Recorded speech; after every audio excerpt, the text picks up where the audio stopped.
shit, I didn't do the vertical on that end. Oh, damn. It's too late to edit it. Say our name. Built this nation with our bodies and brains. You benefit, don't give us credit, say our name. We FBAs, foundational Black Americans.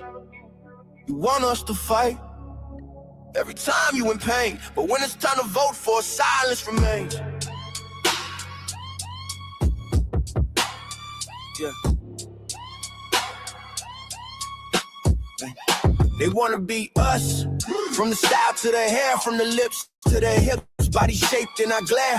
They cross borders, profit off the fight, civil rights paid in blood just to stand in this light. Asia to Africa, you walk through the door, but this land got a history you can't ignore.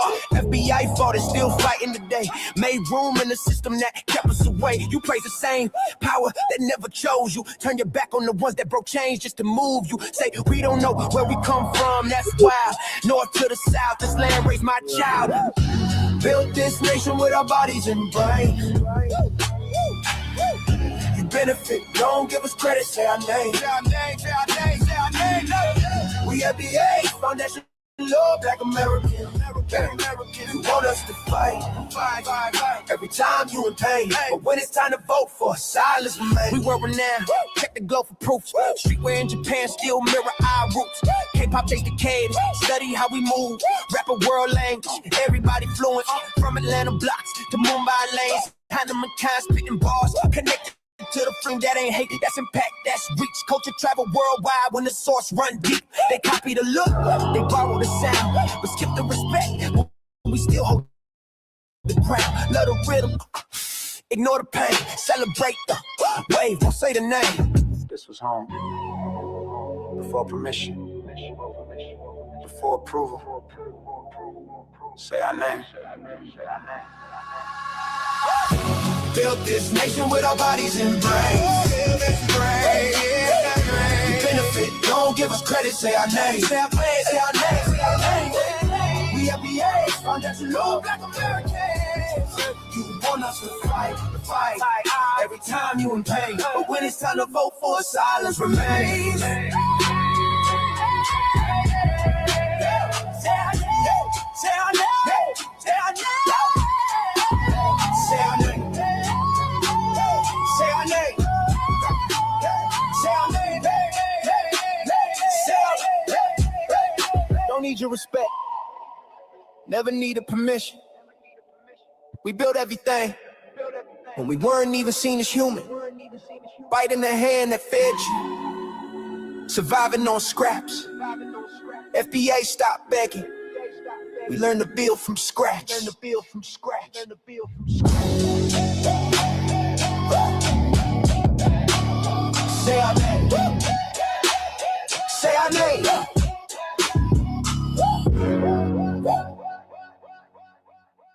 The songs are all over.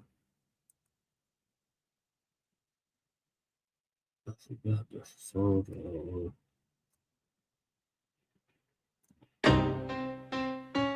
Y'all don't hear us. Pull up a seat and motherfucking listen.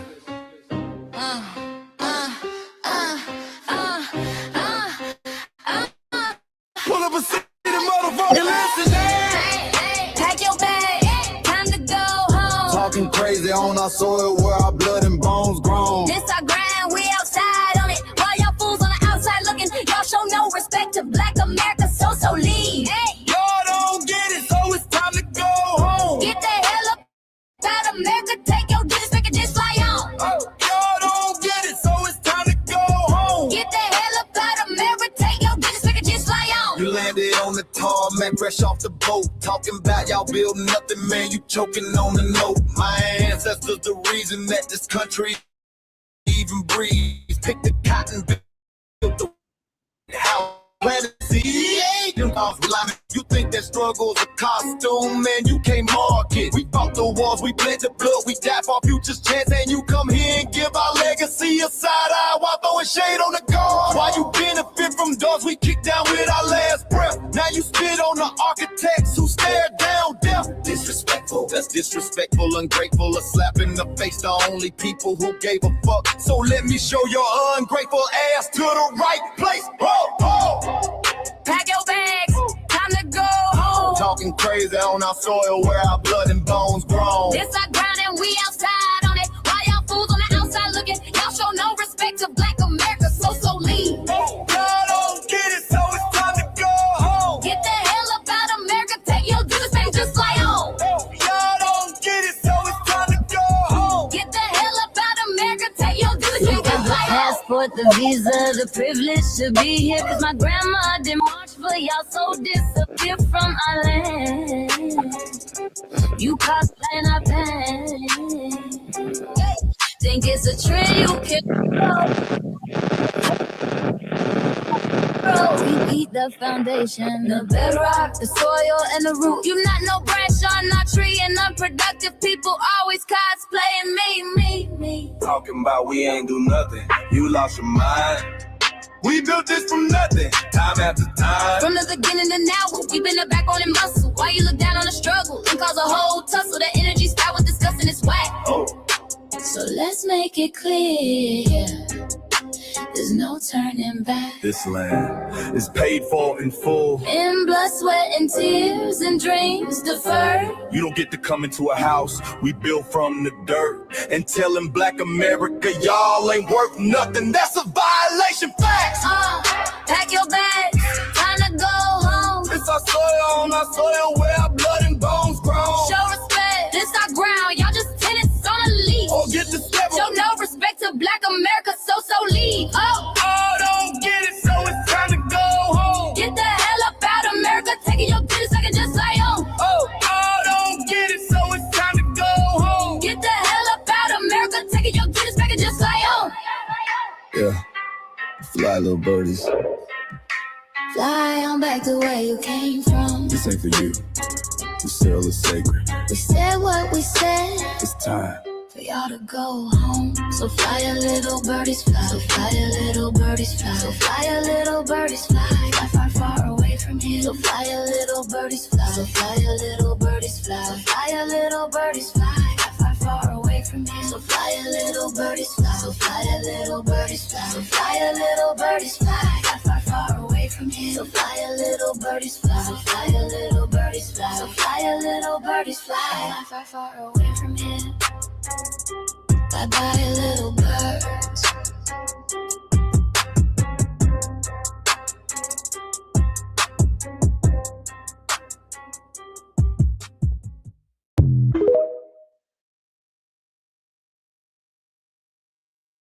Check the private chat, Brother Shabazz. Test. Can you hear me? Yes, I can hear you loud and clear. But go on mute until the clips are done. It's like 4 more clips.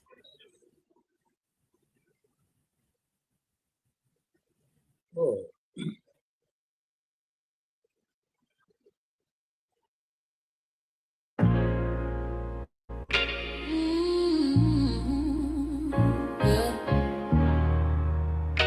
They thought we forgot, but we never forget. This one's for the rules. We built this land from dust and tears, 400 years, and we still here. They write new rules, but they don't see. Every freedom they got came off you and me. We planted seeds, they took the bloom. We lit the flame, they left the room. But we back now, no disguise. The spirits woke, we realize all we want is what we earn. That sweat and blood, yeah, that table turn. You can't buy culture, can't fake that fight. This is our day, this is our ride. We happy day. Say it loud, say it strong. We the heartbeat that's been here all along. Foundational Black Americans, stand tall. We ain't begging for nothing, we built that all.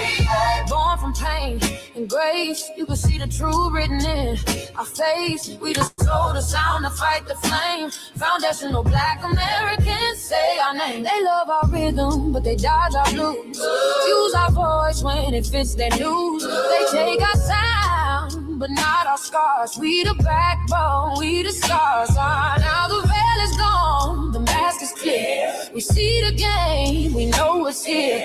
No more silence, no more lies. We lift that flag and watch it rise. Rise up, rise up. We the ones that made this nation breathe. Our veins are power, our roots are trees. We know worlds. It's rhythm and grace shows, and now we're here reclaiming our rightful place. Can't copy courage, can't steal pain. You can't inherit soul by changing names. Our story ain't done, it's the revival. We guard the gate, it's about survival. We FBA, say it proud, say it loud. The world dances on what we vow. Foundational Black Americans. Still we stand, still we fight, still we demand. Every block, every song, we've been right here all along. The soul of a people strong and free. Foundational Black Americans.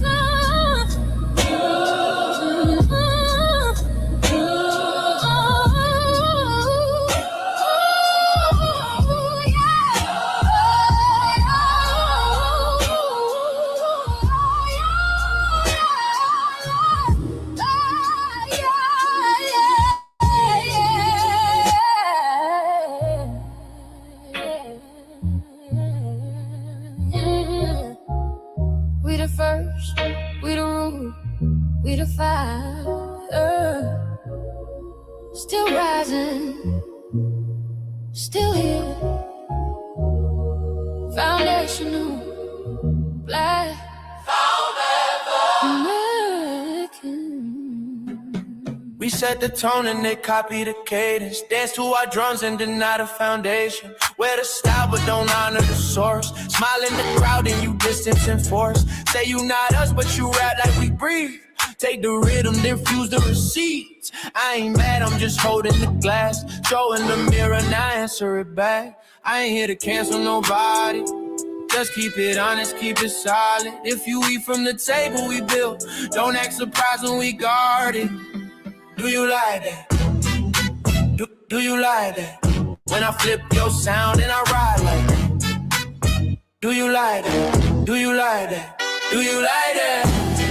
Cause that's how it feel when you borrow my culture. Then act like we never mattered. Hip-hop.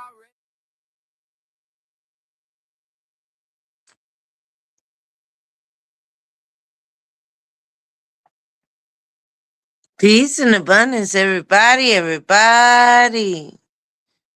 Peace is Mike, Larry. too soon though. Now this shit here, Like too that's what I see it is. right. We're not fighting your battles. We're not carrying your fear. We're not lending our history to people who erased us while we were here. Just cause you're born here, don't make you FBA. That makes you a citizen, learn the difference today. This is lineage, not a look you can wear. Not a costume you borrow when it benefits you there. You used our culture like an access card, backstage pass, a straight facade. But now the mirror's in your face, no disguise. And you're uncomfortable looking truth in the eyes. We didn't leave our land to beg for a chance. We stayed, we fought, we took every advance. That's the separation, that's the line you cross. We paid the price, you learned the cost. You waving your flag on our soil, but fighting not to go back home. Waving your flag on our soil, building comfort on a foundation you didn't own. We waving our flag, red, black, and gold. Stood our ground, never sold.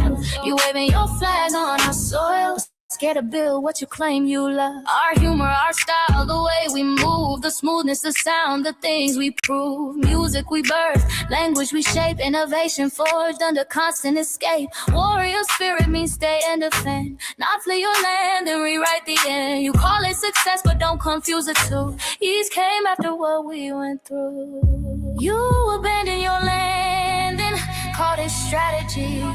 You waved that flag loud, but won't return to build your legacy. That contradiction tells the story for you.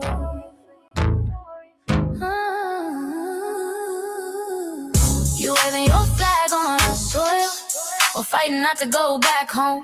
We waving ours where we were forged. Every inch earned, every brick known. We can't be deported, and that truth changes everything.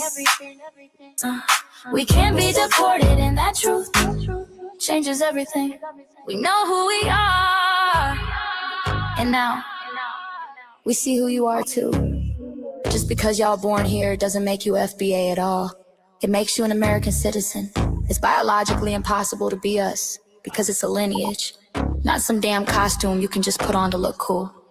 You immigrants and immigrant Americans has used our culture as an access card, a backstage pass to our culture. Now y'all have to look in the mirror. Our sense of humor, the aesthetics, mannerisms, the style of dress, the smoothness, the creativity, our genres of music, innovativeness, our slang, our warrior spirit by staying on our homeland and fighting and not fleeing to somebody else's land to beg for a better life and shit on the very people who fought to have us there. That's who we are. And we know who the hell y'all are waving your flag on our soil and fighting to make sure y'all don't go back.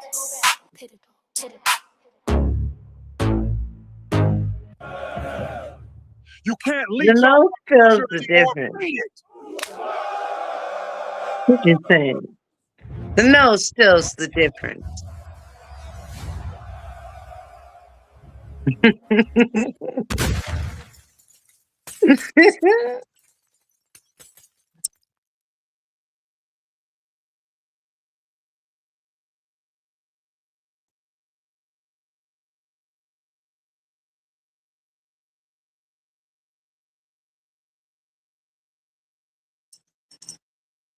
Mike Larry, man, you did it again. We really making history. Let's go. Do you like that? Do you like that? Flip your sound, how you like that? Do you like that?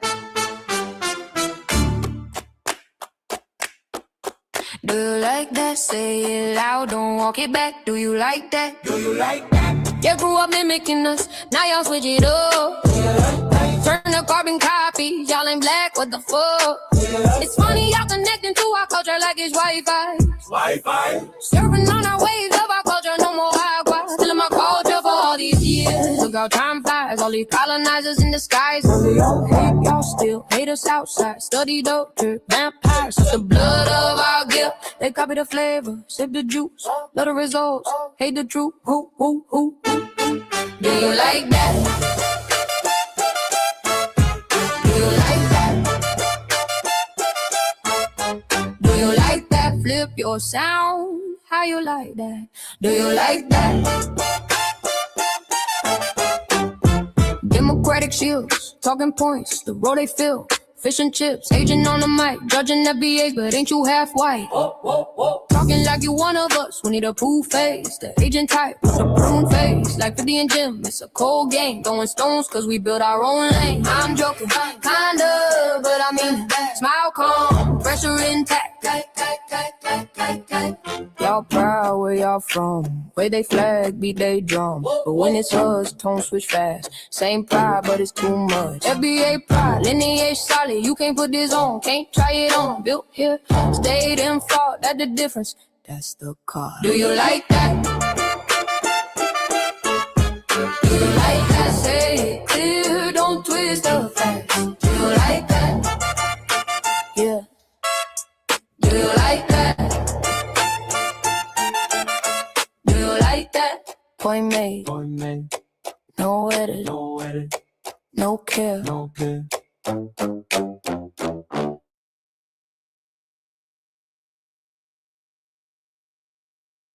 Well, I liked it.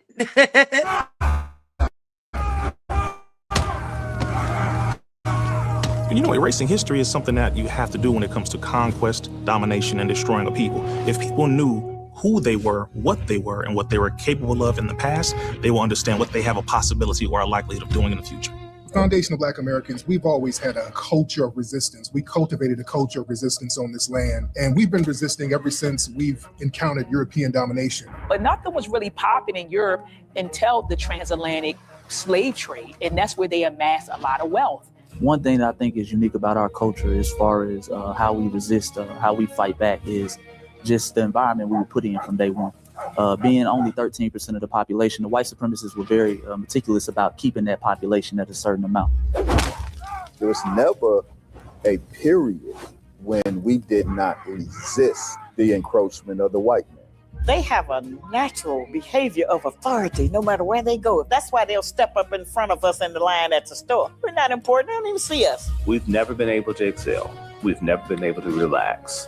We've never been able to just be, which means that existence is resistance. It must be something in our DNA, This our shows historical all of the background, actual to when warfare something that we're doesn't going sit right through. with us, It's especially not just spiritually, social in our warfare. souls and in our It's not spirit. just You just say physical no. warfare as We far live as what we resistance. need You know, from and the moment we're us being born, we're in shot and resistance. killed and And it's everything else. handed down Let's generation keep to in mind generation. that And so I everything think is that a lot cultural more resistance spiritual is actually in our than what DNA and we're our epigenetics, giving and then it credit blossoms to. out into the culture.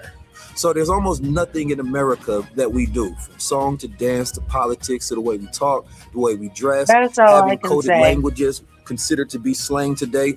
Everything about Black American culture is a form of resistance. Of course, they want to always Make downplay sure our that you're watching contributions what you to the global consume tapestry because they continue to act in like all our number one aspects. export in this country is not Black innovation. Everyone understands that our resistance has been the cornerstone of what foundational Black Peace and Americans have abundance. always done. We are the life that breathes everything into this nation. The further back you go, the further black you go. It's just simple like that, brother.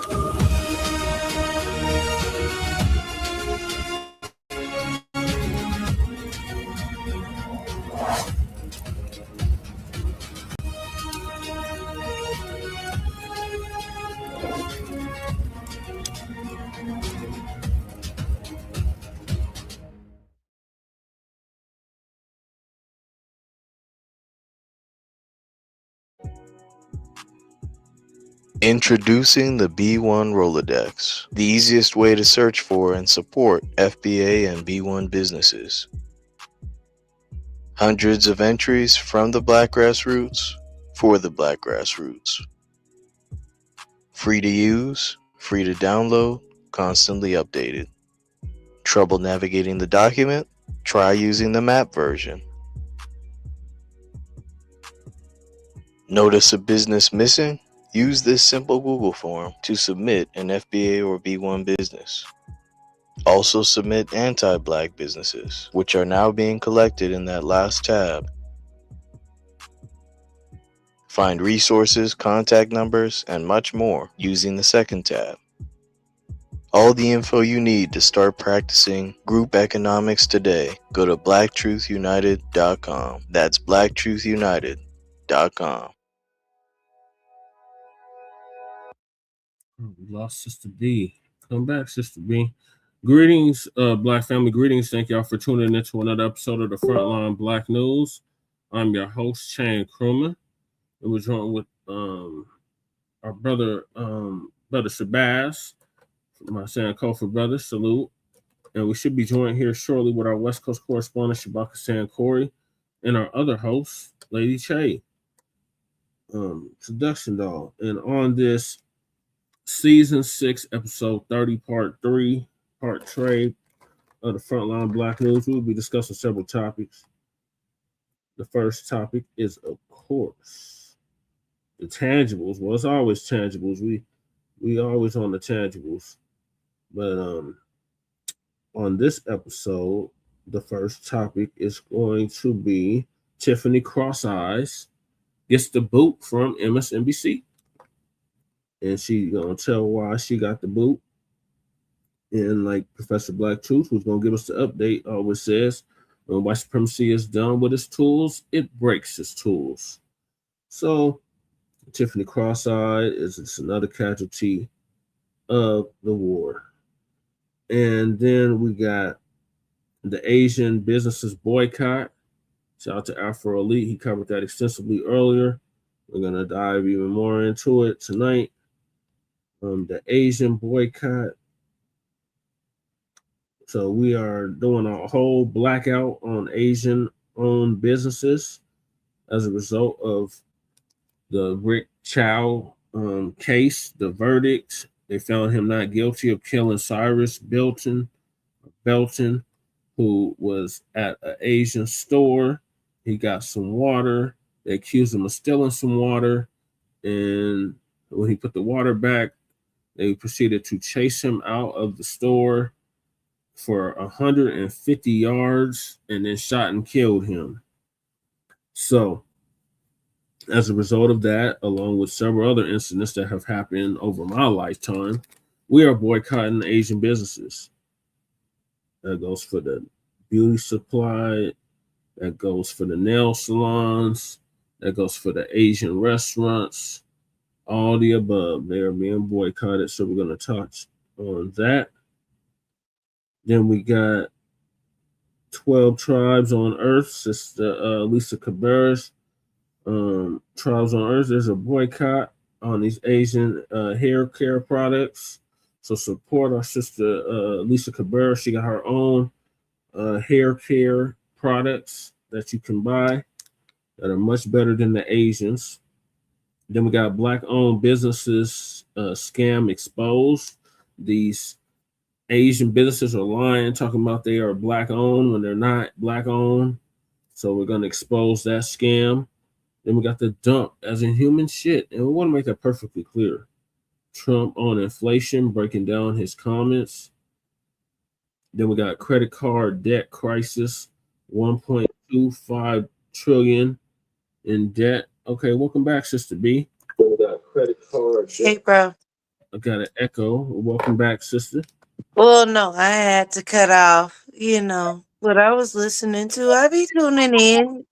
Oh, okay. And then we got Black American host CHECCS Jamaican for speaking ill on reparations. Shout out to Brother Rich of Black Magic, or 363. Now it's 363 Foundation. Shout out to him. Then we got Laura Coates breaks down the Karmelo Anthony verdict. We got Atlanta radio host Big Tigger's wife linked to daughter's 7-year disappearance. Ailea Brown. Then, if we have time, our Unhoused neighbor news, our illegal migrant. That should be a little bit more relevant than fucking Tigger shit. Let me explain that real quick. Okay, because whatever the fuck certain motherfuckers in that industry done signed themselves up for, let them deal with that shit. Yeah, it just came across my line, sister. Yeah, well, I feel like the unhoused neighbors that we actually have take more priority than the imaginary Illuminati bullshit. Yeah, I feel you on that. Let me finish my intro. We got legal migrant news and the local Denver / Aurora news. And we are based out of East Denver, North Aurora, Colorado. We get the news from a frontline and Black First perspective. We are part of the new Blacc Media and also the boosters of the new Blacc Media. We have been around for 6 seasons now and counting. We have several platforms that are part of the Frontline campaign. Frontline Black News was the first one, which started back in 2020, 2021. That's right. Right. And Sister B was with us. And Sister I'm just proud of my brother. I'm sorry, I didn't mean to say it like that. And Brother Shabazz has been with us since the very beginning. So yeah. Shabazz is based off the 50th anniversary of the founding of the original Black Panther Party for Self-Defense. We started on Blog Talk Radio back in 2016 and have been around for 11 seasons now. Shabaka's Black Experience Enhanced covers Black experience from the beginning of time until 10 minutes ago. It is also a part of the Frontline campaign and has recently, within the last 2 to 3 years, moved from Blog Talk Radio to StreamYard.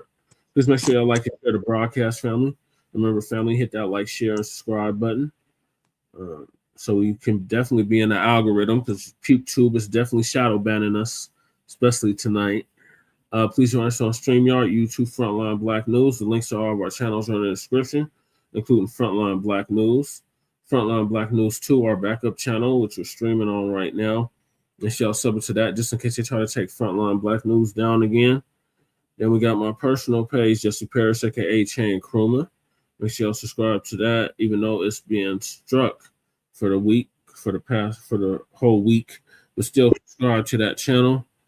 That's how we cover the city council meetings in both Denver and Aurora, the local Denver events, like we got Juneteenth this weekend. Yeah, go ahead, Juneteenth. It's gonna be 3 days again, so we got the 3 days back. That's back from one. Yeah. Oh, yeah. So it's going down this weekend. Let's get excited.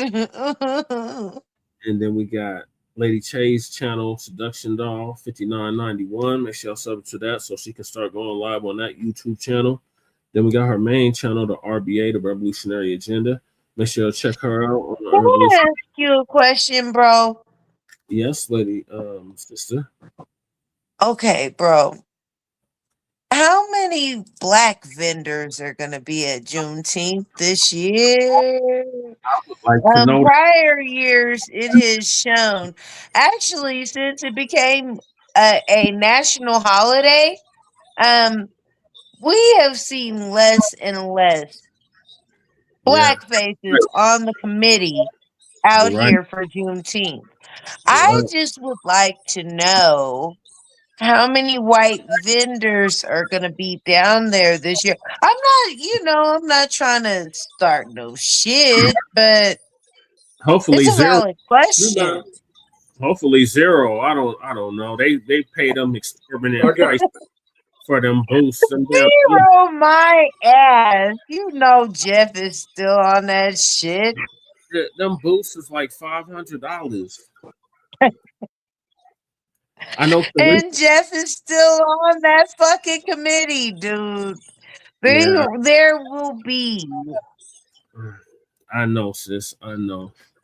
They done allowed the damn neighborhood fried. They done allowed our events to be. What the fucking fuck? He allowed it to get cut down to one fucking day. Now all of a sudden everybody's supposed to feel better because it's 3 days.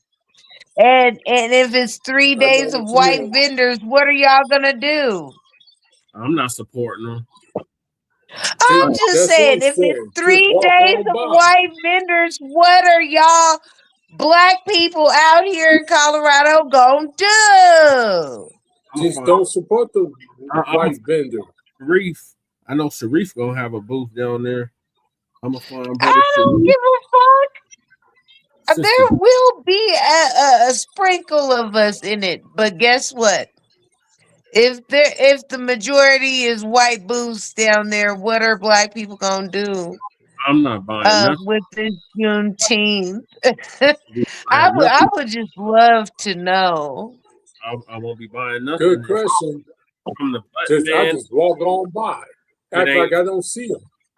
Why the fuck? How about this? Why haven't we started our own other holiday without they ass? Again, because y'all stole Juneteenth and that was ours. Why haven't we started Cultural Preservation Day or something? CPD. Nigga, let's start CPD Day. Nigga, fuck these niggas. We got Black August. We got okay, but look, we had Garvey Day. Do you understand? We family tried to launch off Malcolm X Day, didn't we? Yep, and we still okay. All right. So this is what I'm saying. We can have some own shit of our own. Right, you're right. We don't need no national holiday to start an annual motherfucking gathering for us. Well, that was Biden's doing. We didn't ask for that. That was their way of trying. All of that shit. Because all it did was invited white people into spaces that they should not have been in the first place. Because, bitch, you was a part of the reason why people didn't know a week after that they were free or a month after that they were free and all this other shit. Nigga, y'all was a part of it. Yeah.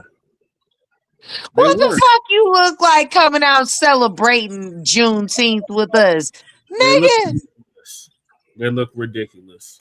And we should continue to They do and we do. If we celebrated with them and don't make up our own motherfucking celebrations like we used to. Well, we got Black Arts, but even that has been. No, I'm talking about our own shit. I understand. This is how Juneteenth even came about. Well, we've been We celebrating. celebrated our own shit. We've been celebrating Juneteenth here in Denver. No, we can celebrate what would be the newfound CPS, Cultural Preservation Society. Like I said, we got all of August. BCPS, Black Cultural Preservation Society. Let's have our first meeting. Let's do it in July.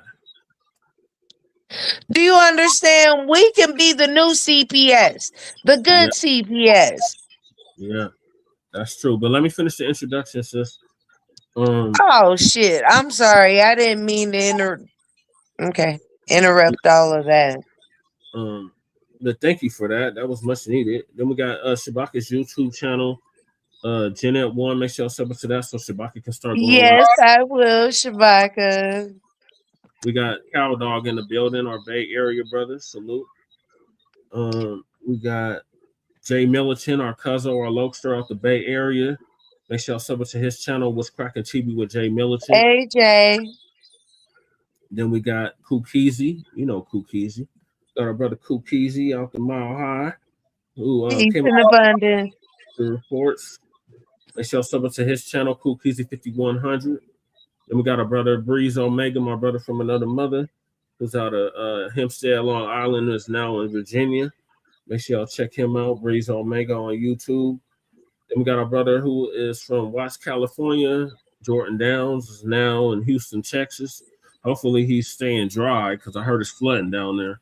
So if you got family down there, in prayer. He came up with a channel called the Church of Black Power. Make sure y'all check him out on YouTube. Then we got our brother Torian Rain Reloaded, who's been around for a decade plus. He came up with a whole bunch of stuff, but he put Lisa Cabrera on, and shout out to Lisa Cabrera. Make sure y'all check her out as well. And last but certainly not least, we got our brothers Black Alpha Network, Afro Elite, who we were talking to earlier, me and brother Shabazz. Oh, we lost brother Shabazz. Hopefully he comes back. We got Damien in the building. Salute, Damien.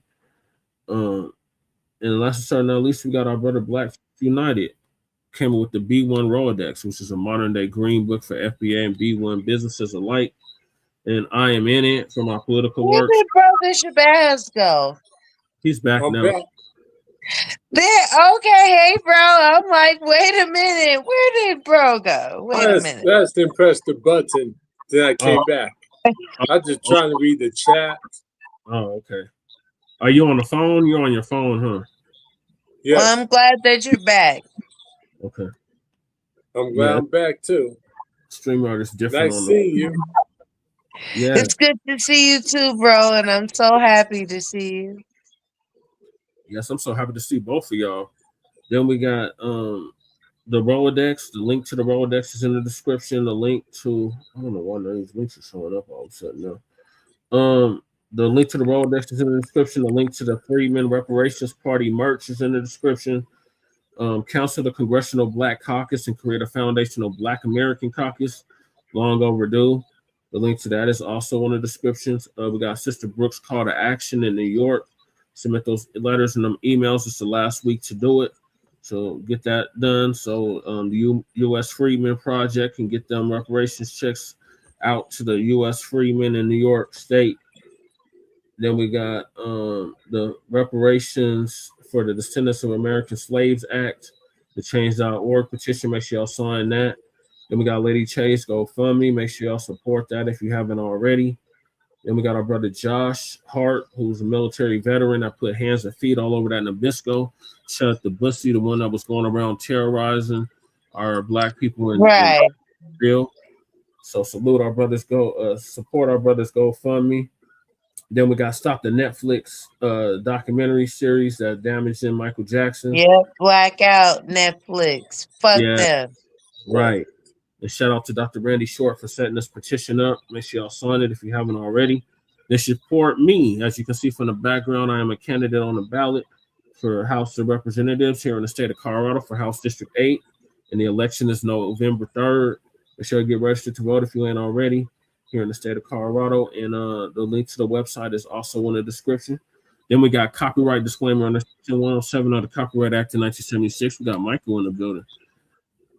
Allowance made for fair use for purposes such as criticism, comment, news reporting, teaching, scholarship, education, and research. And I do not own the rights to the music.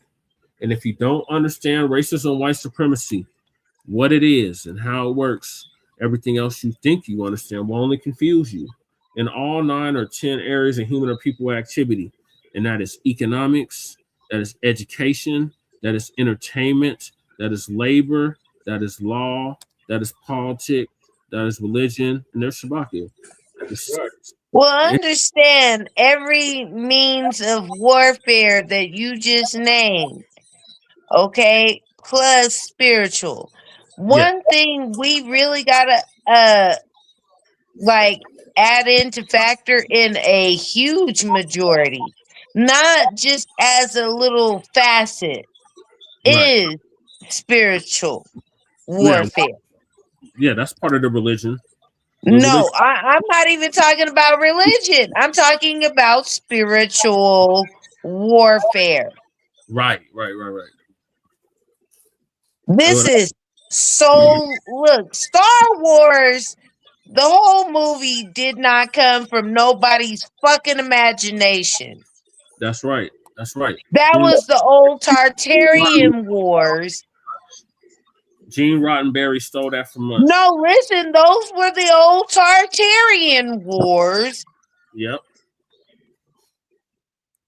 And now it's still the same battle, but it's in a whole different realm. You understand? And this is Back to the Future shit that we're going through right now. But Terminator, all that. Yep. Do you understand? Yes, but let me finish this, sis. I'm almost done. This is way more spiritual than what everybody thinks, man. I'm telling you, like, even certain shit we're just gonna have to see play the fuck out. You're right. So in order, stop asking for certain shit, because guess what? This global system of racism. There were certain children of the Most High that survived the fire. They were put in the furnace, all because of their diet. Yep. They survived it. Man, we're not supposed to be eating certain shit right now, dude. You're right, sis. But hold on, let me finish the introduction. I'm almost done. And activity. And that was by Mr. Neely Fuller Jr., who transitioned exactly a year ago at the age of 95. And he left us this wonderful book called The United Independent Compensatory Code System Concept, a textbook workbook for thought, speech, and or action for victims of racism and white supremacy. So may he rest in power, and may we produce a system of justice which guarantees that nobody's mistreated and those that need the most constructive help get it. And when you, a Black person, are captured by any race soldier, you must never fuss, fight, or flee. Comply and defend yourself in court, also by Mr. Neely Fuller Jr., producejustice.com. And last but certainly not least, we got racism, white supremacy, which is the only racism that exists on this planet. Is conscious and subconscious behavior to maintain white genetic survival, to prevent white genetic annihilation. And that was by the late, great Dr. Frances Cress Welsing. May she rest in power. Bro. Exactly 10 years ago. Bro. And she would have been 90. May all of our ancestors rest in peace and rest in power and continue to work through us. What I am trying to tell you, though, is that I'm speaking beyond carnal. Yeah. So those are the topics. This is all spiritual. Even what they were saying, it tied more spiritual than what men say. Look, A lot of people don't want to hear me. They just want to dance, nigga. No, we hear you, sis. A lot of people don't want to hear me. They just want to dance. Yeah, like Goody Mom said. Okay. No, that's who Andre 3000 said that. Yeah, 3 Stacks did say that. That's true. And it was either Outcast. You don't want to hear me. You just want to dance. Yeah. What I'm trying to tell you is a lot. And when I say a lot, 80% of our body is water, right? Right. 80% of our body is spiritual. Yep. This is all spiritual warfare. Uh-oh. Okay, we got Shabaka in the building. We got Michael in the building. Now let's be real about this shit. A lot of people have demonized and made us denounce our original spirituality. But I'm going to tell you like this. Nature has a way of healing itself and always has. Right, the natural. And in the process, anything that's supposed to survive, it revives. Right. If we are the original beings on this planet, the only thing that we can do right now is detoxify ourselves and let the inevitable play out. Yeah. We don't need no fucking reparations. All we need is a spiritual reset. I wouldn't speak for all of them. No. And guess what? Everything is falling in line to us after that. There ain't no reparations when we own the whole land again. We can buy land with Well, money. then what you got to do is slap a When lien on we it. own the whole land again. After the spiritual reset, y'all really don't know how quickly this is coming upon us, man. Detoxify your fucking bodies. Yeah. Get all the metals out of your bodies and see what the fuck is about to happen. I don't know. But She you should have be. natural metals. But you have natural No, metals. there are natural metals, which are zinc and copper. Right. Now, glad you brought up the copper. See, that's the Okay. Now, zinc and copper we are electromagnetic beings. Not everybody is an electromagnetic being. Yeah, that's true. We still gonna get our reparations though. Well, I tell you, listen, it's coming more spiritual than what you think. Because they will not be able to stand the sun here in a minute. They already flying like lobsters. They are not going to be able to stand the sun here in a minute. I can't wait. Yeah, that's why I like to watch the Nabisco. And as long as you keep your chakras aligned and you stay aligned with your purpose, activation is automatic. Salute, Black Joe. We got Black Joe in the building. Once we activate, enough of us activate, it's a wrap, dude. It's a wrap. Right. And that's what they keep on trying to prevent by putting these clouds in the air over the sun. Man, there's a lot of weird shit going on, dude. And you can't. The veil's unlifted, though. And the more life beings we end up seeing that, are aside from us, we will remember that we aren't the only beings on this planet. Yeah, that's true. Us, we were already communicating with these motherfuckers. White people have a fear of every spliced gene because they know that they were a part of that motherfucking mad lab. Right. Okay, sis. Thank you. You done started to show off with a bang. Hey man, I didn't mean to come in hot like that, but what I'm gonna say is that we need to start spiritually preparing for our reparations. Fuck asking Well, these sister, bitches for we're shit, spiritual people by nature. because their judgment is We're coming and spiritual by it's nature. swift, fast, not slow. Do you understand? They want to stop their judgment from being. No, their judgment is coming fast, not slow. If they want to slow it down, Hey. they pass our damn No, they can't do shit. Did you hear what I said? Their judgment is coming fast, not slow. Hey, Caldwell. Remember this old prophecy. I handcuff lightning and put thunder Detoxify in your tail. body and become aligned with nature so you are not a part of the virus that she's about to get rid of. That's why it's a very powerful That's what statement. everybody needs to be doing. And put On thunder my in tail. ancestors. On my ancestors. I said that. Cow dog said the sun taking too long. Nah, they frying. Amen. Say, man, it's not about it, because I'm telling you, it's about to get real intense. Look, we're in June.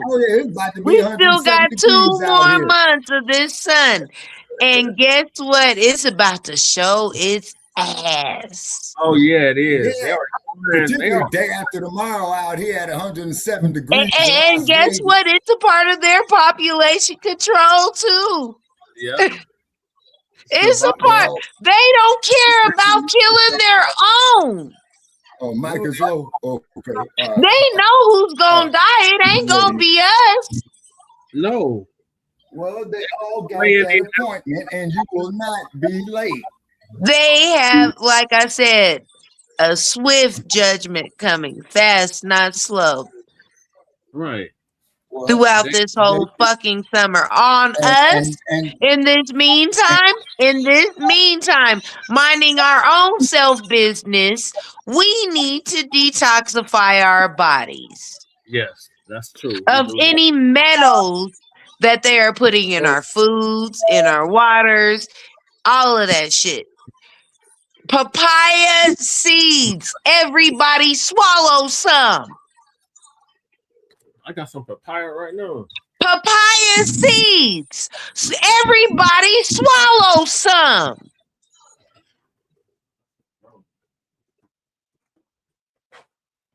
Nah. I'm crazy until I make sense.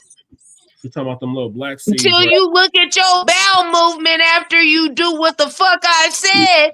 It works. No, sister, ain't nobody into that shit. Yeah, I'm crazy until I make sense. But I'm going to tell everybody right now, swallow you some papaya seeds. The papaya. Shit is weight. It stinks. Get some papaya. Papaya is going to clear your whole And system.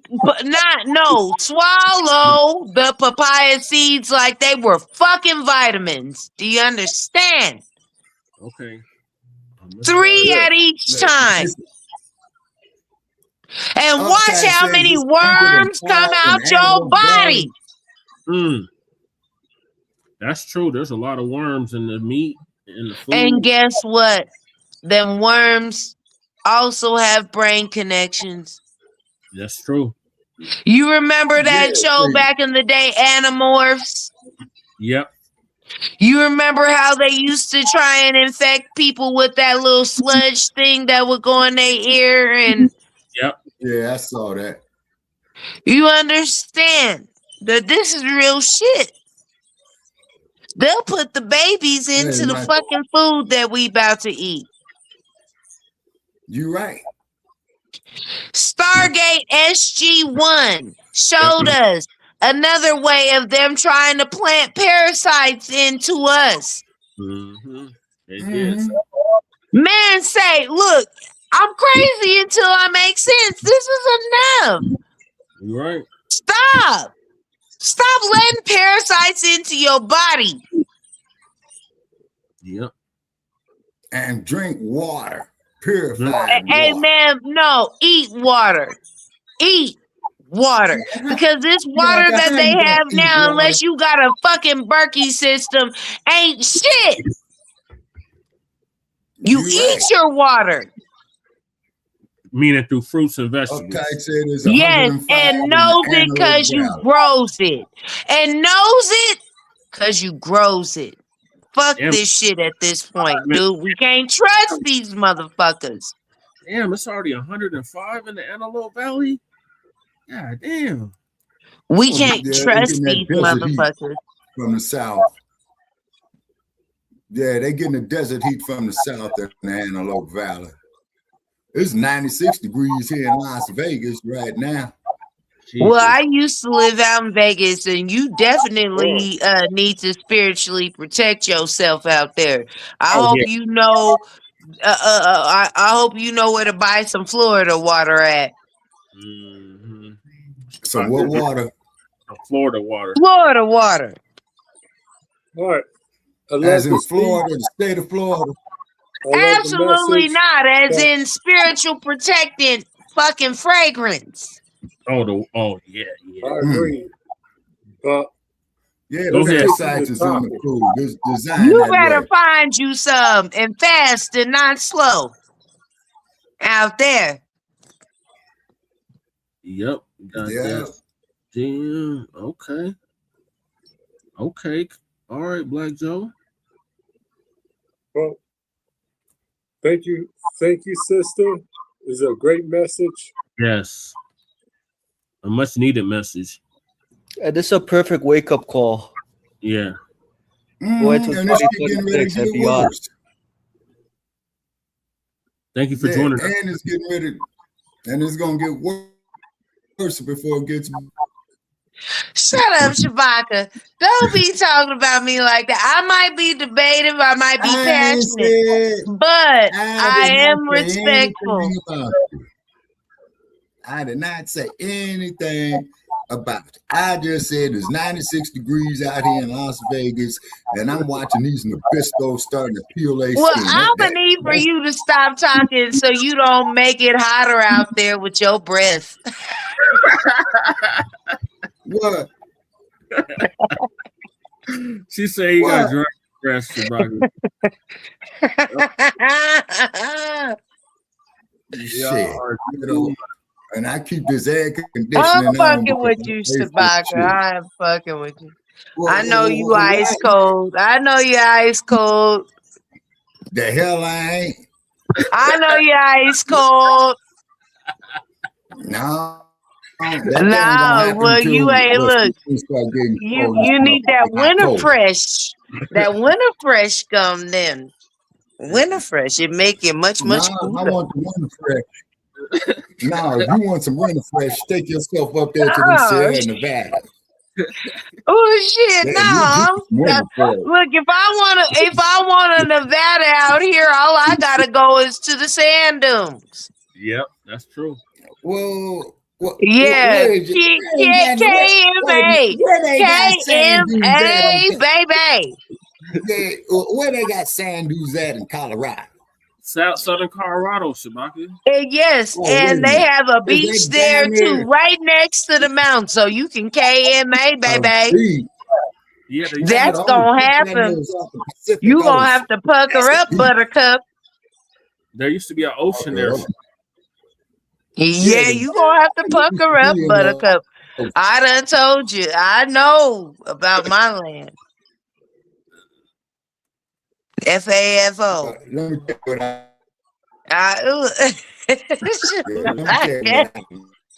Shabaka, you a mess. I ain't studying you. I ain't studying you none. You break it that up. Las Vegas time, and I give them the Frisco Sprite. Gorilla or Gorilla is a that is okay. Well,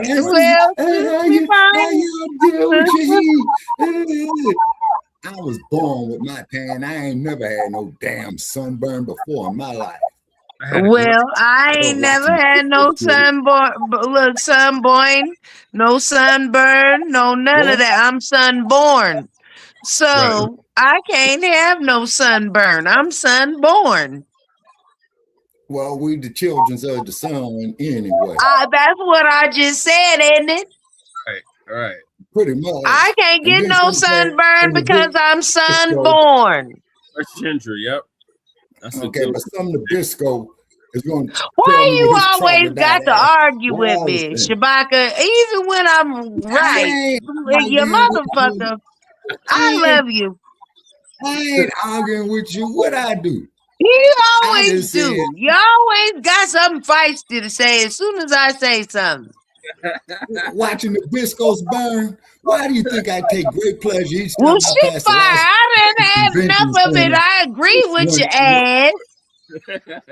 Yeah, and then I pass the Las Vegas Convention Center and I sit there and look at it sometime. I say, this is where Ali beat the shit out that Yasser Boss Well, Floyd I Patterson. tell you, you sit up there and watch that, and guess what? Spirit is watching your ass because you ain't even got no Florida water on you out there. You need to get you some Florida water. Get yourself spiritually prepared. Get yourself together out there. That's what you need. I don't want to hear shit. Sis, tell No, I already been to Florida. It ain't about no damn region. That is a spiritual protection cologne. And it's unisex. And you need it. With your smart ass. Don't they got some herbal stores? Yes, you do. I would have been to the South. I ain't going back to no more South. Ain't nobody talking about the South. Nigga, I ain't in the South. Florida in the South. You can't I get ain't no in the further south than motherfucking Florida. South, and I got me some Florida water. I don't know what the fuck is wrong with you. Now, how y'all gonna get Florida water way there in Colorado? Because it's a spiritual protected cologne, like I just said, not no fucking actual water. All right, well, we now. need some more of your water. You out better here in catch Hoover up, Dam. Rufus. No, you better catch up, Rufus. Oh, hell no, not Rufus. I ain't heard that term in 30 years. You better catch up, Rufus. I'm not playing with your motherfucking ass. You know what I'm saying. Well, hell, it feel like you don't hold no damn water. You don't even know what Florida water is. Tell him where he I've can get been it. to Florida one time. You better find it at a Botanica. Yeah, hit up one of the What's Botanica. a Botanica? Oh, Botanicas where they grow all the flowers. Yeah, that's right. Oh shit! No, this nigga gonna get lost. Somebody gonna end up bamboozling him in a goddamn garden, cause this nigga don't know what the fuck a Botanica is. You know what? I'ma send you some. I'ma send you some, Shabaka. I'm gonna send you some Florida water because it ain't safe for your goofy ass to be trying to go into no goddamn Botanica. All that I know is this. I'ma send you some, you motherfucker. No, I got something for your ass. No, I fucked some mothers, Bianca. I have fucked some mothers. That is. I know you have. You motherfucker. Yeah. It's never a dull moment here, y'all. What? Only thing I can say, that damn Southern United States owes some motherfucking land. It owes some reparations. Well, yeah, but see, this is what I'm trying to say. Spiritually, okay, this is how we were able to solve things before and didn't have to lay a finger on no fucking body. Yeah, that's true. Well, you got spiritual It warfare, was physical spiritual warfare, mental warfare. divination, us being on the correct frequency and literally just saying what the fuck we wanted. Yep, that's true. Well, yeah, that's true. And then when we were saying what the fuck we wanted, let's be real about this shit. This is all more spiritual than what everybody's wanting to do. Do you understand? Because it's all reparations and doing the right thing until you got to do some spiritual work within yourself. When you got to do that shadow work and accept who the fuck you are. So this motherfucker can't shame you against yourself. It all starts with self. No, they ain't gonna shame me. You ought to see the shit that comes across. Oh no, they can shame certain people against themselves. Now wait, Layla. These Layla, people got to wait a do minute. that type of shadow work within themselves and forgive themselves before they can be taken advantage of. So Okay, Layla Goldharder says she lost. she's talking about a spiritual Val law. says she might. Yeah, she says she might try. You know, but only thing I know is this. Okay. Only thing I can say is this: we got to take care of ourselves. We don't need to be dependent on nobody. Well, Nothing. as long as we know ain't nobody coming to save us, and it has to come from within. And this is really our true power. And we know this as Black people, right? If we know this, why aren't we doing more shadow work and inner work within ourselves? Well, you got all kind of outside forces. Get that's the trying to fuck derail. out of here. We got plenty of time while these niggas is slaughtering our children. Well, now let me ask you a question. No, Go let's ahead, talk man. about the shit. If we don't talk about it, let's talk about it. But hold on. There are unnecessary children dying right now because their parents didn't want to do no fucking shadow work. That's true. And be All right, the now, what parents about to young them that man they needed to who be. defended himself, and they want to give young man 34 years No, for because defending why does himself against an my abortion. son didn't have to have a gun at 13, 14? Why? Because he had a mother and a father. Los Angeles. No, absolutely not. My son had a mother and a father. Okay. That's Okay, beautiful. so this is what I'm trying to tell you. Spiritually, What's that? a man knows their place. Mentally Society drives them and somewhere else. There are so many people under Well, the that's just it, influence Bianca. That's why they of always call other black men spirits boys. aside from their own. You can't say it's not That's why demonic influence. Oh, it's called demon time. Exactly. It's the niggas, they put it in the fucking lyrics. But why want to be on demon time when your angel's gonna ride for real? Right. Well, see, that's why they don't want us. That's why they didn't want us to read, because when you get to read, you get to think. No, when you because to get thinking, you this. to realizing your truth. It wasn't And when even you start about the realizing your reading. truth, We you were need going help. to read and tell them that they were wrong. Yep.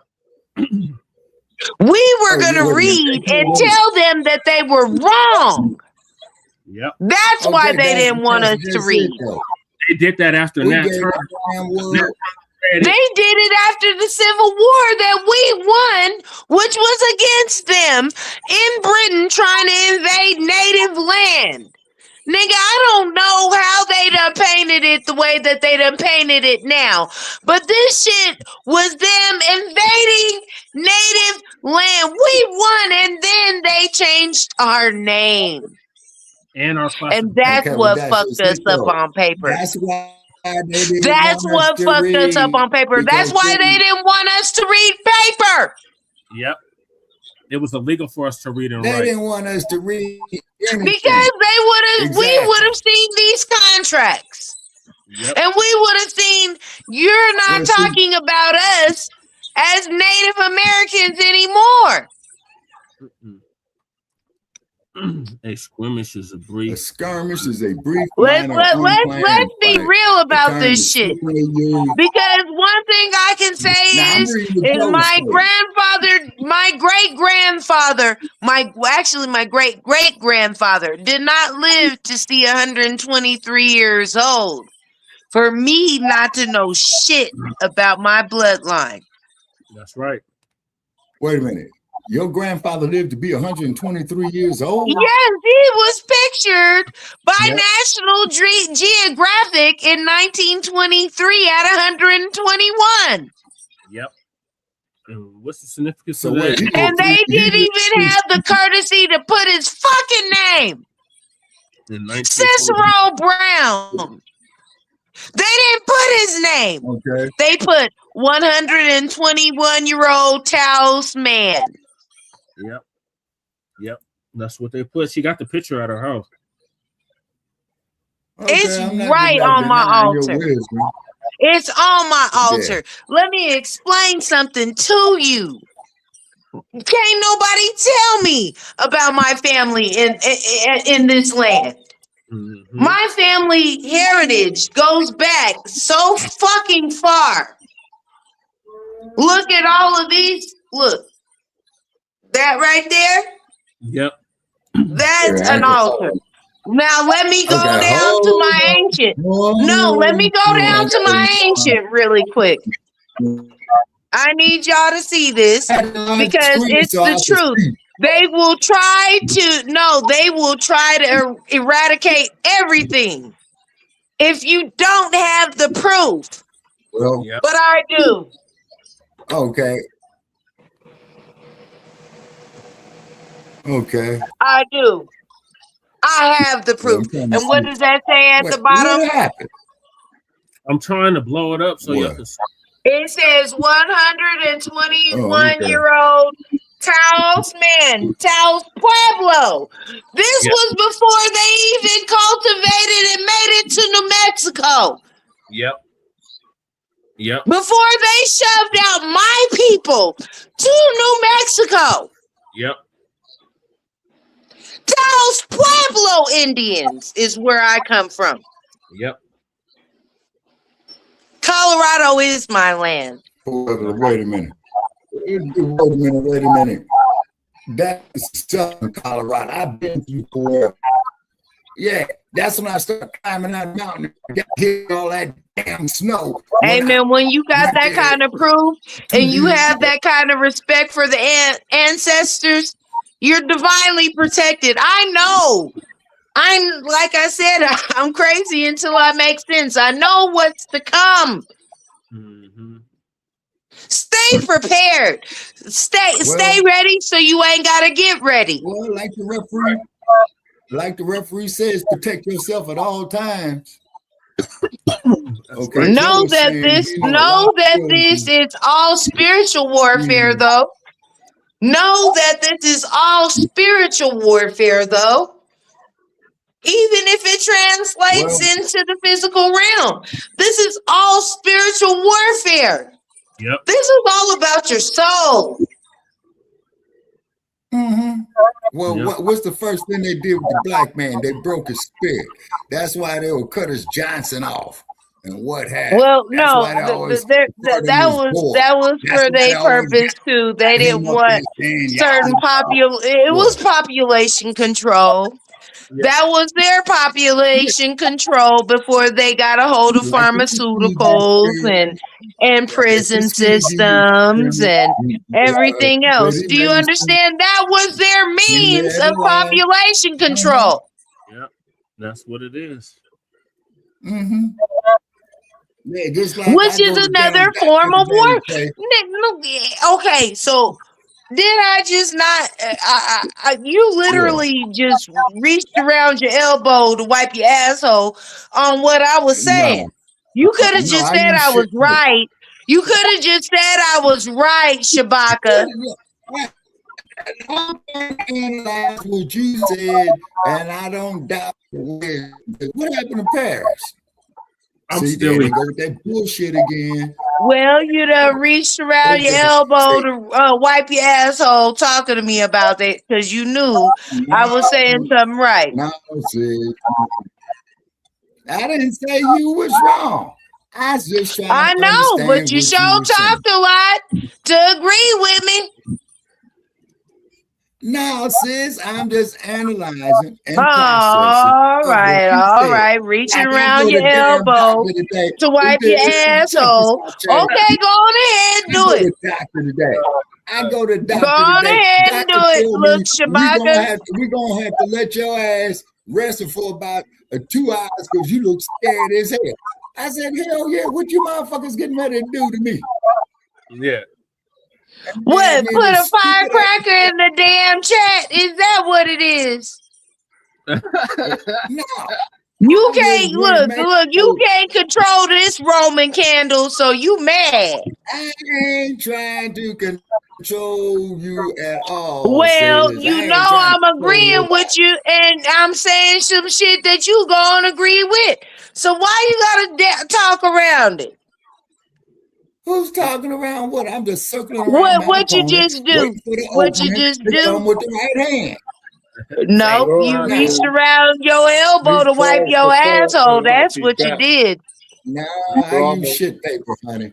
Sorry. You know how I am, Shabaka, and I love you very much. All right, what brother man was saying, hey, greetings, brother. Okay, gentleman here with the black shirt on. Yeah, that's brother Shabazz. That's brother who? Shabazz. Greetings, brother Shabazz. How you be? How you be? May peace be upon you, brother. Brother Yeah, it looks Shabazz. like his camera froze. Oh, he's frozen. No, see, hey, that's what I Shabazz. mean by they up here playing games. Oh shit! Shabazz, brother, come back on.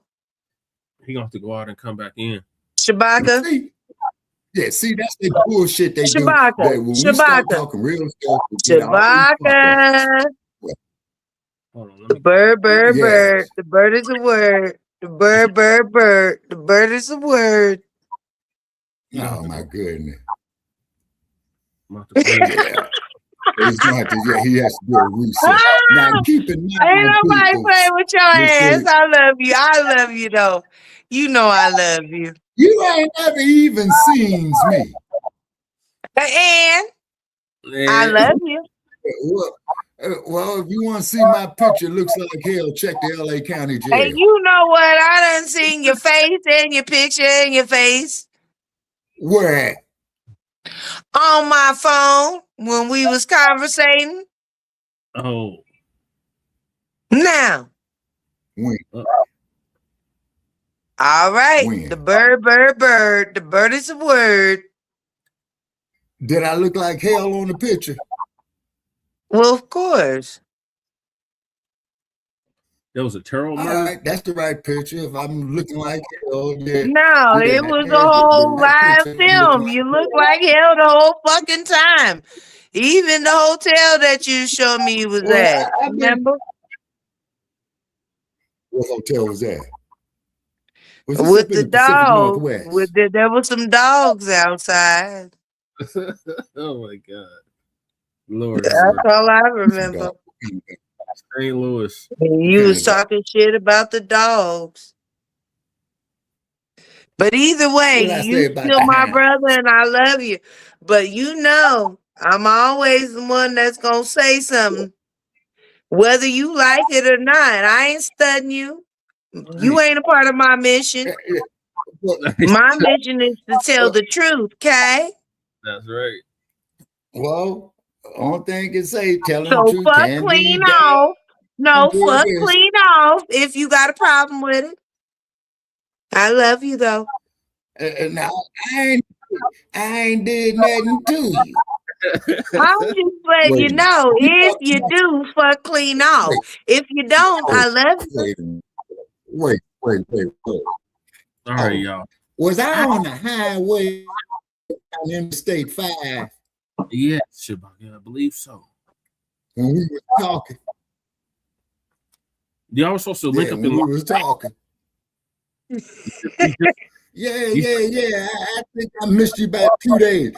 3 people that I was supposed to link up with in Las Vegas was Bianca. And because Bianca was out there by the airport, and I said, "Hey, I was here in Las Vegas." Look, hold Bianca on. said that I had already went through some stuff with TSA there. Yep. Yeah, I did. TSA After is coming crazy. from Umar Johnson's motherfucking conference that he had out there. Oh, buddy. Oh, yeah, I ain't Umar's never on had my a shit list, shakedown and by the TSA as I did that day. Yeah, And mind you, I used to do more nefarious shit back in the day. Mm-hmm. Never been shook down the way that I got shook down coming from that fucking conference. Well, that's what they did to me too.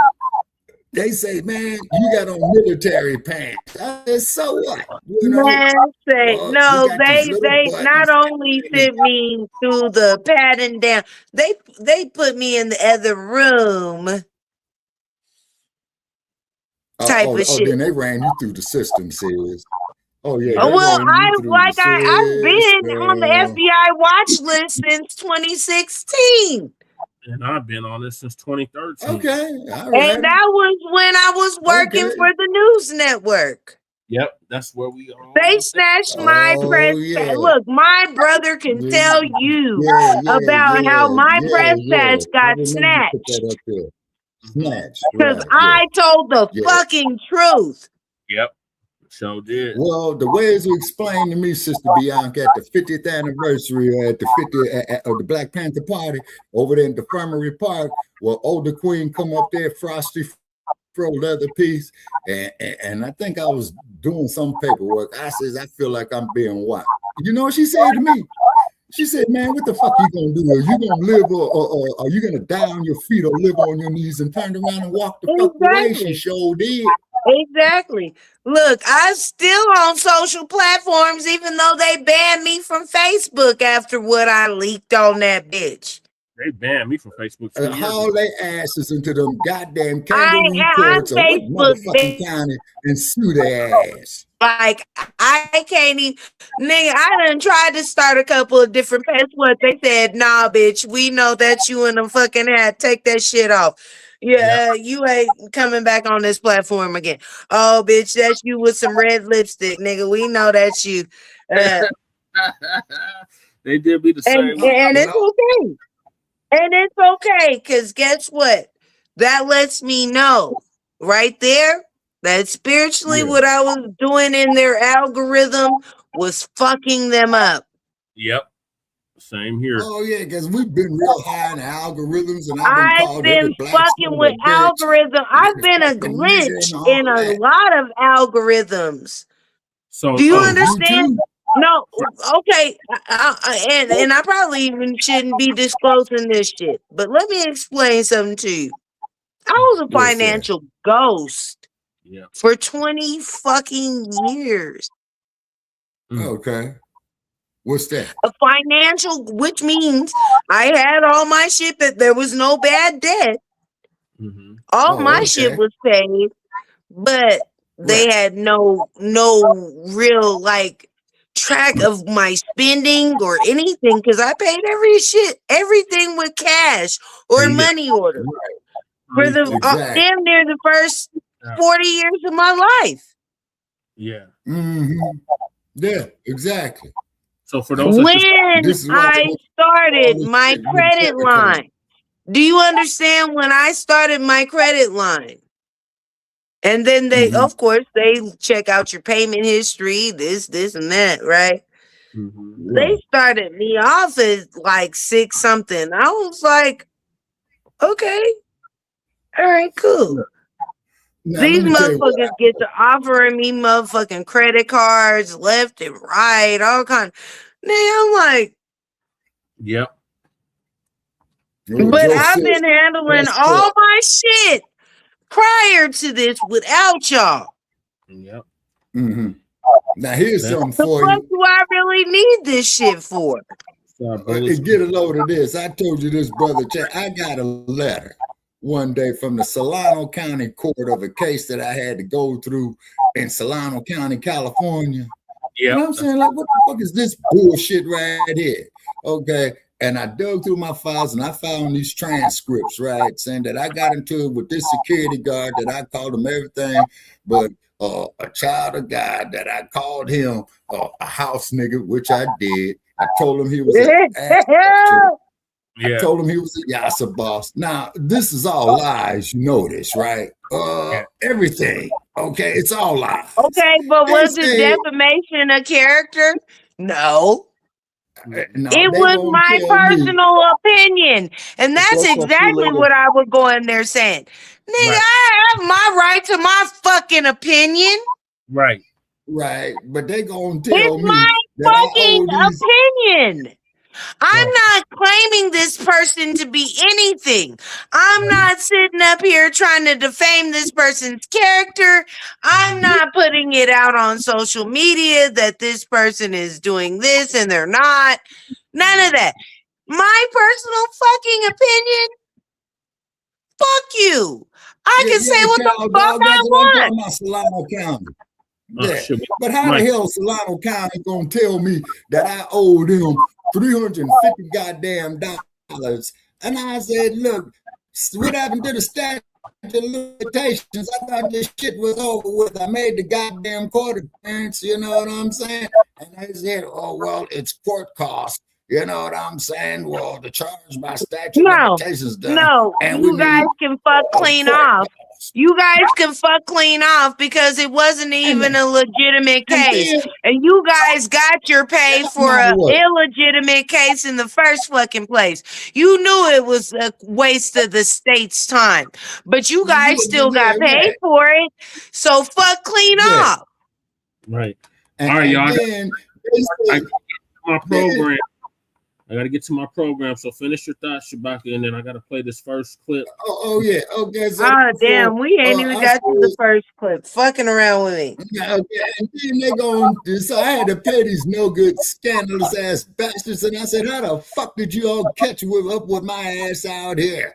Well, sir, it's the long arm of the law. I says, look, this case is bogus. You know, well, Shabaka will pull your license. Hey, you know what? You know what? No, what it was they knew more of your rights than you did. Because certain shit you didn't have to say a bitch ass thing to them too. And I'm saying this here, now you're gonna love this, Jesse, and I'm gonna I'm saying this for Bianca. They sent me a goddamn jury duty summons from San Joaquin County, California. So because you're still considered you're still considered civil property. Me? The motherfucker no, listen, they don't even send me no jury duty summonses anymore at all. They don't. I'm not even fully labeled a private citizen, but they do know at the end of the day, there's certain rights that I claim and I will stand firm to. And be sure to use some lefts too with your rights. And I would love to just, disclose the rights that all of us should be standing by right about now. But until I know, the safety of the platform and who all is watching and who's all doing what. YouTube. I would not do that on YouTube. Right. Booze Brothers. I would have somebody inbox me if they want to know the details on that. Okay. All right. So we're going to get to the first topic, y'all. And that is Tiffany Cross. Tiffany Cross-eyed. She got the boot. MSNBC guy gave her the boot. It's the same one that was talking to Tariq Nasheed and Kevin Samuels. And calling us Russian. I mean, it's just the chickens coming home to roost. Yep. So when white supremacy, that's all I see. When I see any of this shit happening to these Hollyweird motherfuckers, it's almost them type of Sankofa moments. You remember when she was like, "I'm not a black, I'm not a nigga, I'm not this, I'm not that," and then she ended up on the fucking plantation. Yep. Yeah, and just like Jesse told me when I went to TMZ in Hollywood, look, let the chickens come home to roost. Jesse said, let the chickens come home to roost. That's what I'm gonna say about the shit. Yeah, stay away from Tiffany Cross did turn on the sisterhood. Yeah, the hell with Tiffany Cross. So well, I look like there's a lot of sisters and brothers that can fuck clean off right about now. This movement and this shit. In writing, this ain't no movement. This is a shift. We're in the middle of a shift. Family and fellow soldiers, I'm the professor, and this is the moment of truth. And Because we've just all like I come was in across front of Black people Chinese who theater. are No, who was that saboteurs. when Will Smith And slapped the so shit in out of writing, Chris Rock? Rashida Jones was the president of MSNBC. She was named president a few months after I was hired. And so I talk about the relationship we have because often Yeah.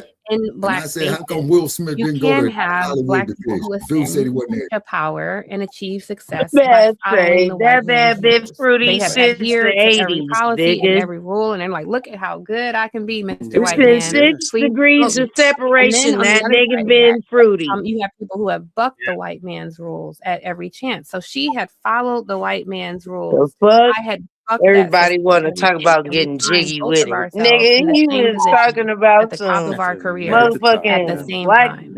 And the person who's degradation followed the then. rules can Truth be sometimes have told, because resentment who for the was person talking who about busted the jigaboo? rules and still achieved a certain level of success. And that's what I experienced with her. It Jigaboo, was she was Jay-Z operating and as a Will saboteur. It Smith was are given the who's that jigaboos. up on that horse kind of energy, you know? Yeah, exactly. I'm just Precisely. gonna put it out And there. Both of them. even then, I write about not having the Okay, says, privilege who's these to other two openly dislike shine her. bones? In Damn, interviews, I I heard still it all insulted her. now. Hey In man, interviews, look, Babylon's already fallen. I don't give a fuck about who the fuck I name drop. Cause nigga, who gonna check me? These are roly police people, uptight. This is roly police people. These are the ones that be on roly police panel. Roly poly. Yeah, Roland Martin. Oh, I thought you was talking about Roly off of Batty. I was about to be like, fuck all these bitches. But listen, I fuck all these bitches when it comes to Roland Martin too. Right. Nigga, Oh, yeah. these are all social distractions, man. The And real Stephen A. things that Smith. we need to be focused on right now is preparing Right. for the shift, which means there is going to have to come a time where we literally don't buy nothing from these motherfuckers. Right. So that means when we're doing that, okay, we're gonna have to already be stocked up on our essentials. Right. Nigga, cause you can't talk shit about a motherfucker and still need them. Right. Nigga, Exactly. we better make sure we got everything we need out this hole before we diss this bitch. You're right. Yeah. Let me get back to But we bout to diss this bitch, nigga. And we ain't got shit to do with her no more. This ain't gonna be no looming X around us, nigga. This ain't no boycott. This is a blackout. Nigga, fuck you. That's right. Blackout. Straight up Leave, blackout. and look, all of y'all niggas leave us the fuck alone. Right. We're gonna get on all that tonight. For real, nigga, leave all of us. Look, all of y'all niggas from other motherfuckers, cause y'all is niggas, cause y'all act way more ignorant than we do. Nigga, I don't give a fuck. Y'all are the niggas. Right. All y'all niggas, leave us the fuck alone. Asian niggas, white niggas, Latin niggas, motherfucker, all y'all bitches, leave us the fuck, nigga, leave us the fuck alone. And I'm not nobody's nigga. Hey man, just do it for a year. Hey man, say man. Even if certain motherfuckers is yearning and burning for their loves of other races, do you understand? If they can do it for a year, Okay, if they can do it for a year for their race, nigga, do you know the difference that they will make? Right. Well, let's get back to I don't give a fuck, man. Hey, look, we can do all this talking on here, but women lie, men lie, numbers don't lie. Well, the people behind the numbers lie. Numbers can be No, that's why I said numbers don't lie. But the that's why we're supposed to do certain shit on certain numerical motherfucking days. Yep. But they have us on their hella days, which is holidays. Nigga, those are hella days. Those are their ritual days. Yep. We're supposed to be on our own manifestation days. Right. Barasenko taught us that. Do you understand? We're only really supposed to be doing shit on Saturdays and Sundays as far as like, nigga, there's certain reasons, man. And the shit gets all kind of whitewashed. But certain days are very sacred. I wish you had your own channel, sis, so you could do all this on your channel because it's much needed. I don't need. Yeah, I'm gonna hop off your channel, bro, because I don't want to talk too much. But, bro, man, if we gonna do this shit, man, let's target the real shit. Okay. Don't be on no gossip shit, and don't be on no motherfucking shit that we already fucking know. Let's really elevate this shit and talk about what we can be doing to prepare for this shift. Okay. I'll keep that all in mind the next time I do a show. All right, but no, I know you got your shit lined up, and it's a good lineup. I ain't gonna fuck with you. I love you. I love everybody. I love all y'all, but I'm gonna tell you like this: if I know the spiritual answer to a lot of this shit, I'm not gonna want to hear a lot of this physical shit. Yeah, that's true. This is a very metaphysical battle.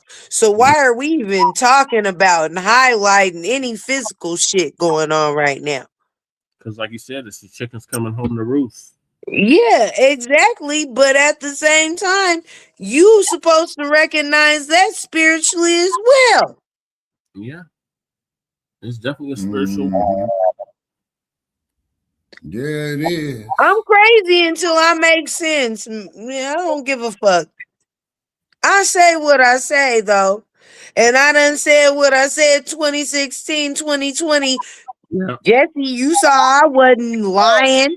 Nope. Nigga, you saw that shit with your own fucking eyes. Yes, I did. I did. I'm crazy until I make sense. Yeah. You've been making a whole lot of sense tonight. Man, this is all more spiritual than what people nigga fast, detox. Do you understand papaya seeds? Motherfucking sage, Florida water. Use that shit. Yep. They are spiritual protectants for you to be able to activate yourself here in a minute. Right. Get some Palo Santo, get some sage, do all that. But swallow them damn papaya seeds whole and watch it pull out all them fucking metals and parasites that they've been putting in all your food in your face. Nigga, they playing in our face every fucking day. They really are. But, all right, yeah, let me like the GMOs. Yeah, man. No, in all kind of ways, dude. Rage baiting, all kind of shit, man. There's a lot that they do to fuck with our frequency because they know that that's the original language. Yep. Yep. All right, let me get back to the clip, sis. Thank you for joining us. All right. Well, I'm gonna get off of here. You know I love you, bro. Love you too, sis. All right. Bye, Shabaka. Okay, Bianca. Okay, Bianca. Talk to Love you you too. Bye. Bye. Okay. Okay, sister. Love you as well. And let me see here. Okay, Chad, I'm sharing the YouTube link out. Okay.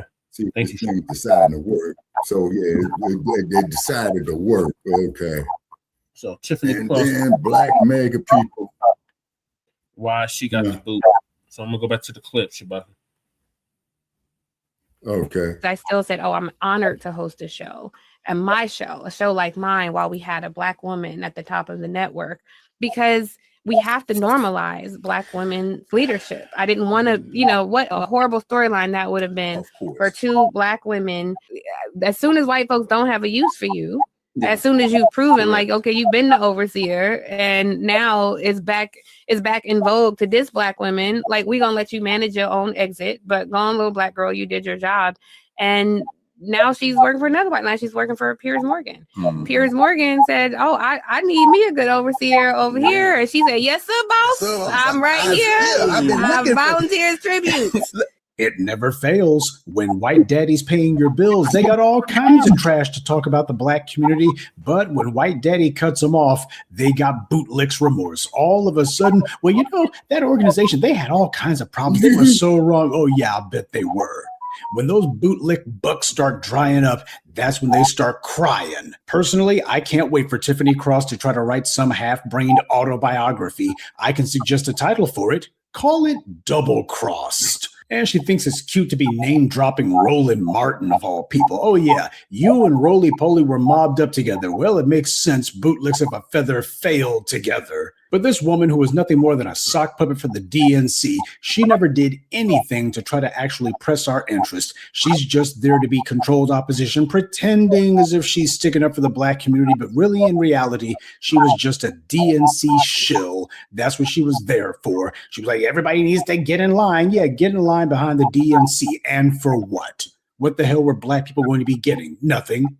And here she is years later. Now she's boo-hooing and singing the blues because she got put on curbside for pickup. But exactly who was it who chopped her head off? It wasn't the black grassroots. It wasn't the black media. Hell, it wasn't even the black men who she was doing so much complaining about. It was a black woman who did it. And Tiffany Cross, being as silly as she is, she actually thought, well, this is a black woman here. She's a woman just like me. And certainly she would not betray me. Oh, who stuck the dagger in my back? See, we have these whacked out black feminists and these shea butter bootlicks out here who think that they've got some sort of sisterhood.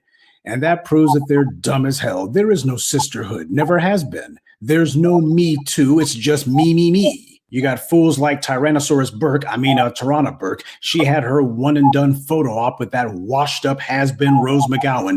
And as far as Tarana Burke was concerned, oh, she climbed the mountain. Why? She's hobnobbing with the rich and famous. And hey, they're letting her stand next to this Botoxed plastic surgery nightmare. And apparently Tarana Burke thought to herself, oh, I must really be hot. No, not really. The story always ends the same way. The white media either throws them out altogether, or at the very least, it turns off the spotlight and returns them to the obscurity from which it plucked them. And then what do? They start trying to sing a different tune, that's what. If you actually believe that Tiffany Cross, of all people, was restraining herself and that she was trying to be supportive, then you must be a new fool. Tiffany Cross thought that Rashida Jones was going to put her on. That's what she thought was going to happen.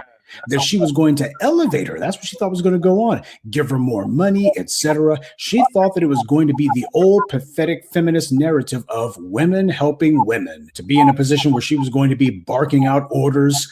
That was the fantasy that Tiffany Cross was nurturing, and reality crushed her. I mean, what a surprise. The network threw her overboard and then hired two black males, I dare not call these two cowardly scumbags men, to replace her. And what a surprise, the online shea butter crowd didn't even say boo. They went right on doing whatever because that's what sheep do. Yeah, white power figured out how to play these fools a long time ago. But then again, simple-minded as they are, that wasn't very difficult. But did you hear what this heifer said? Black men have read the book and talked about having insight because y'all have mamas and sisters and cousins and daughters and nieces and women in your life who you love. So I do think it provides keen insight into the Black woman experience, even as Black men who are dating, you know, like this is what our pain looks like on the other side of whatever they're going through. Don't be ghosting Black women. Yes, exactly. Be giving away chapter 1. Come on, bro. Well, when we extend our delicate love to you, treat it respectfully and kindly and tenderly, you know. That when Black women like her extend their tender love, that Black men should treat it respectfully and kindly. I mean, this sounds like a bad Keith Sweat album coming from her. I mean, just ridiculous. She had the nerve to say the words love and respect. Oh, I guess she must have meant like this. A lot of Black men sometimes feel like they're ignored or they're put down, particularly sometimes even by Black women in the media. So this is not that. But I do hear Roland's point that felt ignored. But you feel ignored and then you go over to the other side. The oppressed feel oppressed. So then you go and try to align with the oppressor. So I'm not putting Black men down, but sometimes it's like, well, some of you Kevin Samuels following Tariq Nasheed quoting people, please look at the truth and see what's happening and get in line with some of the Black women. Is majority, like he said, vote Democrat. Now, Tiffany Cross would never have pulled a stunt like that with any other group. She would not have been wagging her finger at white men, white women, or anybody else. She wouldn't be sitting there lecturing them and calling herself saying, you need to get in line. She would not have dared try that with anyone else. Yes, she knows exactly what the white media put her there for. Her job was to sit there and be lecturing and condescending. See, the bootlick class thinks that their job is to finger wag at Black people. And you notice how she loves to pal around with her lunch buddy, Roly-Poly Martin. He's trying to make a cottage industry out of that. Every time you see him, he's constantly screaming, yelling, cursing at Black people, talking down to Black people. These scumbags lead the charge to condescend to Black people, to insult Black people, and to make sure for their white paymasters, yeah, we're clearing the lane for you guys to do the same thing. That's what their job really is. Remember, the whole thing about attacking woke started with Barack Obama. He was the one who kicked open the door on that, talking about defund the police. It's time to stop all this woke talk about defund the police. And next thing you know, here comes the Cajun Skeletor, James Carville, and the rest of the white bloviators and talking heads. That's the job and the duty of these Negro misleaders and these bootlicks. That's their job. Being a crash dummy for white supremacy pays pretty good, right up until the moment it doesn't. But in Tiffany Cross's case, she was trying to do her pathetic little get out the vote effort for the Democrats. And how did that go for Stacey Abrams? See, if you're going to actually call yourself getting the Black vote, you're going to have to come to the Black vote and actually tell those Black voters what they're going to get. Right. And if the only thing they're going to get from you is finger wagging and a lecture, don't be surprised on election day when you don't get anything from them at all. Clearly, this hard-headed heifer, she listens to the Black media. She said as much. Shame she was too ignorant to follow what we said. If she had, she could have benefited from my best-known saying, when white supremacy is done with its tools, it breaks its tools. Tiffany Cross, like all these other clowns, thought she was on the team, that these good white folks in the white media loved her, that there was some sort of sisterhood with the likes of Rashida Jones. And in the end, she found out she was out there all by herself. For any shea butter bootlicks who might like to hate listen to me, understand something. Feminism was always damned to fail. And the reason why is when you got people who have a feminist mindset, they're not thinking about the collective. The feminist is only thinking about herself. Exactly. They have no problem whatsoever kicking every other female in the room overboard. In fact, they prefer it that way.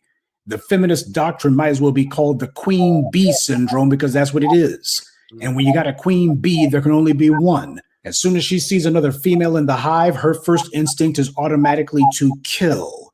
See, the thing to understand about feminists is their willingness to have other women around is inversely proportionate to how high in the hierarchy they are. In other words, when they're on the low end of the totem pole, well, they want to have a bunch of other females there to big them up and cheerlead them and to hopefully push their agenda. You know, the same way the white feminists did in the 60s.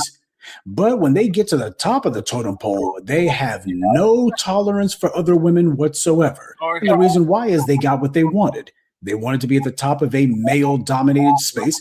As far as they're concerned, there's only room for one female here. They don't want other women around. Besides, you might accidentally have somebody who's younger, perkier, what have you. They're like, that's the kind of competition I don't want. So there's only room at the top for me. That's how feminism always works. The higher they get, they suddenly have no tolerance for other women whatsoever. No matter what delusions and daydreams that Tiffany Cross had, there was no scenario where Rashida Jones was going to be calling herself having a sisterhood with Tiffany Cross and that the two of them were basically going to be sitting here running things. Tell me, what corporation out there have you seen where there's a number of women who are at the top of it actually trying to call themselves being some sort of sisterhood against the male patriarchy in this or that company? When have you ever seen that? And that's the reason why Tiffany Cross is so bitter today. No network support, and those online chumps who were bigging her up, they had no influence and no stroke. Like the rest of these bootlicks, Tiffany Cross is a creature of self-interest. Nobody and nothing matters to her except Tiffany Cross. Apparently, it never occurred to her that Rashida Jones is also a creature of self-interest too. Isn't this woman supposed to know better? She's supposed to be a product of the white media, but she never paid much attention. No matter how she tries to tell the story, she's not a victim. There's no honor among sleaze. Besides, if Rashida Jones hadn't kicked Tiffany Cross to the curb, you better believe at some point Tiffany Cross would have pulled a Joy Taylor and tried to find some way to see if she could elbow her way into the boardroom. That's what she would have tried to do at some point. She would have made some kind of legal claim. That was going to be inevitable. That was going to happen no matter what. Instead of being realistic, Tiffany Cross thought that she was in some sort of ivory tower looking down on the black grassroots. And in the end, she wound up just like Goldie Taylor, Melissa Harris Lacewell, Round the World in 80 Days, Von Steubenberg Perry, just like Joy Reid, Joy Taylor, her boy, Roly-Poly Martin, Don Lemonade, and the rest of the smartest bootlicks in the room. When the white media is giving you those checks, they got you on TV, gassing your head up with phony praise, it's easy to con yourself into thinking you're some sort of big shot, that you're so smart, you're just some sort of genius. But reality always gets the last word. This is the cost of intersectionalism. These sorry Negroes who think to themselves that they're going to redefine themselves as something other than black.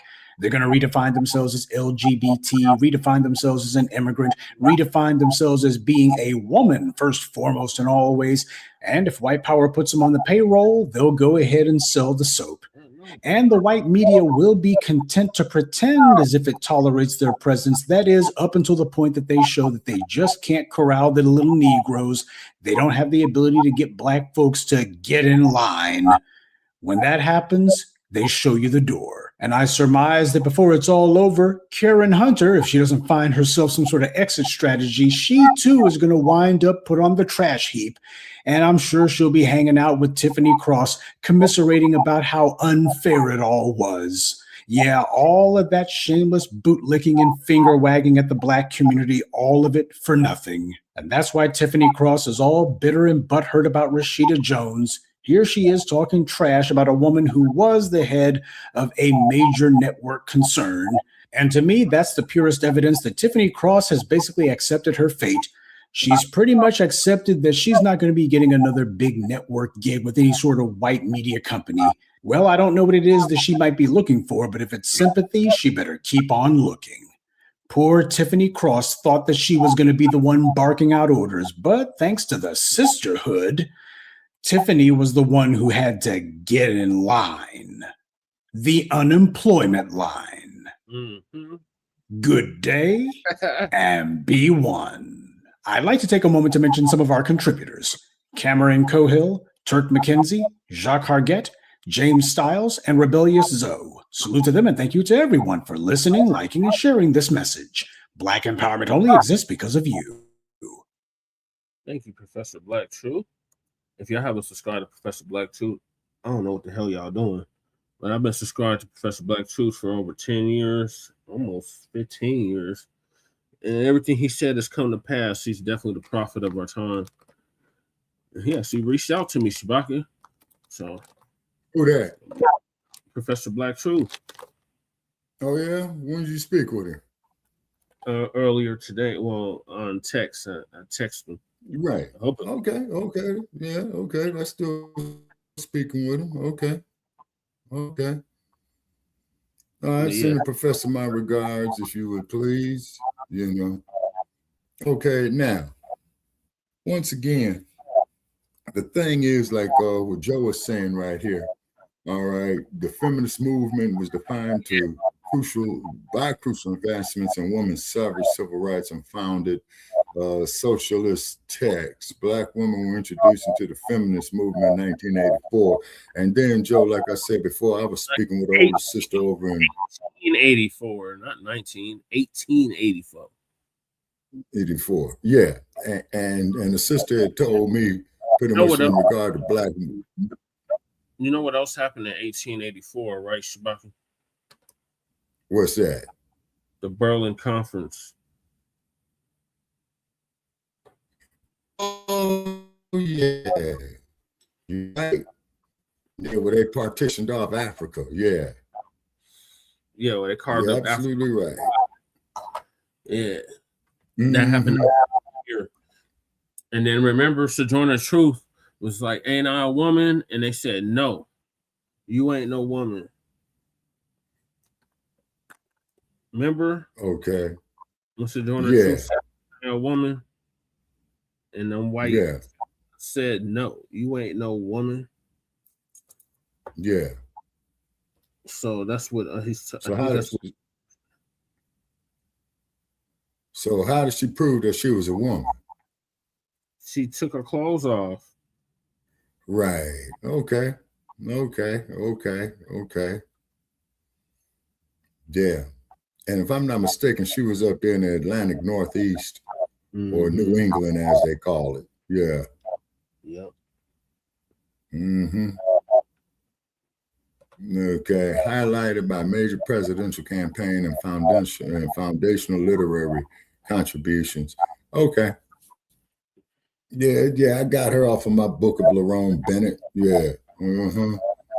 Okay, it was okay. Joe says the feminist movement was defined by crucial advancements in women's suffrage, civil rights, and foundational socialist texts. The year marked a surge in first wave feminine activism. Okay, yeah. Mary Church Terrell was a pioneering Black feminist who graduated from Oberlin College in 1884, facing both racial and gender discrimination. Yeah, and he said he might be a direct answer. That might be his direct ancestor. Okay. All right. Okay. Yeah, it was Mary Church Terrell. It was Sojourner Truth, and it was another one. It was like three Black women at that time. Okay.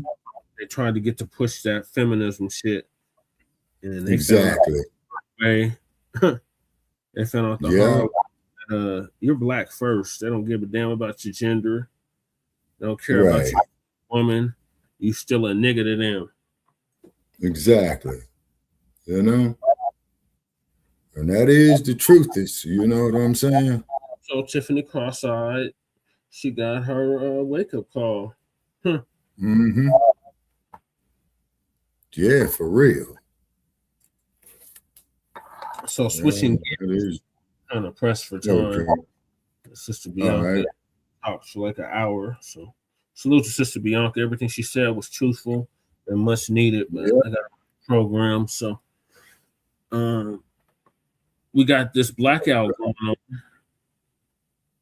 My grandma was Cajun Beach. Explain my Oh, that explains why. Okay, that makes sense, Black Joe. Okay, now Joe has got a statement in here in the comments, quote unquote. Now this is Joe. My grandma was a Creole bitch. Damn. Okay, can somebody explain to me what a Creole is? Black, Indian, and French.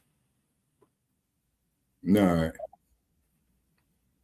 They're still qualified for the auction block on the slave auctions in New Orleans and what's that other city they got north of Baton Rouge? Yeah. Baton Rouge, yep. Okay. All right. Yeah, they put them in. They created them to act as a buffer class. So they, you know how they do. They would mate us with different people, and then the product of that would be a mulatto, and that mulatto they would call Creole, and that Creole would serve as overseer over us. In other words, that's what the Imitation of Life movie was about, if I'm understanding you correctly. Yeah. Okay. So we're doing a whole blackout, as Sister Bianca alluded to. We're blacking out these businesses, these OTB businesses. And we're starting with the Asians. We actually started with the Africans. Because the Africans was talking about you need us. No, we don't need you. And the Asians are finding a way. We don't need them either. So we got the Asian store boycott, economic impact, and cultural relations. So Lisa gonna give us an update on that. And this is a direct response to the Rick Chow verdict, what happened to Latasha Harlins and a slew of others that were victims of Asians attacking Black people.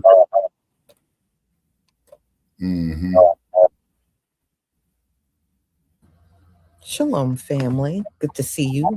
Hope you're doing well. We're going to get into this Asian store boycott. There's a lot of people that already got started with the boycott. You called her that? And it's in response to the Cyrus Carmack Belton, 14-year-old that was unalived by an Asian store owner. And come to find out, he shot at about 3 different melanated people. Yeah. So he has that reputation. And a lot of people are responding by refusing to go to the Asian nail shops, restaurants, or, any of their hair shops. People are saying, hell no, we're not going in there. We're not spending our money with these people.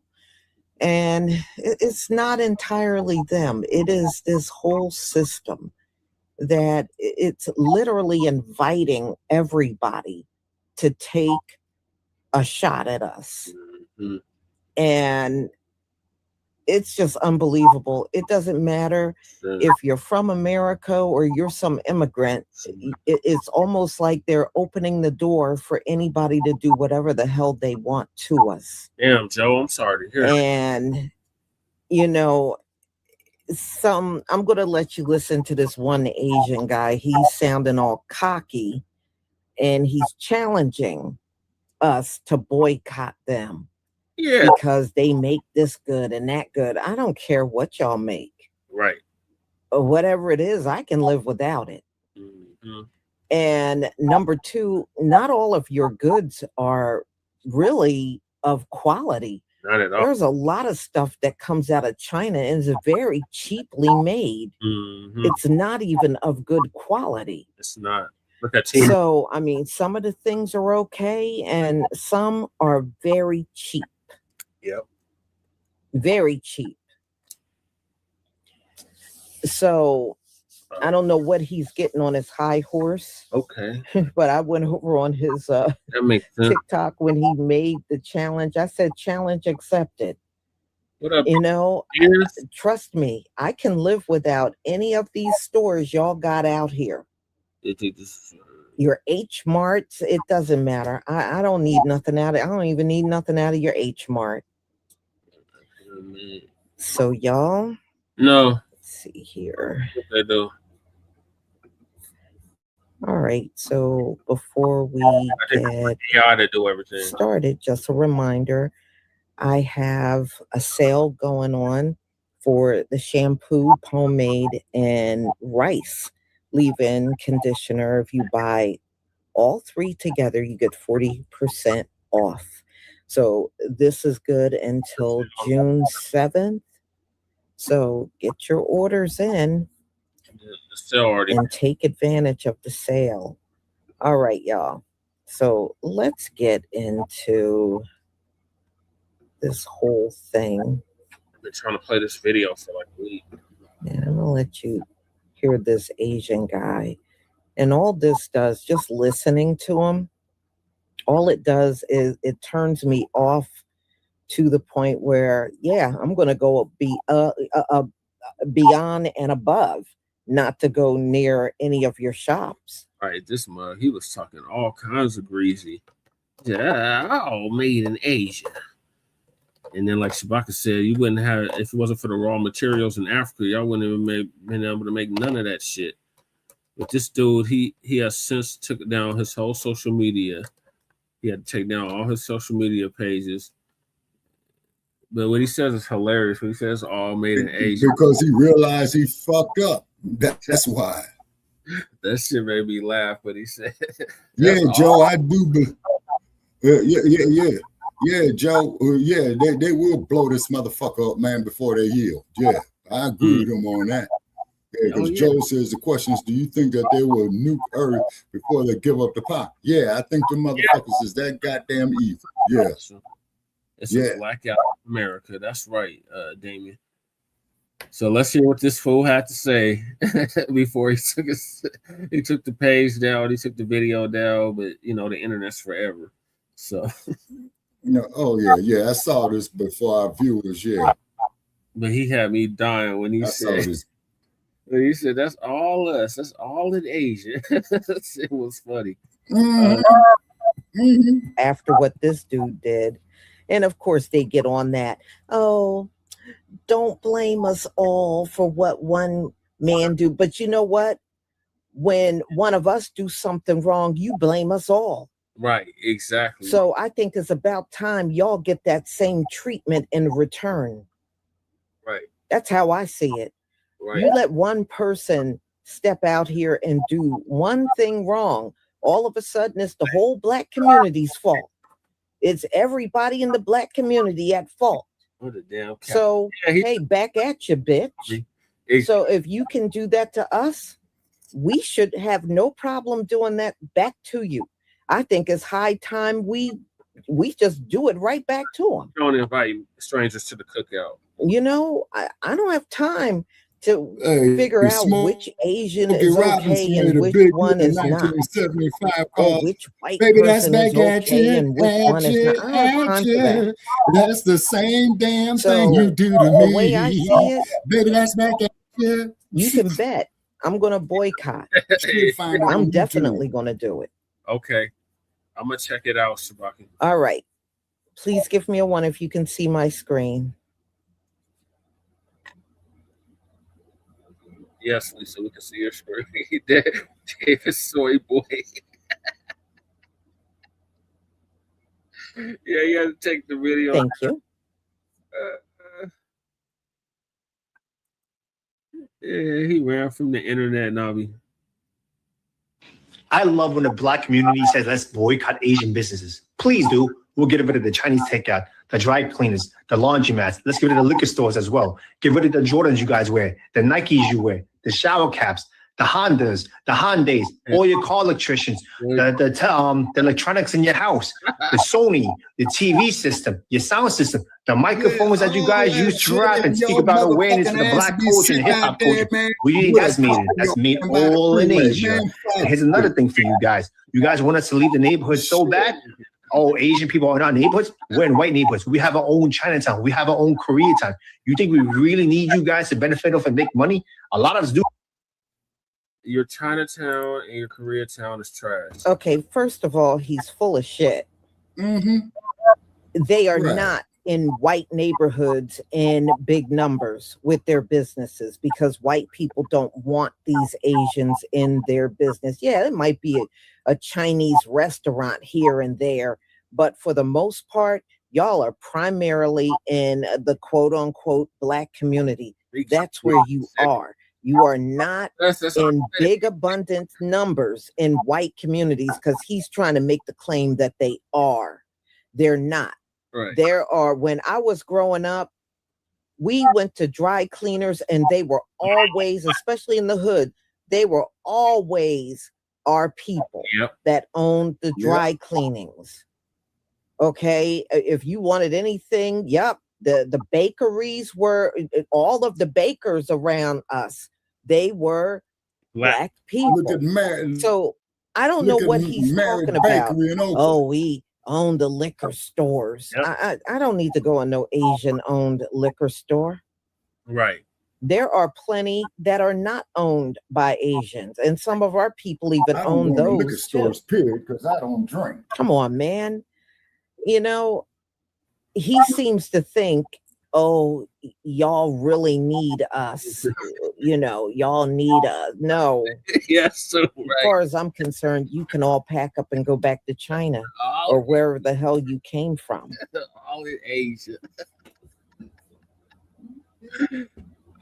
Okay. And never forget, we are the real true inventors, y'all.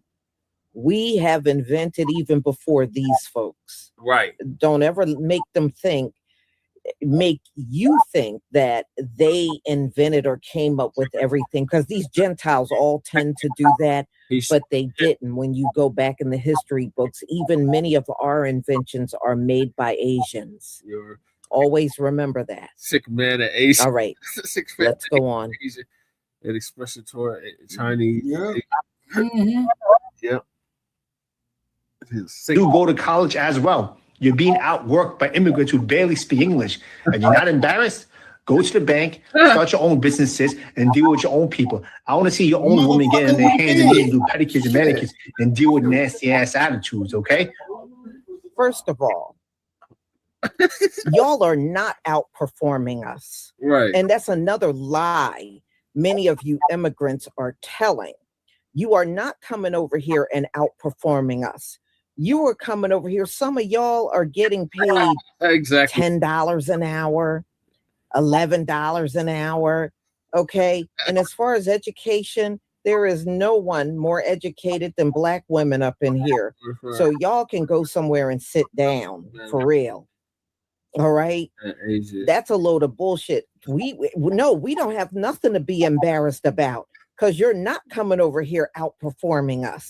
The only reason why you have more is because this white society up in here allows you to have more. That's all. That's all. But see, the system is rigged. It was a therapy. That's why they have been fighting like hell to keep us down at the bottom the whole time. And so people like you can just walk in the door and get any opportunity. See, just like you get an unfair opportunity even in the courts, we're seeing that too. So when one of us are eliminated by an immigrant, these folks want to let the immigrant go. The opium, yep. So no, you got an unfair advantage up in here. But if we level out this playing field, we'll even run past you Asians too. Exactly. Make no mistake about it. See, these white people have always been in fear of us rising above them since Black Wall Street. Yep. But trust me, level the playing field just for 1 year. We'll sail right past you Asians too. Yep. You watch. Watch us work, goddammit. Please boycott Asian business. I'm all for it. So my people, these folks really out here trying to test our gangster as Black people. Are we gonna let them do that? Watch this. I love when the Black community says, let's boycott Asian businesses. Please do. We'll get rid of the Chinese takeout, the dry cleaners, the laundromats. Let's get rid of the liquor stores as well. Get rid of the Jordans you guys wear, the Nikes you wear, the shower caps, the Hondas, the Hyundais, all your car electricians, Y'all give them 1 month of not having the same revenue. Give them 1 month. Fools like him will be back on videos crying for us to come back in them stores. You watch.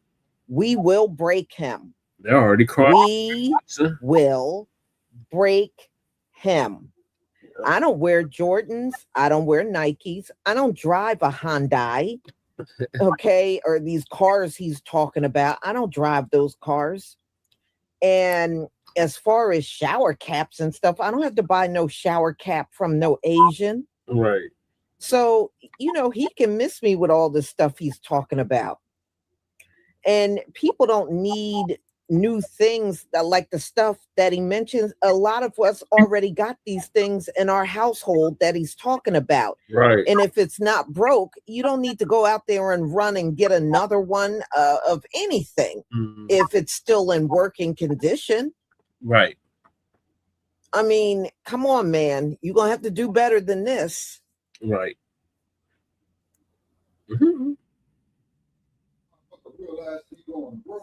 The electronics in your house, the Sony, the TV system, your sound system, the microphones that you guys use to rap and speak about awareness for the Black culture and hip hop culture. That's made all in Asia. And here's another thing for you guys. You guys want us to leave the neighborhood so bad?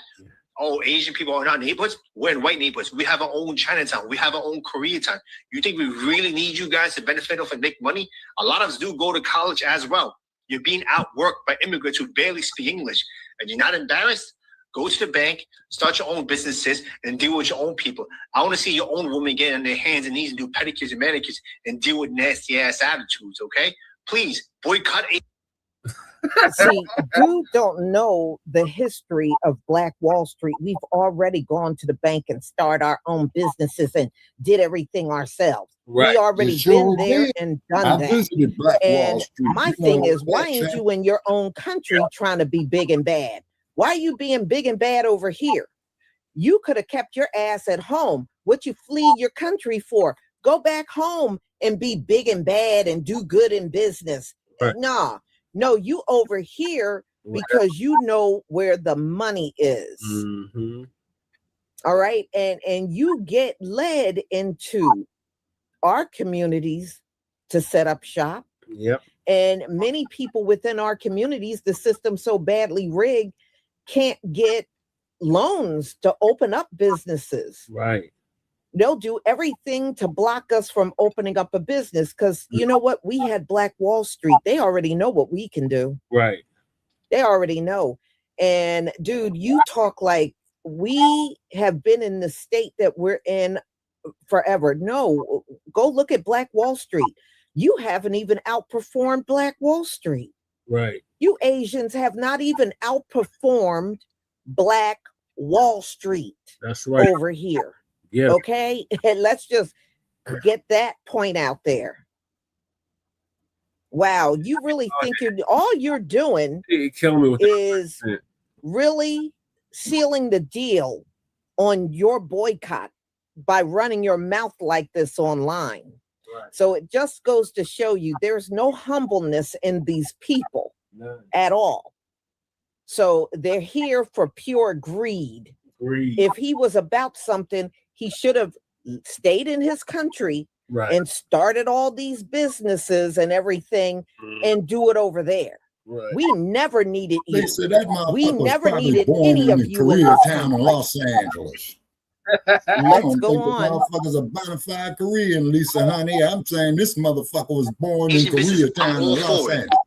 Aside from the two facts, one, the fact that it wasn't about boycotting China or Asian businesses from overseas, it was boycotting the ones that we patron often, the laundromats, the liquor stores, the restaurants, yada, yada, yada, within the United States. And two, this take is clearly ahistorical and him not understanding why Black people hadn't been able to put those things in our neighborhoods that Asian people were allowed to, and why that happened the way it happened. So not only does he minimize who Black people are, disrespect the work and efforts that we put forth that allowed him and his people, as he called non-English speaking immigrants, to come in here and thrive.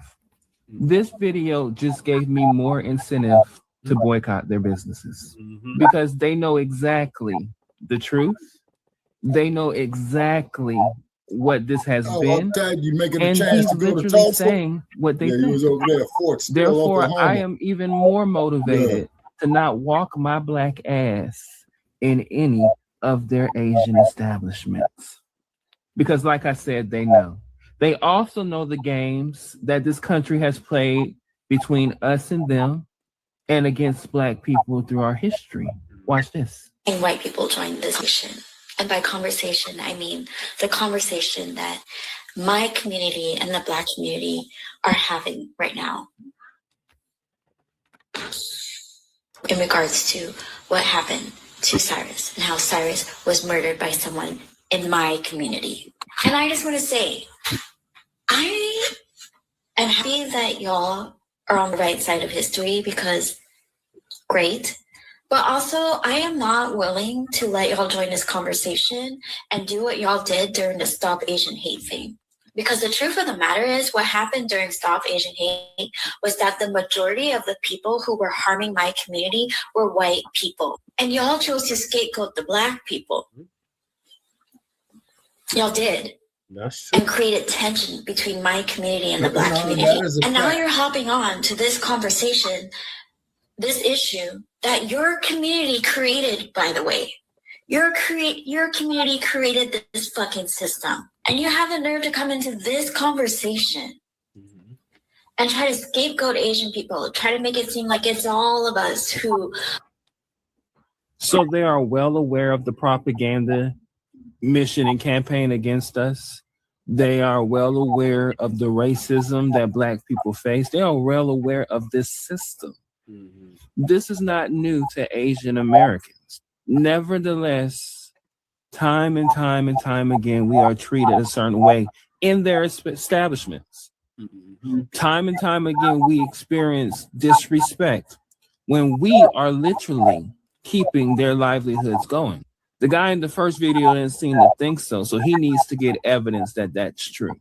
And not to mention, in this particular situation with the Cyrus situation, that Asian guy, Rick Kim, was a nuisance to those Black people. He had already shot and harmed Black people before.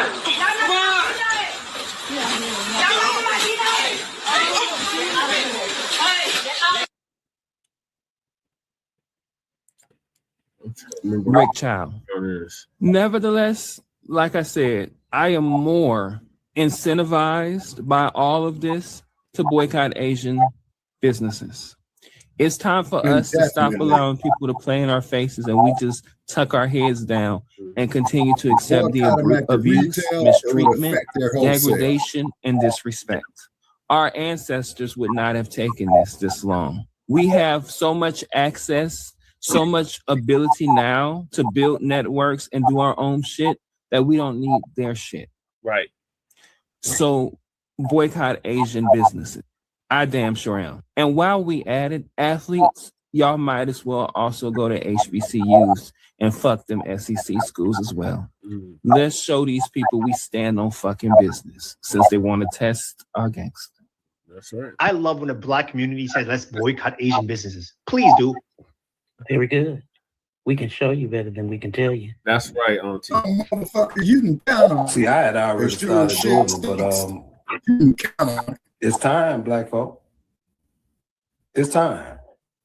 We know for a fact that this particular group of people will probably have to pack their bags and go back to their goddamn house if we didn't shop with them. Yep. Let's go and do it. I already started doing it a few years ago. I'm gonna be honest. Once I moved out toward the West Coast and actually met them, I said, shit, I got a chance to make money off of them because of my license and my profession. Interesting. But I ain't giving them shit else. I think we need to start doing it. Oh yeah, by the way, let's stop going to these Asian and Indian stores all together. The same thing has been happening for centuries, and enough is enough. Let's stop supporting these businesses that hate Black people. Their minds was made up as soon as they saw that little Black boy walk into the store. Do not go to those Asian or Indian markets, period. Oh, and the nail shops are next.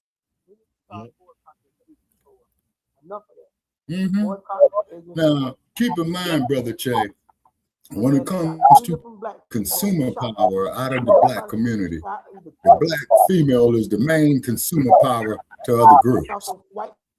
The nail shops, the hair salons. You see what I'm saying? This is a public service announcement for all the Black Americans. Yeah, the Asians out there is talking hot shit right now. And since we can't really tell which one of them is Chinese, Japanese, Vietnamese, Taiwanese, or Korean, we're gonna boycott. So going forward, for the next at least a couple of months, till these motherfuckers really feeling they coming back crawling for mercy, yeah, we ain't getting no more nails, no more fucking wigs, none of that bullshit Korean facelift bullshit they got on here. Whatever the fuck they selling, we ain't motherfucking buying it. We ain't going to their liquor store.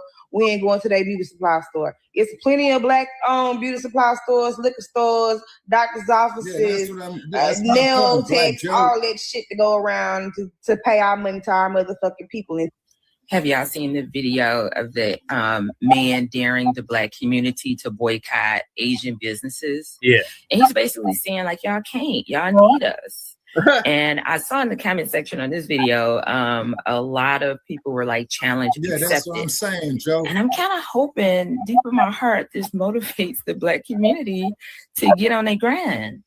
Because a lot of people don't seem to think that we have things. Could it be better? Yes, we definitely have to work harder to get a foothold in these marketplaces. But I'm from Detroit, right? I grew up in Detroit. So there are a lot of Black-owned gas stations in Detroit. I don't think Davis brothers still own that Shell on Outer Drive. I used to love that gas station because I could take my car there and get service, no problem. But I do know he owns like that tow shop across the street or something.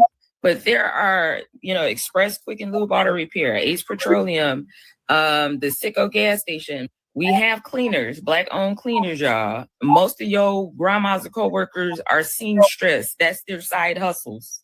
I've been talked about how Black women dominated the beauty space for a long time, and it was kind of taken over by other communities.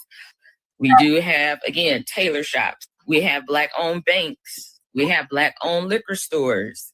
We don't have like a Black-owned like TV brand like they do. A lot of our electronics do come from Asia, so they get that on lock. Okay, so he kind of right when he say you need us for certain stuff because they making sure they right, which you can't be mad at. But that's the opportunity, y'all. Somebody get in here. For those TVs and all that come from Africa. Right. See, I look at that differently. Even if they do have all the brands, you don't need no damn TV every day. Yeah, you're right, Sabah. Okay, if we're talking about everyday items, most of us, once we got TVs in our houses, those TVs are there for years. These TVs sometimes are in your house for a couple of decades. Yeah. Okay, that is not something that you need to go out and buy all the time. Most of us get TVs and shoot. I still got one that works in my house and I've had it since the damn 80s and the TV still works. So we don't need that stuff every day. Even if he's Neighor, well, we got this brand. Yeah, you might have it, but we don't need that every day. Right. For real, we really don't. We don't, Lisa. We really don't. Manufacture something here on American soil made by Americans. I don't even think America has its own ladies and gentlemen, like brand for technology that makes TVs and stuff like that. At least I don't think so. We do have the phones, like Apple or whatever, but it'd be nice if somebody who's a Black American can get into that market. But let's watch the video, y'all. Let's boycott Asian businesses. Please do. We'll get rid of the Chinese takeout, the dry cleaners. Basically, all the employees are Black people. So you want, because it's a share, it's a, publicly traded company. Well, I don't think Ford is. It's Ford, I think Ford is. But they want to invest back in them companies because they get a share of that money back. So it makes sense, right? But it would be nice to have like a Black American owned car situation. So Black community, are you embarrassed like he said? Now I don't know what he's talking about, like they go to college, like we go to college too. We have big CEOs and high positions for high companies, but unfortunately a lot of those brands aren't like global brands at this moment. Remember, at the moment. Why you think unfortunately, we hear a lot of videos like this from a lot of immigrant communities here in America. So how do we step in the game and step our game up? We're in it. It's just a lot of times the perception of us is, Yep, you're right, Black Joe. You know what? I know this sister means well. I really, truly know she means well. We ain't in no competition with these Asians. We're just saying we're not buying their goods. We're not going to go in their stores and patronize them. That's all we really do with these folks anyway. And ladies and gentlemen, and we just, being a business we were major, patronizing some of their restaurants and stores and stuff like that. All we're saying is we don't have to patronize them and we're going to boycott them. She kind of talking like we're in some direct competition with them. And It check ain't the that kind Asian of stock party, girl. market We're too, just Brother Che. boycotting. Oh yeah. You're going way too deep Yeah. with this. That's all I'm saying. She going way too deep. It's just a boycott. We ain't got to have no manufactured cars and all that stuff that she's talking. You're trying to get into direct No, competition, Joe, but and that's what we're I'm talking saying. I am about speaking methodically. boycotting. That's why I say Boycotting. boycott they Okay, let's not shit. run off the rails. That's not responding emotionally, sir. That's responding with your money, like the damn Montgomery bus boycott. The damn Montgomery bus boycott should be the goddamn blueprint to boycott all these motherfuckers that come in our community and disrespect us. TikTok, I see a post of a young gentleman saying people all over the country are boycotting Asian hair stores and Asian nail salons because of what happened to Cyrus. The most liked comment said, "Why punish other businesses that had nothing to do that?" And my response to that is very simple. Because I can't look at the color of your skin to determine whether you're Wait a minute, friend or Cow foe. Dog, I do For remember years, Curtis y'all have Max's looked at the TVs. color of our skin and looped us all as criminals, as has-beens. We ain't gonna never be nothing, and we are tired. But when we do it to you, it's a problem. But Drea, we're not all like that. And I understand that you're not all like that. But I am not willing to walk into another store or into another business that don't have somebody that look like me to find Well, out Joe, that you're that's not what one of the Muhammad fools. Ali What do we did do? with his We boxing, stop man. going He to targeted all his of your damn establishments. punches. We start You supporting have to our do own, that. period. I'm about to start putting together a series of Black Wall Street Zooms that is free, that is for everybody in the Black community that can come and start learning about resources in your area for you to support your own people. And I know that there's an app out there that you can go to. I'm not talking about no app. I'm talking about real conversations, real people that you can connect to in your area. We are boycotting Asian-owned businesses. We will no longer be patronizing Asian-owned businesses because it's dangerous. You never know. They might think that you picked up something out of in their business and you walk out of the store, you don't have anything, but they might think that you did and shoot you. Hello, everyone. It's Sheena with the Sheena Monet Movement. I hope you're having a good day. So I've been seeing all over my social media accounts upset people angry because the Asian man got off and he didn't get charged with murder after he killed a 14-year-old Black child in South Carolina. As you all know, my channel is a history channel and I talk about history. This is just history repeating itself. I don't know if many of you have heard of the 1991 incident where Latasha Harlan, 15-year-old Black girl, was killed by an Asian woman. The Asian woman owned a business, and Latasha was accused of stealing orange juice and running out the door. And the Asian woman shot her in the head over orange juice. This is just history repeating itself. The bad thing about us as Black people, we hear about stuff like this and then we get angry and we start saying boycott, and then some time goes by, we forget about the incident and we're right back patronizing these people who don't care about us, patronizing their business. Asian businesses are patronized by Black people mainly. We're the ones who keep them in business. Right, Joe. We give them all of our money. But if Yes, they're going to be out here killing our children, we need to stop patronizing their businesses. We need to boycott Asian-owned businesses as Black people. A bottle of water, that's what the young man that lost his life over. The Asian owner thought that he stole a bottle of water and he chased him down and shot him. That's wrong. Imagine what that mother is feeling. We need to stick to our guns this time. We're going to boycott the Asian-owned. Mr. Shabaka, we covered that, what was that, last week? Yeah, we covered that last week. Okay. Oh, wait a minute. You're right, Che. We did. Okay, my bad. Businesses and don't start back supporting them. Stop supporting their businesses. That's the only way they're going to start respecting us. This right here proves to you they don't respect us. They do not respect Black people. It should be enough to tell the Black community that we are not respected by them. We give them all of our money. We patronize their businesses. They're successful because of us, but they don't care about us. Wherever you are, wherever you're living, in whatever city you're in, comment below and tell us any Black-owned businesses that you know about, any Black-owned nail salons, any Black-owned grocery stores, Black-owned beauty supply stores, so we'll know where to put our money, where to take our dollars. We need to start keeping the dollars in our own community. because these people do not respect us. 2026, a young black child still getting shot and we in the need back. Like nothing has really changed. That's history repeating itself. And this is why I do what I do. This is not new. This has happened before. The worst part of it all, he's not even getting charged with murder. The 14-year-old's mother walking out of the courtroom in tears. Do you think the man who shot that 14-year-old child cared about that? Nope. No, he didn't care. He was just happy that he didn't get charged. This should be enough right here to tell the people in the Black community, stop patronizing Asian-owned businesses. We're the ones keeping them in business. They don't patronize Black-owned businesses. They don't care about us. They have no respect for us. They would kill our children in cold blood. That should be enough for us to say, let me just start sticking with my own people. That should be enough to tell us that. You would think. Do not patronize those businesses anymore. It's time for us to start sticking together. Time for us to figure out what we're going to do as a Black community, because it's too much going on right now. Things are getting worse. For that man to kill a 14-year-old child and not be charged with murder, that is terrible. That's terrible news. Share this video. It's time to be careful and start supporting your own people. Thank you so much for watching. Rest in peace to that young man, and I send all of my condolences to his family.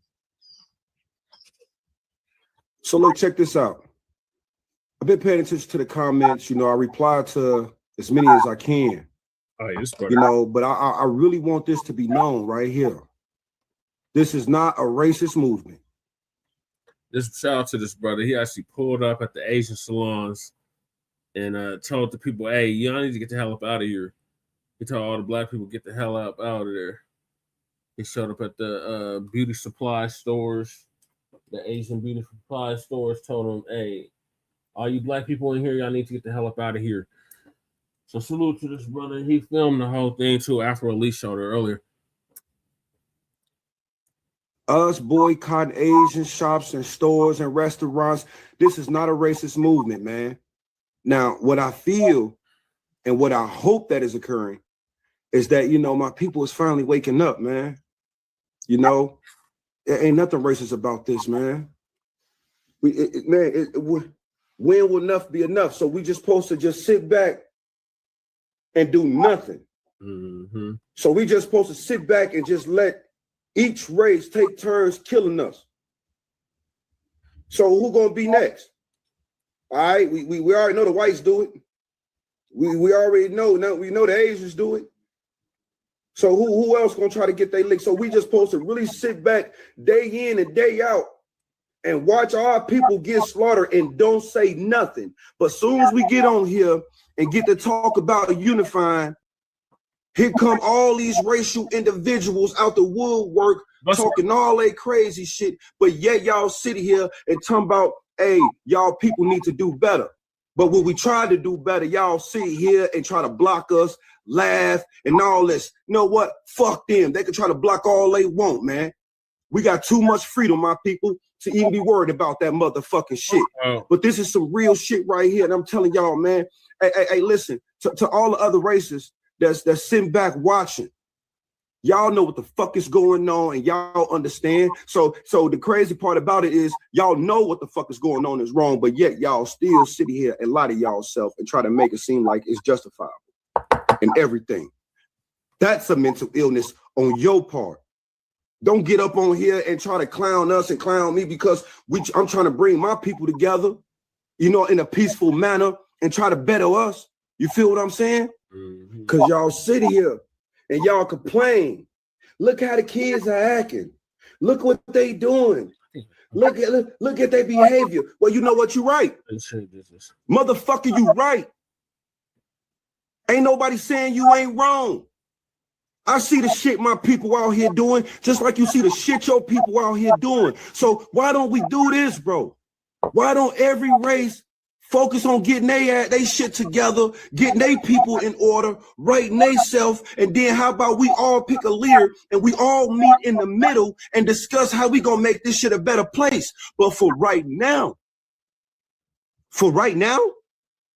oh man, listen, I'm letting you know right now, man, hey, a demonstration must be showed, man. We must demonstrate, bro.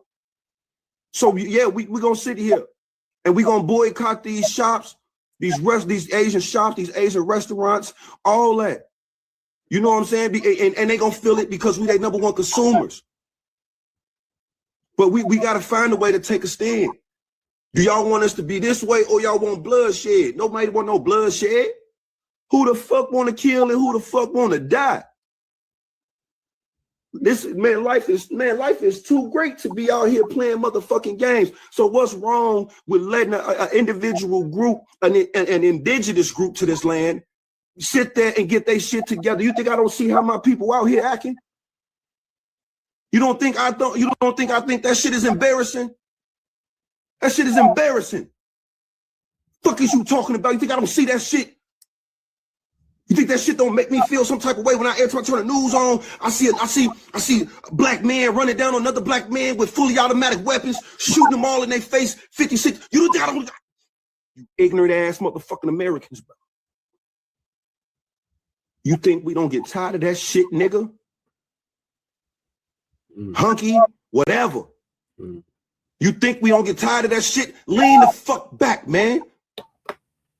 You sitting here, y'all complaining about the behavior, but when motherfuckers come along and try to change the behavior, do that, you will sit here and you will ridicule me. You right about that. You will jump in my comments and put monkey signs and all this and that. Why not jump in there and say, you know what? Hey, black man, hey, you doing right for your people, man. Yeah, hey, get them together. You need to do that. Yeah, that's what's up, bro. Y'all can do it. Don't nobody want to do that, though. But you want to sit here and ridicule a motherfucker who's trying, though. Same with my people. And you know, those be the ones, bro. My own people will be jumping in that motherfucker. Man, well, who you think you is? Don't no motherfucking body got to listen to you, nigga. Motherfucker got too much going on in their life to be worried about this and that. Hey, bitch ass nigga, did your ancestors say that for the rights that you got, hoe ass nigga? Ungrateful bitch ass nigga? Yeah, and tell that there to the Black Panthers and all those who died in that Black. We got to get this shit together, people. I ain't gonna lie, this shit's embarrassing. We better than this, man. We better than this, man. Right, we better than this. We been better than this. Man, get in y'all kids' lives, man. Man, stay in them households, man. Stay controlling them households, man. Guide your seed, man. Women, guide your seed. Guide your little female. Guide your little queens. I don't see how the fuck y'all. No, let me break it down to y'all, bro. Do y'all really sit back and look at us and how we be acting? I don't give a fuck how y'all feel to my uncle. Ain't no Uncle Tom over here, bitch ass nigga. So you better watch your mouth. And I can speak on my people if I want to, ho nigga. I get him. But like I said, you think I don't see this shit? That shit embarrassing, y'all. Every time you look around, motherfuckers all out here loud, obnoxious, tearing shit up, man. I ain't gonna lie, that shit clown shit. Walk around this motherfucker half naked and shit. Women control y'all motherfucking daughters. These boys out here acting crazy. Don't even respect their elders. Motherfucking fathers getting your sons' lives. Yeah, I've seen them a few times. Y'all motherfuckers want to sit around here partying bullshit all day, but when it comes to the kids, y'all want to play games, man. Fuck that. Hey, man, listen, we gonna start acting accordingly, man. Yeah, I gotta find them on TikTok. We gonna stop acting like Lord Kai citizens, because we're not. We built this motherfucker, man, from the ground up. This our shit. And y'all got to get in y'all head, bro. We're not going to get this bitch back. We're not going to blow this motherfucker up before we get this bitch back, man. But there's other ways. You're right, Joe. The battle within. To make sure that we are good. It's a new age and time, man. Right.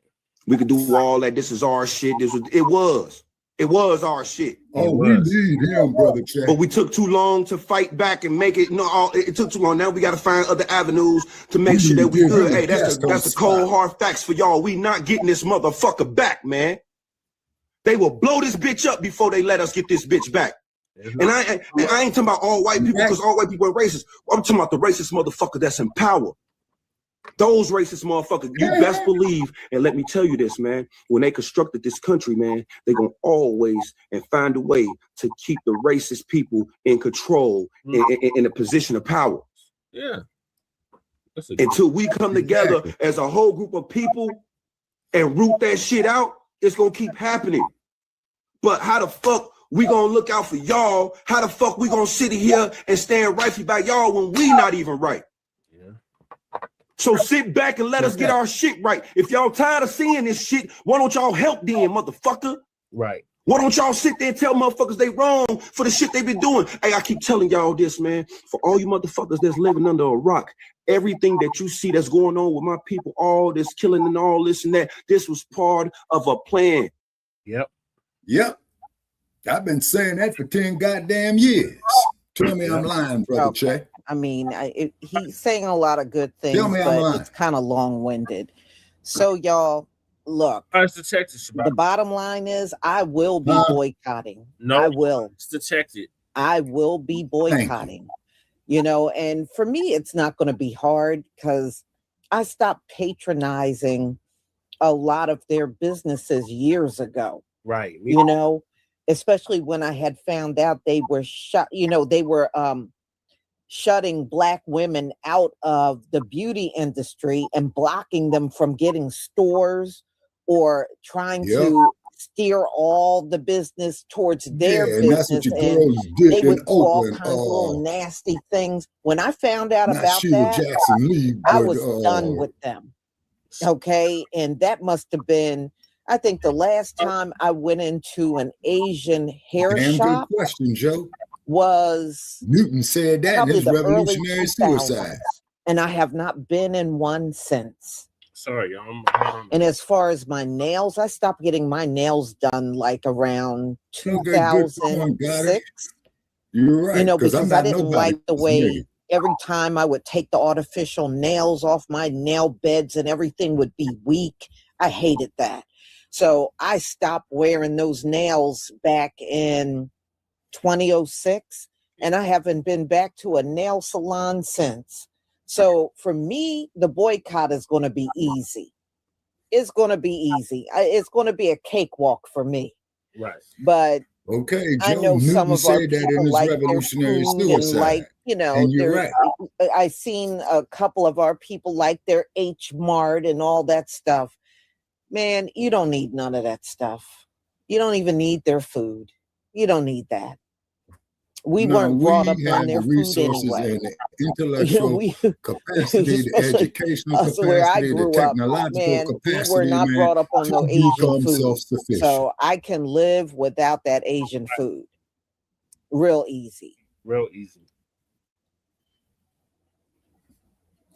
So y'all, I'm going to go ahead and conclude. Thank you so much for being here.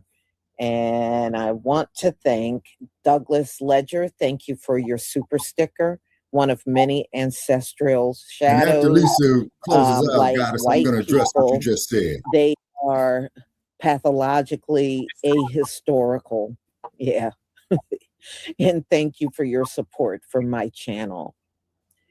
And Tweed 8943, thank you for your super chat. And let me see what it says here. Stop dealing with these people years ago. I'm not boycotting. I'm putting out of business altogether. Yeah. Yeah. You know, like I said, I'm with you because all that, Joe, all that, like brother. That's what they was doing at the University of St. Quarry. Probably nearly 2 decades ago. And let me tell you something. Once I decided I was not going to go back in their businesses, it really has not been hard not to go back in there. It's like, oh my goodness, they got this or they got that over there. I want to get, no. They don't have nothing in them stores that I can't find somewhere else. Right. And that is a fact. You're right, Joe. But thank you for your support from my channel. Everything they got, we can find somewhere else. Bobby. That's true. I think he was addressing people in this chat, though. Mm-hmm. Yeah, I think he was. And I will never forget when Peter Liang killed Akai Gurley. Yeah. And how the Asians all ran to the streets and they protest. It's a tragedy, but but don't punish this guy. Don't punish this Asian guy. That kind of stuff. And that turned me off about them, even back then. Yep. Okay. So, look, Philando Castro. we know how to hook up food. We don't need none of these people. Seriously, we don't need none of them. We already know how to hook food up. Right. For real. How they rally. You know, and the way that Asian guy was talking, I don't know. For some reason, all of these immigrants come over here. Tell me about it, Joe. Yeah. They have. Sometimes I feel like I'm on the verge of having a damn aneurysm. Yeah, we can't have. But in their minds, psychologically, they believe even they came here and rose above us. And I'm like, rose above who? I tell you what, that is some serious psychological and that BS they are on. But many of them are sitting around and they really truly believe they have come over here. Last Poets did a poem on that. Party and fucking around and bullshit. Yeah. No such thing has happened. Party and bullshit. No such thing has happened. And bullshit. Yeah. That's why I like niggas are scared of revolution. Mm-hmm. Niggas scared of revolution. Mm-hmm. No, there's no Asian gas stations around us at all. There's a few of those Indians and Arabs around here that got gas stations, but Asians, I have never been to a service station that was Asians there. I mean, Indians. You know what I mean? I'm not talking about the East Indians. I'm talking about like the ones from China. I have never seen any of them at gas stations. Then you come out west, Lisa, you'll see plenty of them. And they all don't realize west, if Lisa, it was not for our people fighting during the civil rights movement, none of them would be here. And, you know, many of them don't want to believe that, but it's the truth. So, y'all, I'm going to go ahead and conclude. Thank you so much for coming. That's it. And be on the lookout for my lives tomorrow. Yes, they are. And don't forget to pick up your hair products. Shalom, family. Okay, Joe, where the Indians and the Arabs meet at, is that there the place they call Asia Minor? I wasn't too smart on geography. Okay, Goddess Naga. That term MF that you mentioned, okay, you taking me back to another memory. I was about 7 years old, and Mama heard me use the MF term, okay? So she brought me in the house, and after absorbing a left hook followed by the right hand, Mama Martin washed my mouth out with soap. And she says, now I'm going to sit down and tell you what this term means. Okay, Brother Che, we did an episode with the what was that there? The breeding farms. Yep. I think you hosted an episode on Shabaka's Black Experience about that. Okay, it's your age. Okay, got you, Joe. Okay. And so that's what it is, and that stuff is still with us. You see what I'm saying? Now, the thing is this. As Dr. Francis Cress Wilson said, with the basketball net, the golf ball, the golf, you know the lecture she gave, Che. You see what I mean? Yes. Okay, yeah. And they did this is because they wanted to keep the slaves strong and stuff like this. See, so this is why in the Black community, you will hear, you know, like how we refer to Lisa Cabrera as Mama Lisa. You see what I'm saying? Yeah. Just like as Nina Simone had did it, may she rest in power. Yes. She talked about Mississippi goddamned, and to find out that the girl who used to play Luann Corbin on the TV series In the Heat of the Night was her grandniece. And you remember, Che, when I put up there and I said, well, man, I'll be Mississippi goddamned, you know? Yeah. Okay. Yeah. Okay. Yeah. And then, okay, you get these people who hit my timeline, the buck winches, the bed winches. Well, we all the same, Shabaka and all this old type of shit. And I had to tell him, I says, look, let me tell you something about an old bastard. I already been your age. Your test is, can you make it to mine? Yeah. Understand? And I'll be quite naturally, of course. I think he was addressing people in his chat, though. I think he was just responding to people, naysayers in this chat that was talking shit while he was doing his live. Oh, okay. Yeah. You're right. Okay. Man after my own heart. Okay. Mm-hmm. And the You're brother right. was right. You see? He used a different word. Everybody wants to say that word now. So these other groups, they say that word more than we do. Yeah, exactly. So. Mm-hmm. Miss Simone's B-Day is day after mine, so nowhere. What? Okay, wait a minute. Okay, all right. Okay, Miss Simone's B-Day is a day after hers. No, okay. we're not the same. That's bullshit. Okay, Cowdog says the term sapsucker was when the white babies were breastfed on the slaves because the black women had. Okay, because the white woman's milk was weak. Okay. Yep. Okay, all right. That's understandable. You gotta come up with it sometime, Cowdog. You know what I'm saying? I'd look at it differently though, because when I was coming up, I listened to Tupac a lot, and Tupac says it meant never ignorant getting goals accomplished. So I'm never ignorant getting my goals accomplished. Right, and Tupac was a Renaissance man, Brother Che. As I study his lyrics more, you see, because he was ahead of his time, and that's why every time I pass Las Vegas and Colville Avenue here, when I sit there waiting for the light to change, I always say, "Hey, rest in power, Tupac." You know what I'm saying? Yeah, like in order to reach some of our the problem is, unfortunately, in order to reach some of our people, we have to talk like that.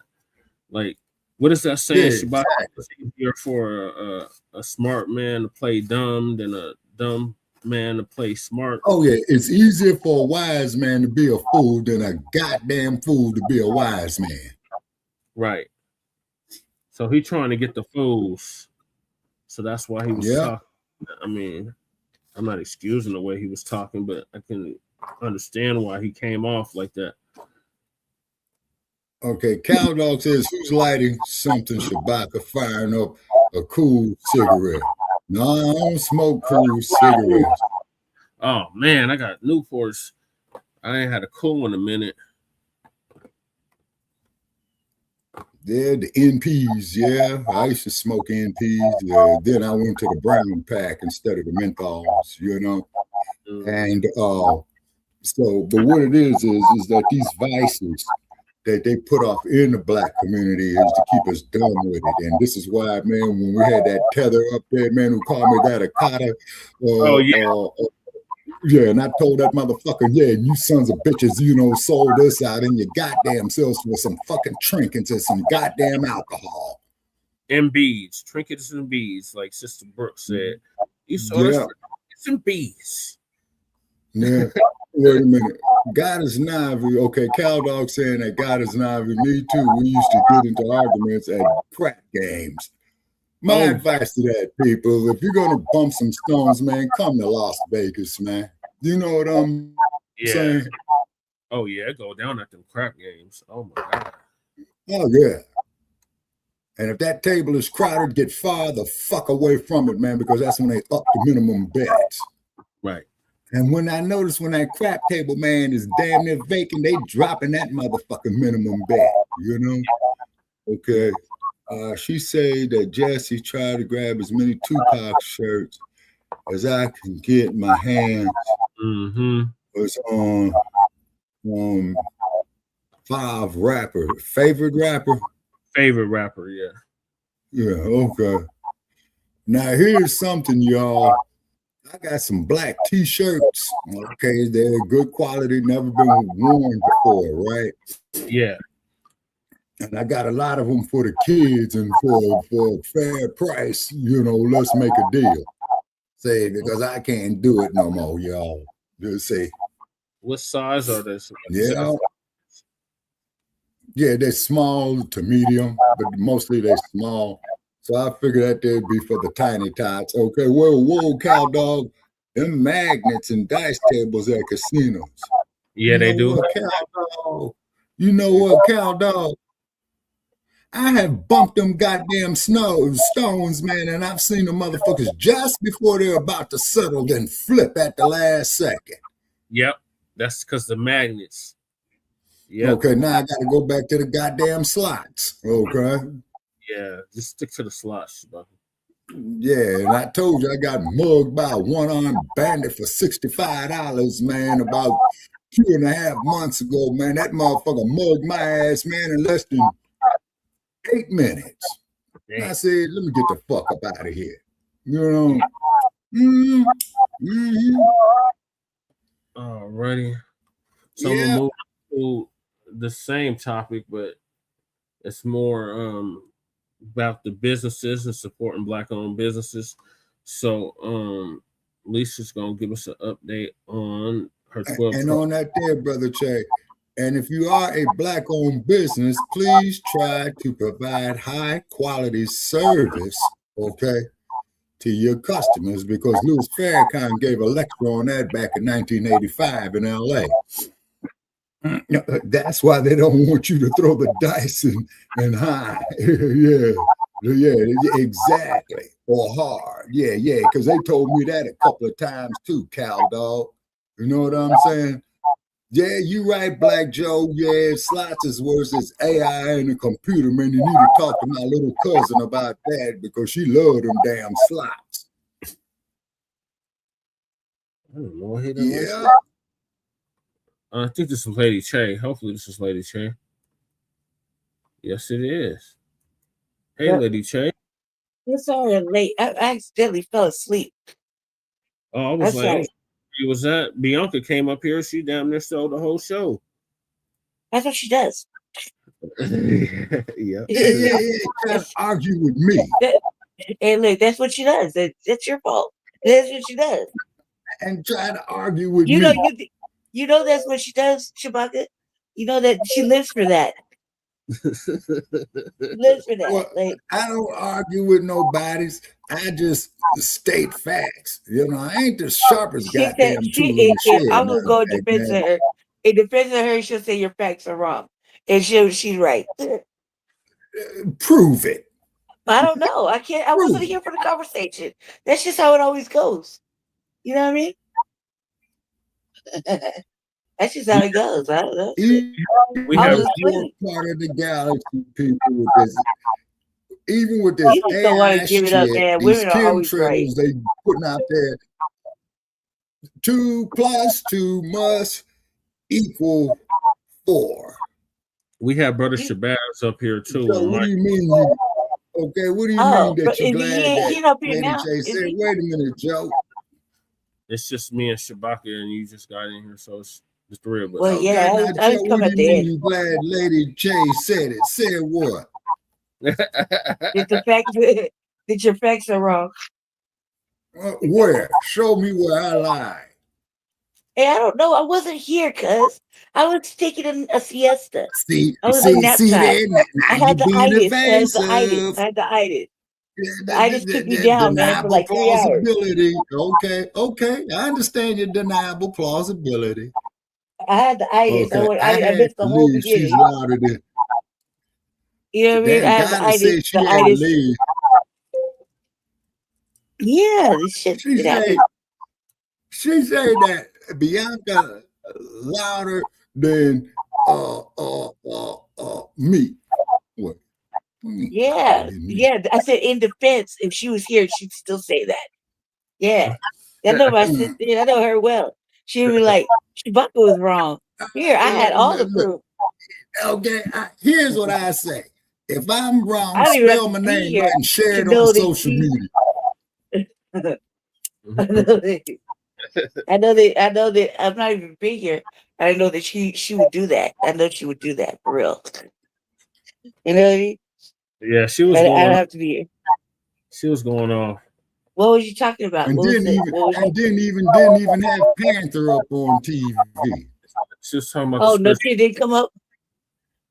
No, she Yeah, don't she get on didn't even camera. have Panther on TV. was talking about yeah. she was talking about the spiritual warfare that we're under.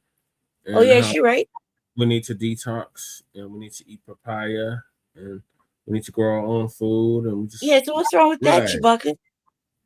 No, ain't nothing wrong with growing your own food. And also, too, What's Brother wrong with Chad, eating you was papayas? pointing out. Papayas are good. Okay, I didn't say there was nothing wrong eating papayas. Okay, but also seeds. She said we need to eat the papaya seeds.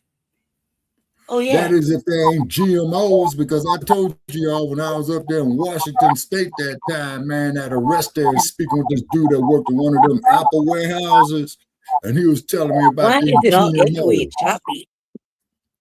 Because you're on the tablet. But there's nothing else on, Jesse.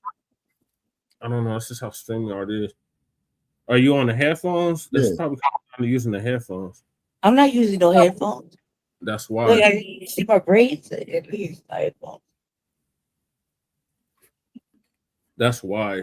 You got to be connected to headset or something. That's just weird. She's saying that I need to swallow. Swallow what, Joe? I ain't that kind of guy now.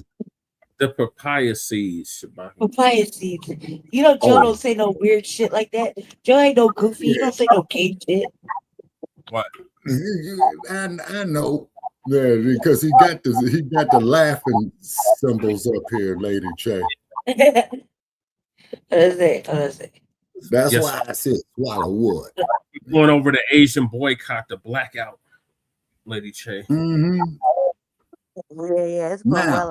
If we can get them goddamn tethers on the continent, man, not to give the raw materials to them motherfuckers, man. You see what I'm saying? That'd be a big help. Okay, because you remember, Che, we was talking about how China's building that Trans-African highway. I feel like I look weird with the headphones on my braids though. Video up in the queue. They beating them like pinatas over there in Africa, Shabaki.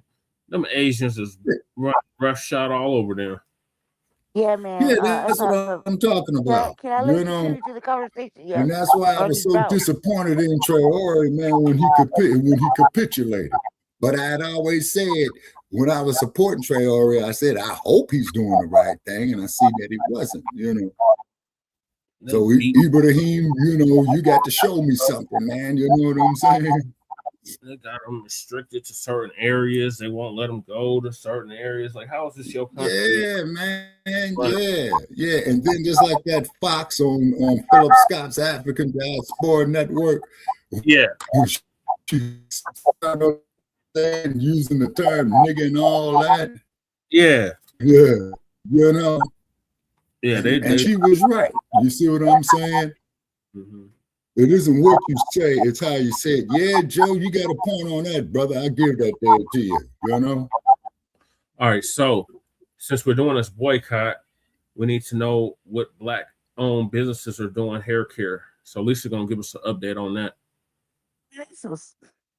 Don't nobody read the fucking Black Do not buy 12 Tribes on Earth hair growth oil. You know people don't read no more, Lady Che, even though it's fun. Christ, man. Reading's fundamental. Like, just pick it. Just go ahead and scroll through. You got all the information in there. Like, I mean, man, Black people. None, Joe. I agree with you. Reading is fundamental. That's the first thing we learned how to do. Read. Right. It's not waste Instead reading. of the last 50 years, Joe, let's try the last 150 years. You know what I'm saying? When them motherfuckers sat up there and let them crackers get them drunk, man, and gave them some goddamn trinkets. And then when a sober motherfucker sobered up inside of a hull of a slave ship, he wondered, man, what the fuck did I do? It's cracking for real, Nobby. Let's get to how we can redirect our funds back into the Black community. Okay, now on that day too, Brother Che, let me say this here. Okay, see, this is why, man, we got to control our own currency. You see, because I think me, you, and Michael had a discussion about that when Nixon took the country off the gold standard. Mm-hmm. And I told you I went down there to Pawn Stars, man, and motherfucker talking about he didn't want my wheat penny and my 1940 quarter, and then the motherfucker had the audacity to say to me, man, well, why don't you just give them to us? I say, sir, you have a nice day. Right. And the cold part about it was it was a nigga that had them titties. Hair that grows. They have a whole line of So Lisa got a whole Okay, line. Joe, trading lead, gun. That's right. Yeah, trading lead, gunpowder, and brass. Yeah. Look at these products. Lisa got a whole line of products. You don't have to go to these Asian salons. Well, I need Lisa's phone number, man. It's because I've been trying to reach out to her, man. But yeah, I don't have her phone number. I just got her email. Well, you open up a correspondence with her, man. Please shoot her an email on my behalf and tell her I just need about 5 minutes of her time. You know, okay. Which I can understand. You know what I mean? Yeah, remind me tomorrow about the. Because she's going to be doing like 3 lives tomorrow. Okay. What was I going to say? I just already let her know.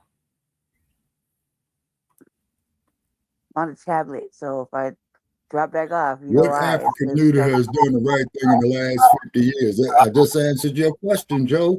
Nah, these motherfuckers capitulated. Wait a minute, Joe. Hold it. The only motherfucker man who was doing something right and they killed him, and that was Gaddafi. Gaddafi and Mugabe. I'll give them that. Because they killed Patrice Lumumba. They killed Thomas Sankara. Yep. So I would say Mugabe. To hell with Mandela. I would say Winnie Mandela and Mugabe. Yeah, and that's why Namzamo divorced his ass. You know what I'm saying? Can I interject? Go ahead, lady. Yeah. I just want to say hi to everybody. It looks funny because I got all these shadows on my face. It's because there's a little light on this fan. It's creating the shadows. It's distracting the fuck out of me. But I'm in here now. So yeah, the hair is done. That's how I'm on camera. Oh I yeah. Nice. I just want to say hi to the chat. See Black Jolie here and Goddess Navi in here. That's all I can see. Because I'm on the tablet and it's really like little. So we got Sister Val in here. Sister Val is in here. In here. We got Cal in here. Cool. I said Joe and Nabi. Who else is in here? Oh, Caldenas. Righteous. And it's one other person. Me. Well, I'm talking about. We know you're up there. You was up there being all wrong. We know about that. Oh, already. Show me where. Damien. We got brother Uptight in here, Damien. That's righteous. Where to show me where I was wrong at? Hey man, I didn't quit say smoking weed and I don't drink. Maybe I was on meds. That's what I can just imagine what Sister B was saying, man.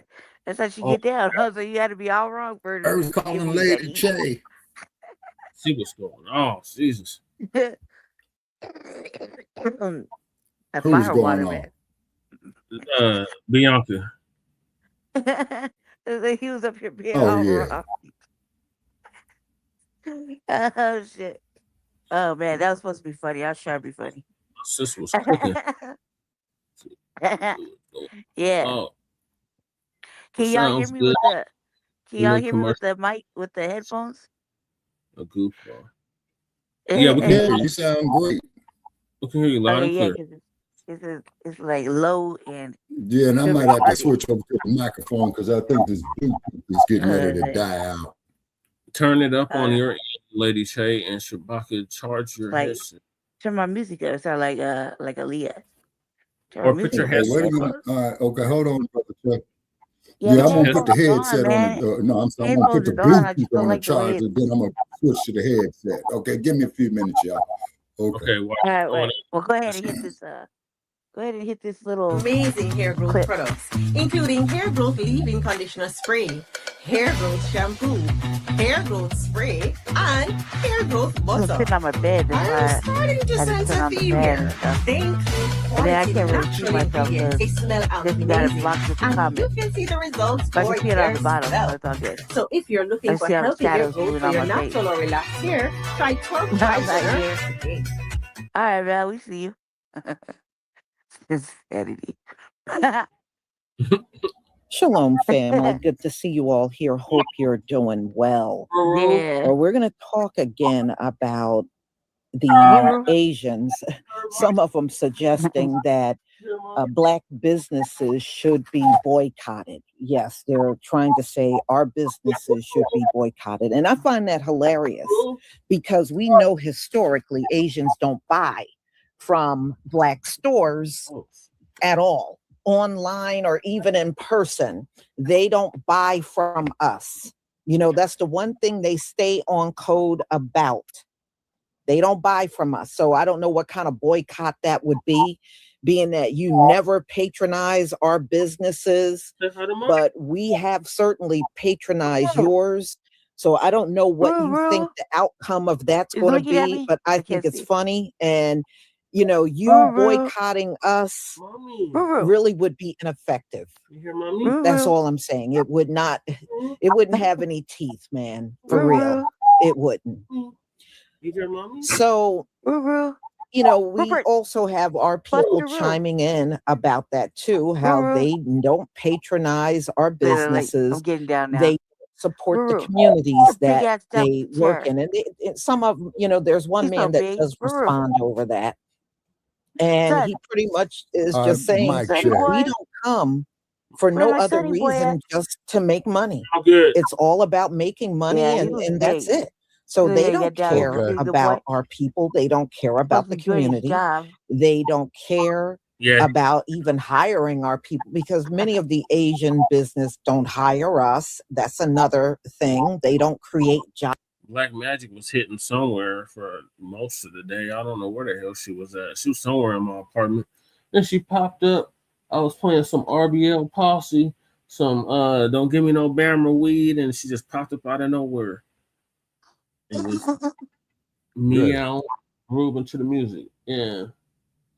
Where's Khalifa the kitty at? That was a bad kitten. That kitten needs to be spanked on a regular basis, just because. She's cleaning herself right now. She a bad little kitten. Lady Che, you don't like kitten. this, but you're the pet. You're the kitty's pet. No, hell nah.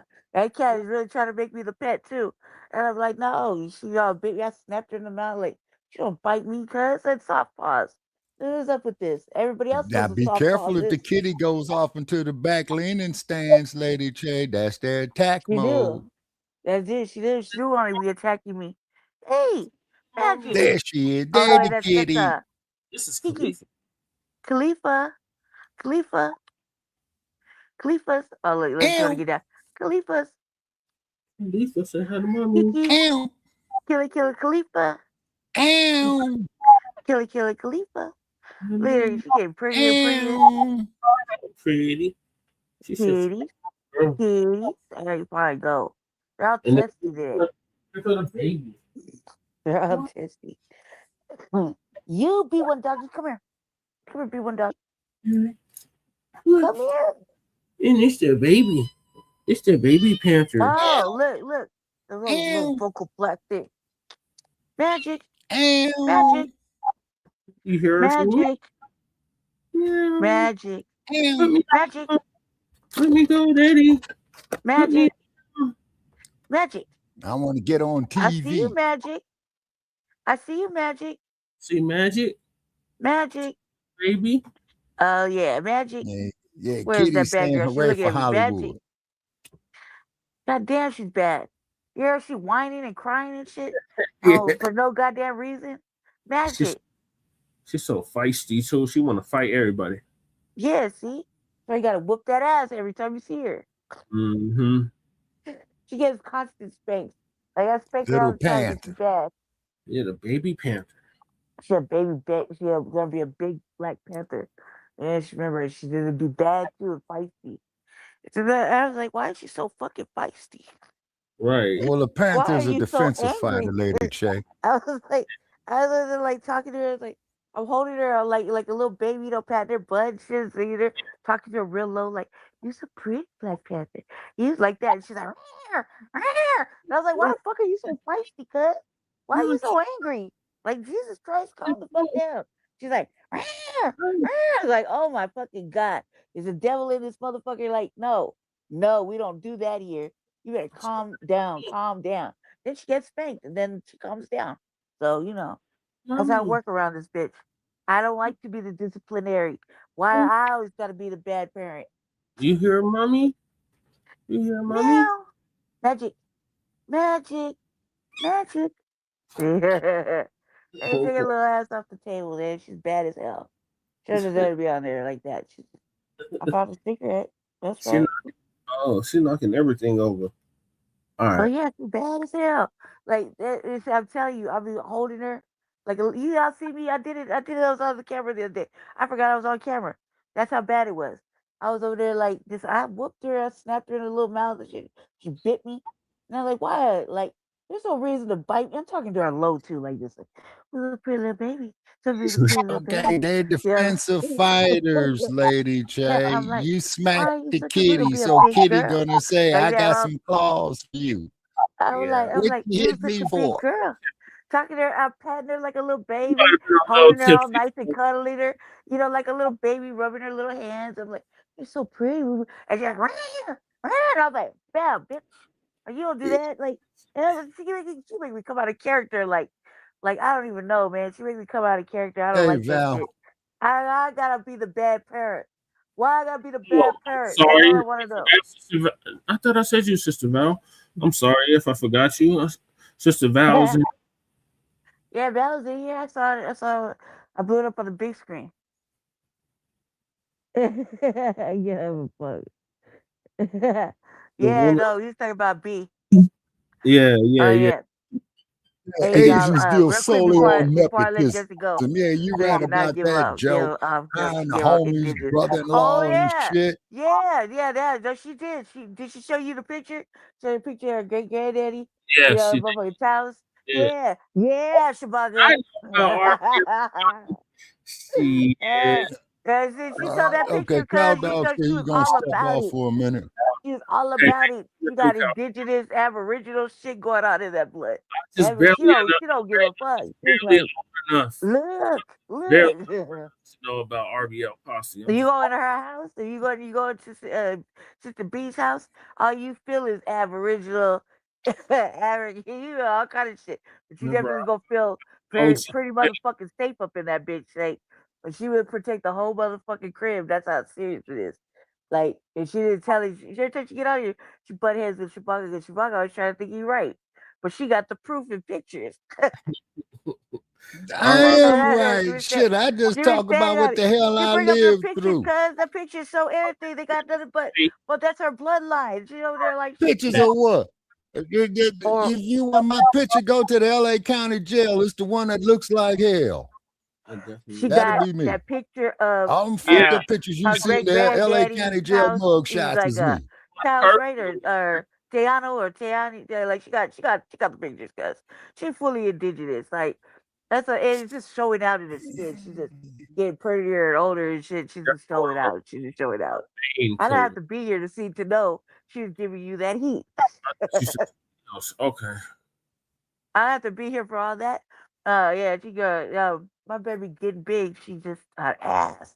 I'm building her terrarium over here so she can chill because I got a dog. You know what I mean? Show him the dog. The dog right here. You know the dog only come if you got food. Where's the hound at? I can't see it. It's right here. Come here. The most loyalist creature on earth is the hound. I like hounds better than I like people. Come here, baby. Come here. Say hi, Aquarius. Say hi. Come here. Over here, pumpkin. Get up here. Where on up? Well, he got to smell everything. Yeah, he's got to smell everything. He identifies everything with his nose. Oh, she. It's Aquarius. He followed. He's here. Look. Oh, it's a she. Oh, he's here. No, wait. No, I can't see him, Lady Che. Oh man, give me a minute, man. Give me a minute, and I'm because I can't see you at the bottom of the screen. But she a Rottweiler. This is a Rottweiler. She hungry heathen. Heathen. Yeah, Rottweilers, yeah, See they my the sunglasses, friendliest dogs. Jesse? They be grown dogs trying to sit up See my on your sunglasses, lap, and they Jesse? be weighing every damn bit of 60 Jesse, see my pounds. sunglasses? That's her. See my That's sunglasses, Jesse? yes. You Okay, see, I I can't had see. to I upgrade can't from your see Steven ass. the little puppy. She's not little. She's a big dog. Hold on a sec, man. Give me a second. Still a puppy. She only activates for food. Hold on. I'll put this out before I start a fire, though. 1 second. Yeah, dog, the most loyalist person that there is. Yeah, don't start no fire, Lady Shay. Nah, that doesn't tell you not to start no fires in the house. I don't have those issues except with the stove. Because the stove is no joke. Look it. Look Is it. it gas stove or electric stove? Definitely electric. And Look. Okay, yeah, you got to be careful with them. Say hi. Say hi. Say hi, Aquarius. See? Your hand. The age of Aquarius. Oh, there she is. When the moon in Jupiter aligns with No, Mars. sit down. There she is. There's Say hi. Aquarius. Say hi. Aquarius. Sit down. Sit down. There she See? is. Good girl. Good girl. Here you go. Aquarius. There you go. Now bounce. There's the B1 Bounce. dog. Yeah, that's all my banana I'm giving you, cuz. Jesus. That you gonna sweat me for the banana? Yeah. Eat It the fruit. does. We All all right, here you got go. banana stuff. Yeah, yeah, Black Joe. That's the but indigenous aboriginal shit came out her skin. Right. She carried it all day long. That's a warrior right there. She don't give a fuck. She'll drop you right there at 7-Eleven. Right. Right there And at it- 7-Eleven. Don't call her no nigga, cause she'll drop her right there at 7-Eleven. Remember that day? Yep. It was New Year's. And I told you to go with her because you didn't want to go. And look what happened. She ended up dropping a motherfucker at 7-Eleven. 7-Eleven. Yeah, I remember I was like, I had something just told me. I'm like, You just, I told you to go. You would not go. You not. I said, you're a lady. You know. I was And then what high. happened? What and happened? She come out back. She dropped the whole white man at 7-Eleven. a whole white. A big ass white man at 7-Eleven. She's real small. She's like not small, but she's petite, very very petite. Yeah. She like dropped the motherfucker at 7-Eleven. Bianca All can hands. help. Bianca ain't no joke. Like everything. These hands is rated E for everybody. E for everybody. All right, I'm done showing off the dog. She's done scrounging around eating my banana. She ate my whole motherfucking banana. Lay down now. Lay down. Thank you. Thank you. Lay down, Blackness. Go sleep. Go sleep. Go sleepies. Go sleepies. Go sleepies. Go sleepies. Yes. I got you some. I got you some food, Aquarius, and I got. Yeah, here you got go. I'm on the mic. Shout on the headphones. You probably need to give Kitty some weed. Oh, I got some cat. No, you don't give the look. The dog. One of the cats is already a drug user. Yeah, I haven't gave. One of the cats is already a drug user. Okay. Okay, has the kitty considered AA? No, that motherfucker dug in my purse and got my mushrooms out, untied the bag, ate 3 caps, and then was dragging the bag around the house, and then laid up and was playing with his paws. So she a cat burglar then. I'm all up in my purse and shit. I'm like, now I'm just asking him, like, hey, you want to do mushrooms? Okay, that's a cat burglar. Here come Armoro. I saw a meme about a cat burglar. Yeah, Amaru likes mushrooms. He was all up in my bag. I was like, Yeah, he exposed me. Oh hell no, boy, Amaru looking for the Lucy in the Sky diamonds for real. Yeah, he was playing with his paws. He's laid on his back, and at that point, everybody could touch him. He was like, yeah, he had his stomach out. Said, hey, I'm here. Hey, you want to do some mushrooms, mommy? Hi to me. Yeah, look, you look for me. Look, you see a drug user? As soon as I said mushrooms, he looked at me. I hear my name mentioned. Hey, Ruru, want to do mushrooms with mommy? He was got all a pretty coat. He got came a pretty coat. Oh my God, his coat is luxurious. He came mushrooms. Ew. Shrooms, guys, we're gonna do some shrooms. Robert. Story. Like, wait a minute. Ruru, let's do some shrooms. Look, you see how you gotta look for me? You're looking for the bag. Look, I can't leave the purse alone. I gotta zip up everything. He unzipped the bag. It was in the inside of the purse. There's all this shit in the inside of the purse, like tablet, all the necessities a girl need, right? To spend the night at her dude's house.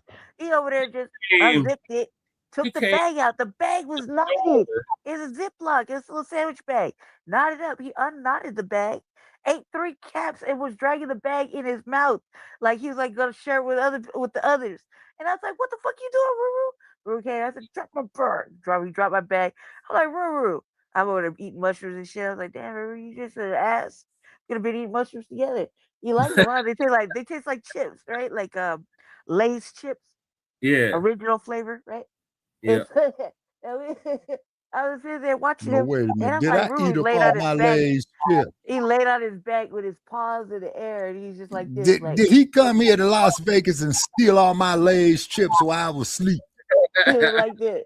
He was See, like not this, playing with the paws, talking about rolling late. around it, and he's like, I was like, now you feeling loose, huh? God damn it. You know you talking about him. Here No, he comes. Here he Ruru, he comes. was over there eating shrooms, cuz. That's the truth. It was all in the bag. He was in my purse. He unzipped my purse. Who He does said, that? He's like, only bad kids do that. "Realize, Yeah, stop." bad. Ruru. He said, Ruru, were you not? he said, no. Ruru was doing that. He was all Hey, comfortable. Jay. He was too chill, cuz. He I wasn't didn't even ready. He was too chill. I Ever didn't since do then, he's been like, come around, look at you, and look, where mommy at with the shrooms? Where mommy at with the shrooms? Look, mommy got the shrooms. You want to do mushrooms? You want some Mushrooms, Ruru. You want shrooms? Look, where's she at? I'm like, I don't know why I'm a fucking drug addict cat. Okay. You like shrooms just like I do. I was like, well, shit. Every time I come over there, they say, Ruru, you want to do some shrooms? No, you're not supposed to be on the counter, Ruru. He tried to get his big ass on the counter. Y'all see how big He was fine. He lived through that. He was too fucking cool. You like it better than Yeah, he fucking turned catnip. into a big kitty. Well, Who's a big kitty? He turned into a full-fledged kitty. Look at him. Hey, I Jay. didn't do nothing. Look at him. I didn't do Okay, nothing. I I've been sent you good all day. a That link in the motherfucker was chat. flying Do through you the want to sky do and a scared the shit out of me because he's like 80 pounds. Okay, do you want to Yeah, we could do I that sent you tomorrow. Yeah, or on today. yeah. Okay, okay, what the hell is today, man? It's Tuesday now. Okay, Tuesday. yeah, okay. So tonight is for Shabaka's Black Experience Enhanced. Okay, yeah, I want to do the show on Queen Maccabee because Queen Maccabee gave the order to kill her nephew Shaka because he allowed the empire to be invaded. Okay, Shabaka. Well, we'll line it up for later on today. But I got to get back to that clip. Yeah, right. Jobs in the community. They don't do none of that stuff. They just come to fill their pockets up with sweating our me. I already money gave and you one. leave. That's it. Stop sweating me. That's about how useful we are to them. They just want the money. They don't care if they Thank you, like baby. or Lay down. respect you. They don't care if they respect the community, the people in the community. They don't care about that. It's all about them making that dollar and just bouncing from the neighborhood until they got to show up again. And, you know, I wish we had a rule where if all of these other groups don't buy from us, we don't buy from them. If they got a rule that they can't patronize us, we should have a rule that we don't patronize them. Plain and simple. Okay, so what you're talking about, You know, Lisa, is a but I trade guess we deficit, just and you're haven't right. gotten to that point yet. But I'll accept the way we are moving. We are finally making some progress here, and that's good. So let me go ahead and share my screen. Let's see here.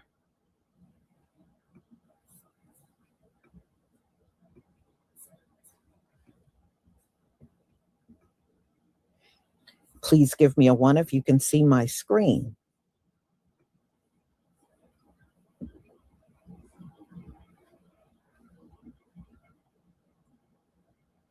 Yeah, sister got bad lighting on her photograph.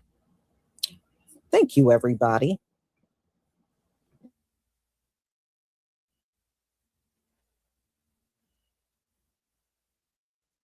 Nonsense. Now the Asians are talking about boycotting Black businesses. When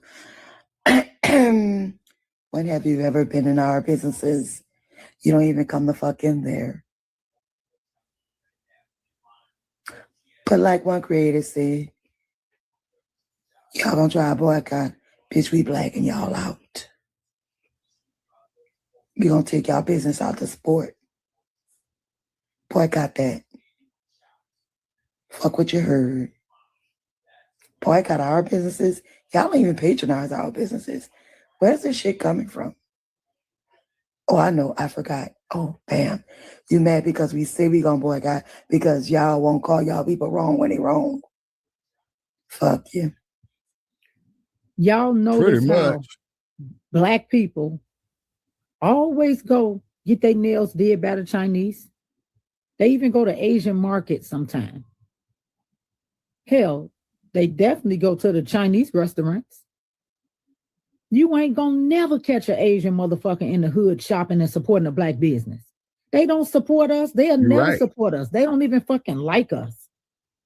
But we'll And out go of all spend my our years last of living here on dime the West letting Coast, them I do ain't rush never jobs on seen our an nails so Asian somebody going else to a can get in Black their business. seat. They don't give a damn From about you. Oakland to LA to San There's Francisco Black people and that to Las own Vegas. nail salons. There's Black-owned restaurants. Hell, learn how to make your own chop suey. Because goddamn it, dang, you ain't gonna catch them cooking no greens, no chitlins. Okay, sister, now you You ain't talking gonna about the catch no factors Chinese of people doing none of production, that and shit. which she They is don't support absolutely us, right. but y'all will go support them. Wake up. No Okay, lies y'all listen up. detected. To all my Asians, Blasians, and Black people who feel some type of way about us Blacks boycotting all Asian businesses, listen up. Can you hear me? I know you guys say that we shouldn't make all Asians suffer for the act of one man, right? So we shouldn't boycott them Yeah, close because the first one. it's the act of one man. So hear me out. This is the reason why we should, because Asians has been boycotting Black businesses and Black communities since the beginning of time that they came over Close here. up my Okay. first one. And this is what I mean by that. Asians do business with Asians. Asians support their own. Okay. Asians keep Right. their money in their community. Because I And lost that's the all we feed, doing as and Black it was people at explaining I this couldn't point. see anything. We are matching energy. We All are right, it's better supporting now. our own. So Asians been boycotting Blacks. So I don't want to hear that shit. I just really don't want to hear that shit because they've been boycotting us since the beginning of time. They have not been supporting our community or our businesses, so on and so forth. You know what I was thinking about? I was thinking about that Chinese man who was clapping back at Black people because Black people were saying we're going to boycott based on that Chinese man killing that young Black boy. And in his tirade, in this video that he has since deleted, he started listing these things that Black people couldn't have if we boycotted Chinese people, right? Chinese businesses. He started listing these things that are made in China because China makes all these products and the rest of the world consumes all these products. And I thought that was funny because, you know, if we take a step back, he was using China as a point of pride that China makes all these products, and they do. But you know what else? Now, I'm not talking about Chinese people who would have immigrated to this country in the last like 5-10 years, maybe the last 20 years. But the ones that have been here for a few generations, Chinese nationals, people in China, they got negative and derogatory terms for you too, don't they? They talk bad about American-born Chinese people. Have you lost your connection to your culture? Oh, I hate to disagree with you, brother. You go to Chinatown, you see a whole lot of Asian culture there. They'll speak in their own language, man. When your Black ass is standing there and speaking you in fluid English, I experienced thing. it. I ain't never seen no Asian people. Yeah, but Chinatown is run down, Shabaka. Yeah, you ain't lying, brother Che. You ain't lying. It's all fucked up. They acting like it's plush, like Beverly Hills or something. It ain't nothing. Okay, but brother Che, you should have got a lot of them that own mansions. But what Like they over do there, is Chinese go ahead. theater. That shit is horrible. You talking about in Hollywood, Yeah. right? Well, Chinatown, Shabaka. Yeah, it is horrible. Yeah. Okay, now because you got a Chinatown in Los Angeles, which ain't shit, but the original Chinatown is San Francisco, and all the other Chinatowns from Chicago, New York, Philadelphia are based off of that one right there. And then too, not to mention that even the one in San Francisco ain't all that. The way they're acting like. Yeah, exactly. Yeah, you're right. And then keep in mind is that there was the point of entry coming to San Francisco, and Frederick Douglass came to San Francisco there as well too. But I'm just saying all that there to say is when they had that Yellow Pearl case, which was anti-Chinese, is because the damn ship had got sunk by a Chinese vessel in a fucking fog, man. You know how bad the fog is up there in Frisco? I know you know, Chad. I'm just saying it here for the sake of our audience. Man, it gets so damn foggy there you can't even see across the street. Yep. Ask me how I know. You say, so. Left in the comments. Everybody done fell asleep. We done lost like 4 people. Okay, well, appreciate who's still watching. Yeah. At no black the East salon. Coast is mainly sleep now. I ain't never seen no Asian people at a soul food restaurant. I ain't never seen that. I ain't never seen no Asian person. They don't like me or whatever. That's when you think your numbers drop. The But I wasn't barbershop. paying attention to that shit. That shit is all I like ain't not never real. seen. You know what I mean? I ain't never seen it. Nah, I know Asian people go to their own Asian people. They do. Asian people support each other. If they got a barbershop, the Asian people going to there to get their hair cut. They don't go to black places, salons to get their hair done. They go to each other.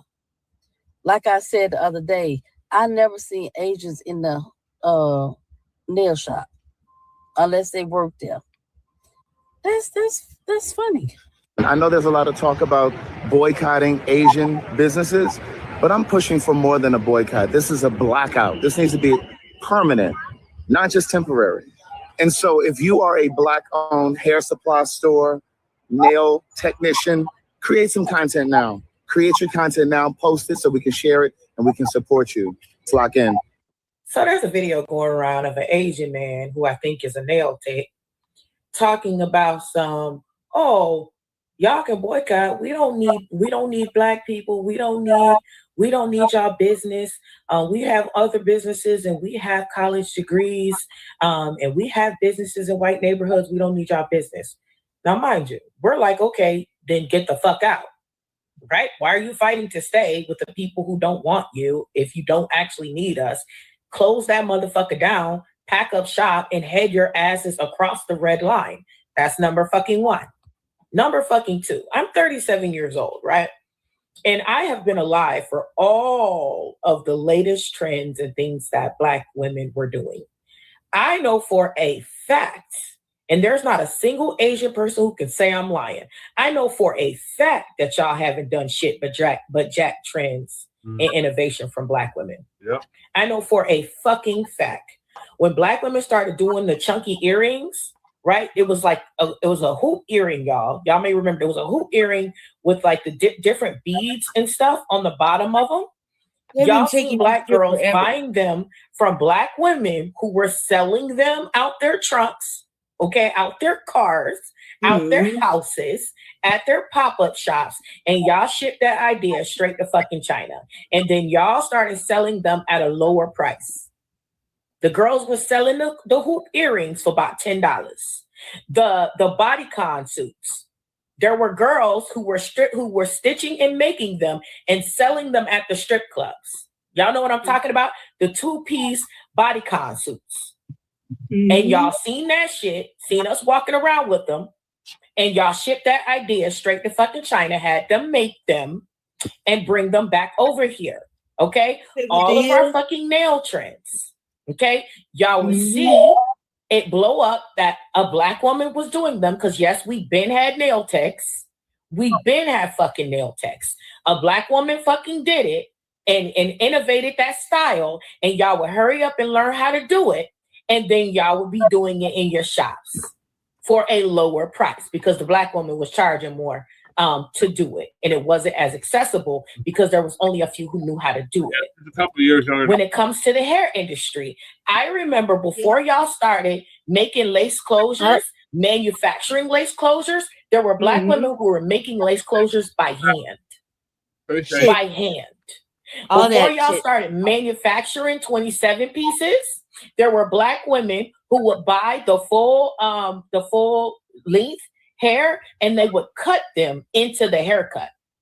They would literally pull out the clippers and they would cut it into the haircut. Y'all shipped that idea off to fucking China, and that's where the motherfucking 27 pieces and shit came from. The curly wigs. The curly wigs, there was girls who would make them by hand. They would by hand rod set, the hair.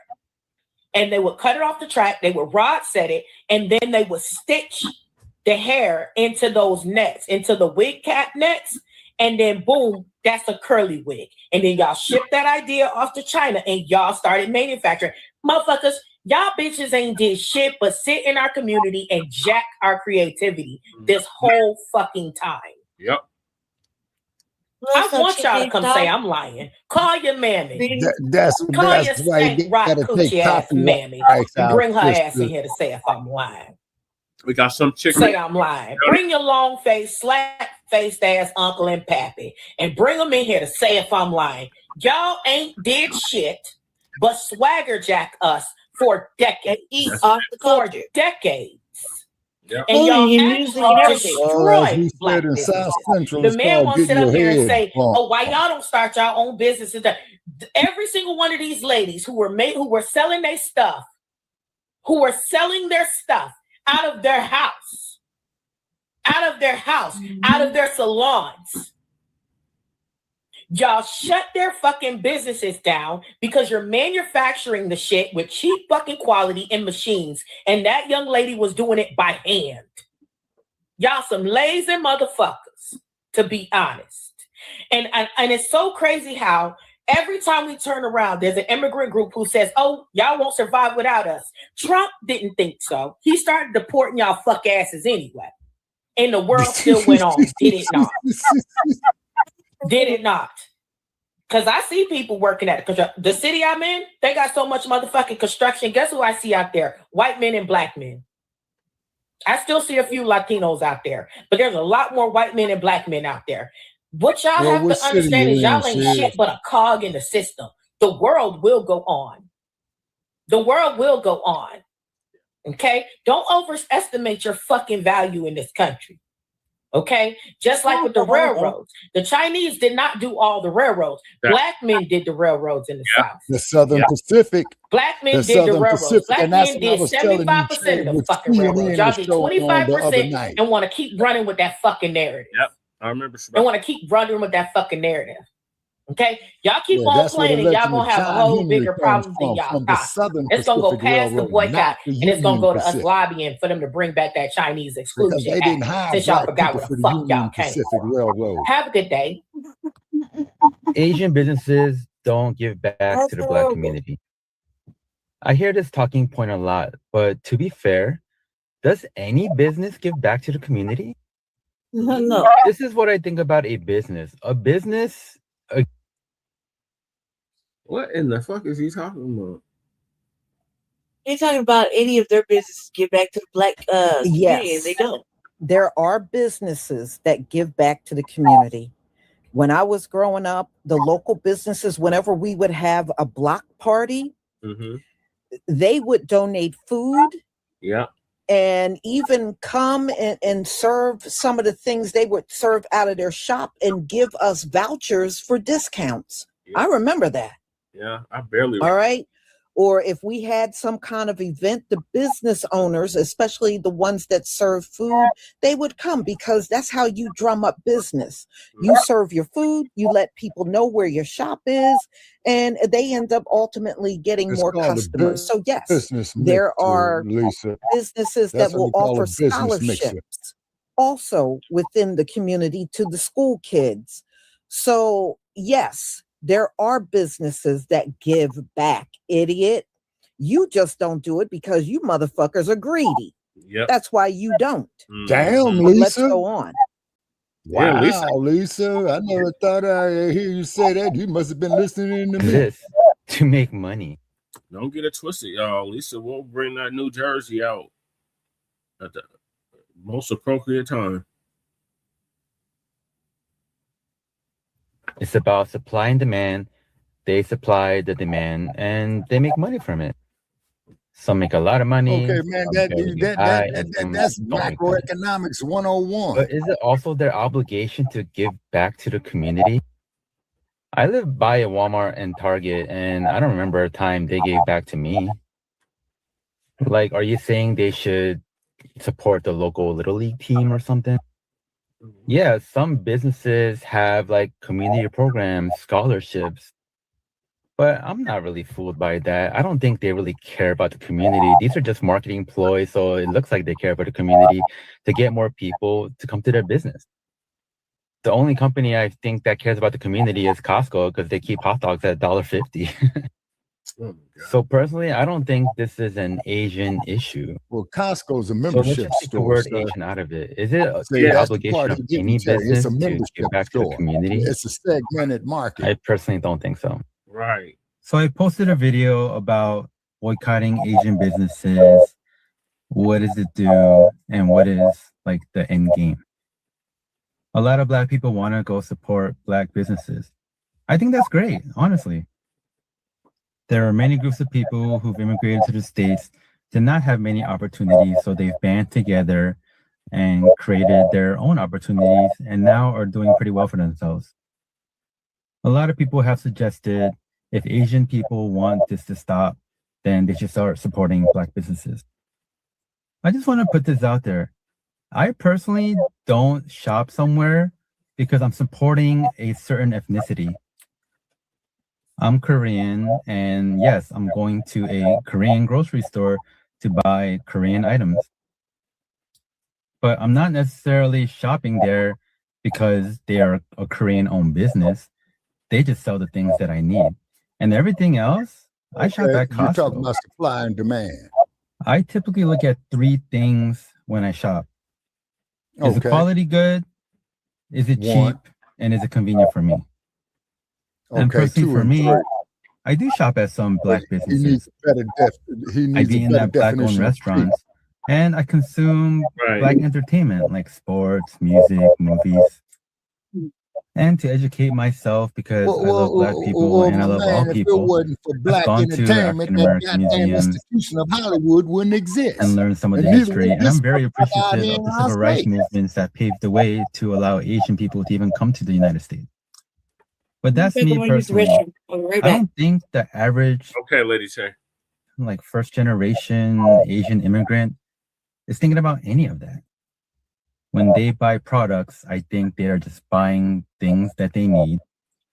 And just like me and most people, they want good quality, a good price, and convenience. I tried looking up like Black businesses, and honestly, a lot of them are kind of niche. There's Black Okay. beauty products and fashion that I don't personally consume. But I'm not gonna just buy something just so I can support a Black business. I'd rather just donate. So I don't necessarily think this is the answer to create racial harmony between Asian and Black people.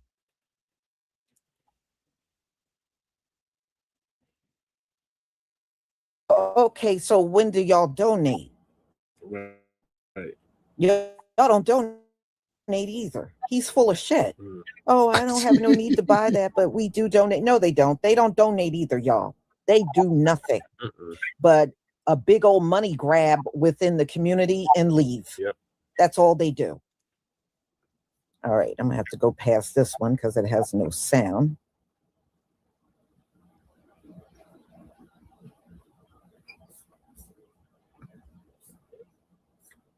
All right. Oh, it's the baby.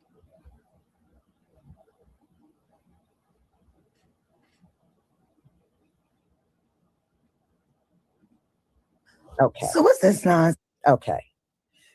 So y'all, that's it. But you know, it just goes to show you, you know, it gives us food for thought that they're posting these videos, because it's more proof that when they come over here, they're just out for themselves. They don't care about anybody else. And that Chinese man pretty much let you know, when they set up shop in our community, they ain't thinking about supporting you or supporting a Black business or doing anything. They are there to grab the money and leave, and they have no interest in doing anything else. And I'm glad these videos are coming out, because it should be a wake-up call for our people. It should be a wake-up call for all of the people that have been patronizing their businesses for years. And trust me, I don't care what any of them come on a video and say. We can live without them. We can live without their convenience stores, their nail shops, or whatever else, restaurants, grocery stores. We can live without all of it. And I'm living proof of living without it. I'm living proof. So it can be done. It has been done. And don't think that a lot of our people are not patronizing them at all. Especially talk to your older, you know, your parents and your grandparents. They ain't going in there. In fact, I never seen my grandmother eat Chinese food. I never seen her eat Chinese food. I never seen my grandfather eat Chinese food. You know what I mean? There's a lot of people that don't consume that stuff. You will see a lot of Black folks eating Chinese food out here in the West. So don't be fooled by all this stuff. And there's a big difference between manufacturing something and owning it. Those are two different things. Everything they've been naming, they don't own it. They just manufacture it in China, but they don't own the actual company at all. Right. Exactly. And I think that's what our man Ailea was talking about down there on the alley in Los Angeles. Yeah, I say fried rice. So anyway, thank you for your support from my channel. I deeply appreciate it. So y'all, I'm going to go ahead and conclude. We're going to talk about the Natasha doll and where that came from. It actually has an origin in Africa that I spoke about on my last. Oh yeah, we covered that, Shabaku. Okay. Okay. They trying to get back from the bathroom. Okay, and see, and this is why, you know, I'm crumb bumming on these goddamn drunk ass tethers. Yeah, trinket tethers. Wait a minute, I'm trying to think of a word to bring in all three of them drunk ass stupid motherfuckers, man, who sat there and got drunk while we was being looted. You know what I'm saying? Well, they was getting some of the booty. Yeah. And then not to mention of how they're violating Black women, you know what I'm saying? And then I told you, and I'm just saying this here for the sake of our audience, Brother Che, when I was in sociology, okay, the teacher got up there and said Frederick Douglass came from Booker T. Washington, I'm sorry, saying that he came from a natural union. And I says, okay, man, describe this natural union. He stated he had a white father and a Black mother. And I says, okay, the mother was property. And then the white man figured he'll go up there and help himself to indecent liberties without Black girls as young as 14 years old, like how we did the Black Friday episode, Brother Che. And then this motherfucker gonna tell me this is a natural union. And I said, hey, Prof, how is that natural? How is rape natural? Rape is not. natural. But then, Prof, you don't want to talk about that when the white women were seeing their husbands going to the black girl, okay, then they go up there to the black man and tell the black man that he better fuck her or she's going to shout rape. The brother was damned if he do, damned if he didn't. Shit, even the master was getting some of that soul pole. These motherfuckers. Yeah. You're right on that. It's because them troglodytes, well, that's their nature. You know what I'm saying? And right. What have you. Then I want to comment that content creator who made that that AI video, man, about where they sending the Caucasoids back to the Caucasus Mountains. Yeah.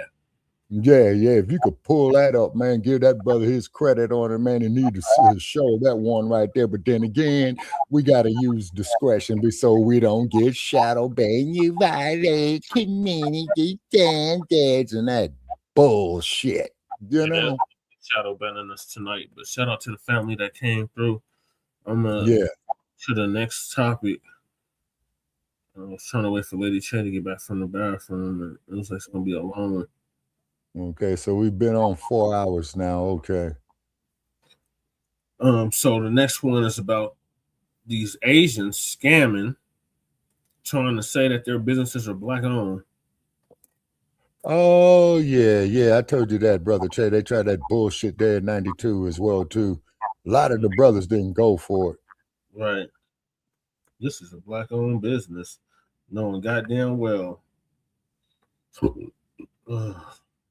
Oh, and then also too, we need to reach out to Cornell family. Good to see you all. Hope you're was crumb bumming just on that same bullshit, Yeah, Cornell X is like Candace Matthews' buddy or whatever. They're on some Democratic shill and man, wow. They got the cape on for these other groups. They was out there caping for the Latinos. Oh no, man, not Cornell, man. Him and Candace Matthews. Watch both of them very closely. They started off good, but I don't know what they on some ambulance chase. Well, I just hope they didn't get compromised, brother Che. You know what I'm saying? Yeah. Yeah, we covered Candace Matthews yesterday. Okay, and we haven't heard from our girl Cat Brooks in a while, have we? No, I ain't heard nothing about or from Cat Brooks in 3 years. Okay, hold on. Okay, while Lisa plays this here, I'm going to go on mute and I'm going to pull Cat up. Okay. Doing well. So what we're going to talk about today are Asians that are trying to, or they are already listed as a Black-owned business, and they're not Black-owned at all. If you go there, you're going to see a bunch of Asians. And this is something actually they've been doing for many years. Now, what they're also doing, y'all, they are using AI images of Black women. And they're using this to make you think that this is an Asian-owned business using this AI. And no, it's Asian. If it's a Black-owned business, you're going to see our people, at those locations. That's one thing about our folks. If they have like a hair salon or barbershop, they don't use AI. They use their actual selves in their brick and mortar shop.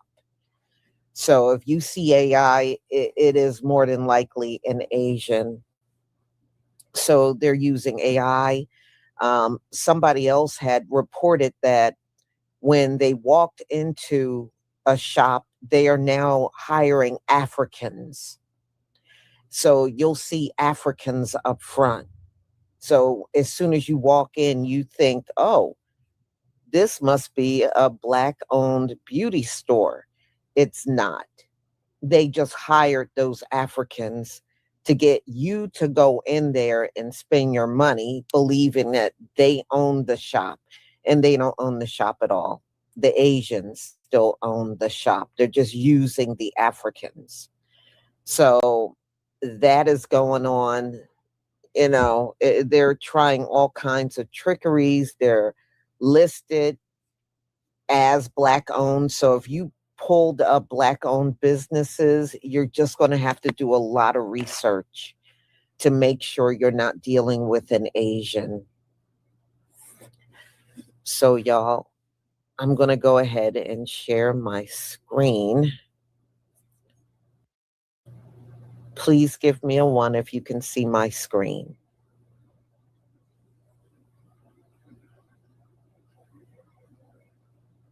No, see, they're trying to play that reverse psychology that white people try to play.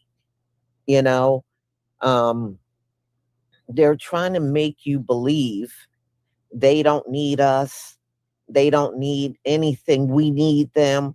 No, they need those dollars from those Black communities they have their businesses in. We don't need them at all. We seriously don't. We can keep our money in our wallets. We don't need them. All right. So this first video that you're seeing is actually Asian, and they're using an AI image of a Black woman and making you believe this is Black-owned. It's actually Asian-owned. Whenever you see AI, it's them. Ladies and gentlemen, they're going to pull all kinds of tricks to try to get our money. So it's really up to us to research these stores and find out what they really are. But usually we don't use AI. If there's a brick and mortar, let's say beauty salon or a barbershop that's Black-owned, you're going to see the actual people. They're not going to use AI. So if you see AI and this is a place of business and they're showing you AI images of Black people, that's Asian. That's Asian. They're going as far, y'all, as using our music too. Like I've seen a couple of them, they're AI, and they're playing our rap songs, you know, and they'll have a Black man or Black woman AI, you know, figure just standing there talking. So yeah, so they're pulling all the stops now. They're trying to trick us into going down to these locations and spending our money. All right, so I saw your ones.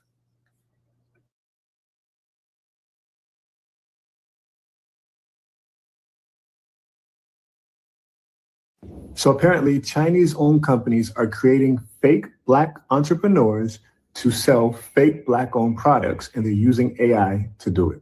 Everyone told me nobody would buy an elephant purse from a Black woman. I made every one of these with my hands.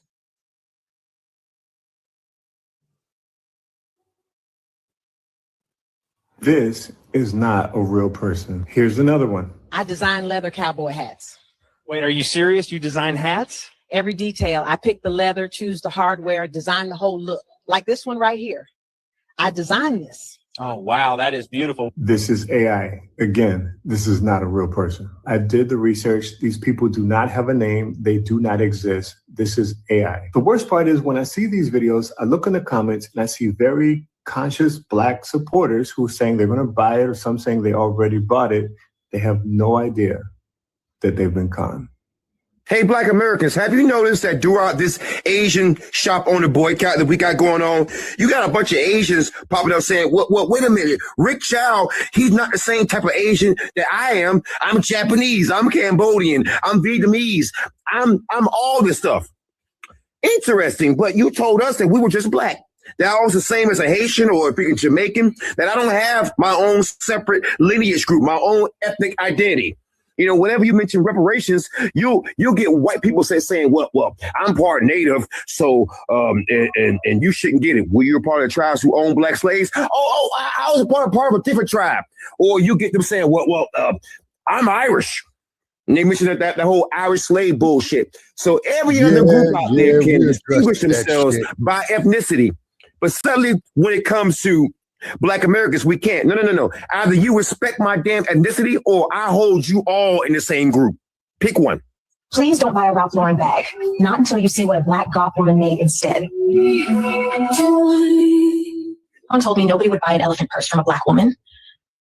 I made every one of these with my hands. All right. On that, that's why we need some money to go travel. Every detail. I pick the leather, choose the hardware, design the whole look. So we now have multiple Chinese companies that's utilizing AI to have people that look like Black Americans or AI videos that are quote unquote Black American looking to strike the emotional strings or the heartstrings of Black American to get them to buy. What I call it is using our emotions as currency, which not just Chinese, but a lot of people have been doing, especially the Africans over there in the continent, right? And so what we're seeing is everybody know the power of our 1.9 to 2.6 trillion dollars, but us, right? It's not that we don't have the funds, not that we don't have the money. It's the fact that we not redirecting it into the right places or outlets. We're spending with everybody else instead of centralizing our 1.9 to 2.6 trillion dollars in our communities. So it's time for us to put the line in the sand and start making sure now we be intentional of where we put our money. Because a dollar you spend with somebody else outside of your group is a dollar that they're going to utilize for their own group and their own group economics. Let's be clear. So that dollar you spend could be a vote for your descendants or your people, or a vote against your community, descendants, and your people. Make sure you get the 8515 Reclaiming the Black American Wealth ebook. Link in bio. Love you. Peace of key. So the word is we got us a massive boycott going on right now, boycotting Asian businesses in the Black community that are predatory or have been predatory. I'm with that. Let's also make sure we're boycotting these stores in our neighborhoods that got bulletproof glass. That's a no-go. We're done with that. It's disrespectful. We out of there. Also, because a lot of these Asian businesses have a lot of younger people working for them, and they are tech savvy. They understand SEO. So what a lot of them are doing in the metadata of their websites is putting things like Blacc-Owned in the metadata. So when you search for Blacc-Owned whatever on Google or any one of these search engines, some of these Asian-owned businesses are still showing up. So you might think this is a Black-owned business, but really they just played with what they call the algorithm, SEO, search engine optimization. They played with it a little bit, right? Use one of these Black business directories. I don't have one that I recommend to you, but use one of those to figure out which businesses are actually Black-owned. A lot of these businesses out here know that Black people are trying to spend money with Black businesses, so they started playing. Oh, I know one. The B1 Rolodex. She could start there. Right. And then also optimization in these search engines. They know how to. He's talking about online, Shabaka. So, like I said, we got our own green book now, but it's in digital form off the B1 Rolodex. And then also too, there's a search engine optimization queen, Brother Che, that I went and met. Okay. Yeah. I met her out here in Las Vegas. Yeah, get with her. Sister Z Level Scott is her name. Oh yeah, I remember her. Yeah. We all started a blog talk together. You know, she came here to Las Vegas a couple of years ago. I made it a point to go there and meet with her. You know what I'm saying? She's a graduate of MIT. Her husband is very, very knowledgeable as well, too. So most definitely get with Z-Level Scott. All right. Well, we'll talk about that off air, Shabaka. Let me get back to this. Yeah. Play the game. We need to know how to play the game better, and we need to know how they are playing the game. Leaves a comment on this. I thank you from the bottom of my heart.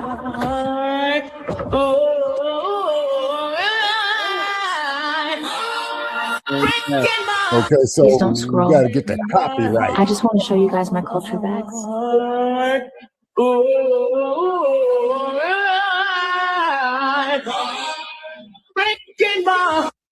These are so cute. You made these by yourself? Yeah. Who exactly is buying them?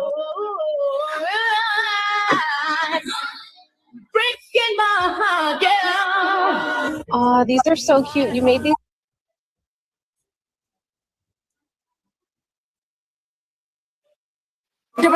I love Black folks, please don't scroll. I just want to show. Okay, what you're looking at, everything is AI created by Asians to trick you into believing it's Black owned. Oh. All of it is fake AI. All of it. Damn. All right, going on. I believe you, Lisa. I believe you, Lisa. I'm not surprised in the fucking least being Show you out my here. baby's bag. She makes by hand. I knew it.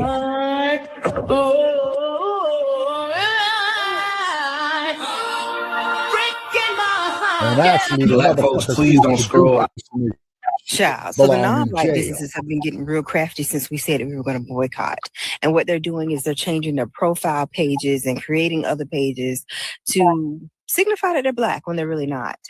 They're using music that is, you know, maybe Black anthem music, and they are really trying to make people think that they are Black-owned businesses. They're doing stuff like creating AI-generated videos of Black people saying that they are creating different products. There's one that I saw that was a Black boy that was doing a crochet hat. And he was saying that, you know, that the Black queens is going to listen to this and listen to the end of the video, watch the video to the end. And then there was a person in the comments saying, oh, you're a Black boy, why are you making crochet hats? And this person, so to speak, was a non-Black person. And so they do that so that Black people will then go in the comments and say, oh no, I'm going to support. Where's the link? I'm going to support, which is what was happening. But researchers found out that it was not a Black-owned business. It actually was an Indian-owned business. So even though they're saying, oh, we don't need y'all money and y'all don't really contribute that much, blah, blah, blah, blah, they're going hard trying to make us think that they are Black-owned businesses because they know that that's what we're trying to support.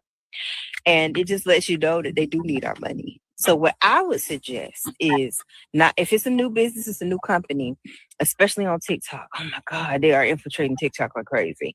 Don't just buy based off of profile page, based off profile picture, based off music. Don't do that. Don't look in the comments and see somebody that's a bot account saying something and then you go, saying something negative and then you go like, oh no, I got to support them. Don't do that. If you cannot verify by moving videos, by them doing a live, by them doing actual Facebook videos, TikTok videos, that they're a Black-owned company, I say don't buy from them. There are a lot of Black directories, Black apps that are popping up now. They have been, but there's more and more that are popping up now that verify that these are Black-owned companies and Black-owned businesses before you buy. Black-owned. That part, you gotta investigate. You gotta do your own research. People don't be doing that. Some of them videos I actually thought was real, but they were actually AI. Like, Man, me too. I done fell into it a couple of times. Like, and I'm like, oh, and the videos be making. Every videos be playing on your fucking heartstrings for real. Like there was a moment, like the little boy was talking about with the little crochet bags and shit. I was like, this is fucking sad. Like I felt genuinely sad. Yeah. It's like, oh, it's gonna be all right. Lift your head up, little boy, like that. You know, read it. Like what happens? It's AI slop, man. Cuz come on now, like this is ridiculous. Be serious. This is fucked up. Like. Motherfuckers got too goddamn comfortable with this AI shit. I remember there was a time where all you motherfuckers were scared of it. Yep. Now everybody's just using it for everything. You don't know what's real and what isn't. Yeah, We watch on YouTube. Okay, that's just AI. it, though, Lady Che. That's why I always kept my guard up against it, Lady Che. That's why I've been so skeptical on AI, and all this here proving my skepticism. You can't tell real from fake. Oh, it's just crazy. Let me get back to this. Yeah, And I would suggest that you go through one of them first. Stay vigilant, stay woke, stay dangerous. Let me know what y'all think. Breeze, that's what I'm saying, man. Yeah, I did something like that a couple of years ago.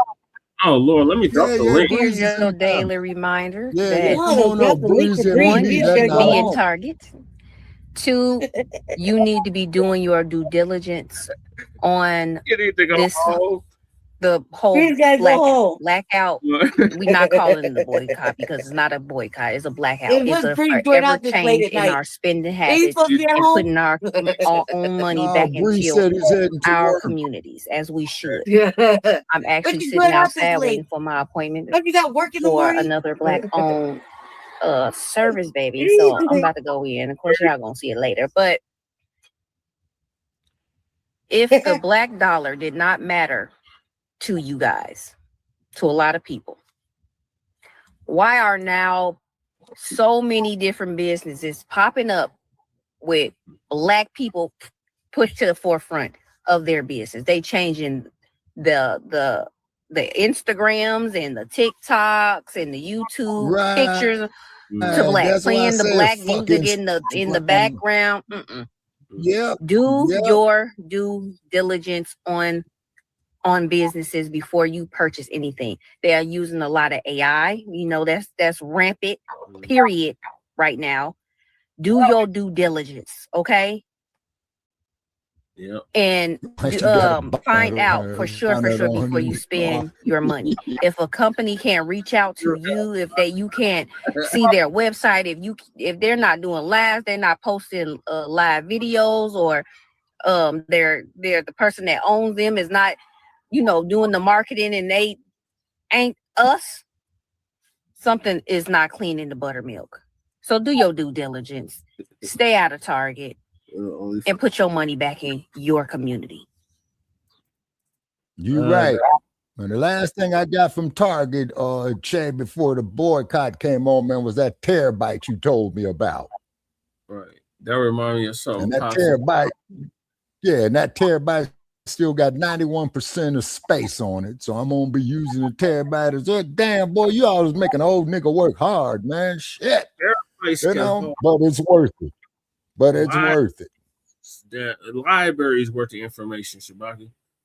That that's true too. That device you have can hold libraries of information. Yes, sir. Yes, it can. Huh. Hold on a sec, man. My tablet. Look, man. My tablet just kicked me out. I can't see the screen, so I'm about to come back in. Just X out the last one, all right? Okay, got you. Oh, there you go. Yeah, I'm in. Yeah, the last one. Shutting down. You fucking snitching ass AI. Man, don't be shutting down my fucking programs, because I'm not even touching the tablet. I'm looking at the phone. That whole thing just went black. Damn. You still got it open.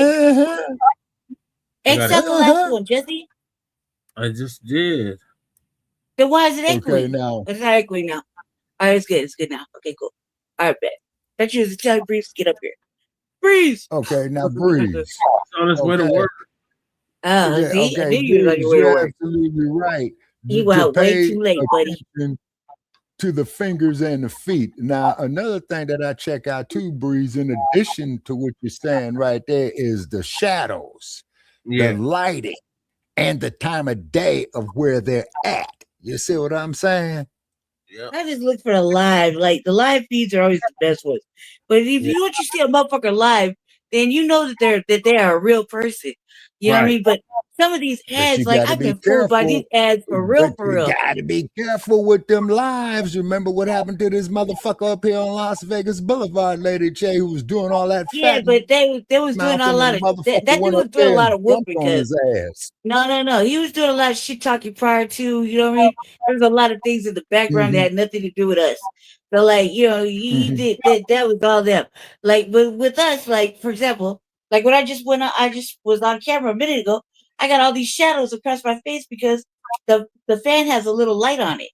You know what I mean? Right. And I got that. So I'm sitting by my bed, and I had just finished my hair or whatever.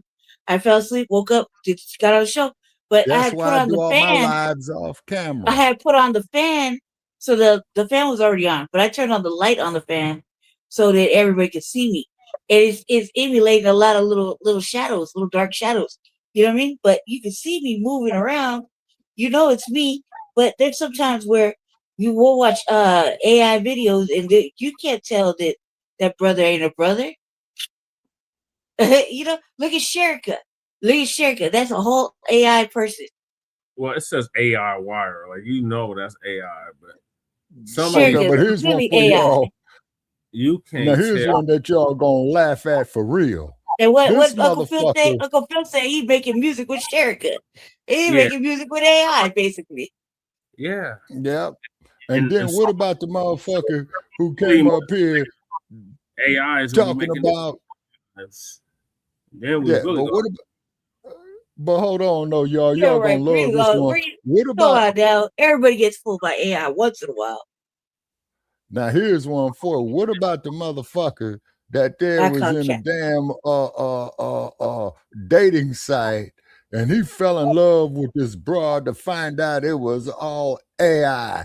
Talk about a trick getting his head bumped for real. Yeah, real goofy for falling in love with a fucking long distance relationship. Yeah, real goofy for that. No, but it was a damn chat bot. It was a robot, Lady Che. Who was just telling this stupid motherfucker what he wanted to hear. You see what I'm saying? Yeah. And I said, talk about a goddamn cyber trick. Now remember, I said that word first, y'all. Cyber tricks. You know what I'm saying? Hopefully long, AI is gonna be doing its own lives. No, that's the sad part about it, Brother Che, is because they let the shit get out of control in California with their bullshit. They never did nothing to check it. You see? So look what the fuck.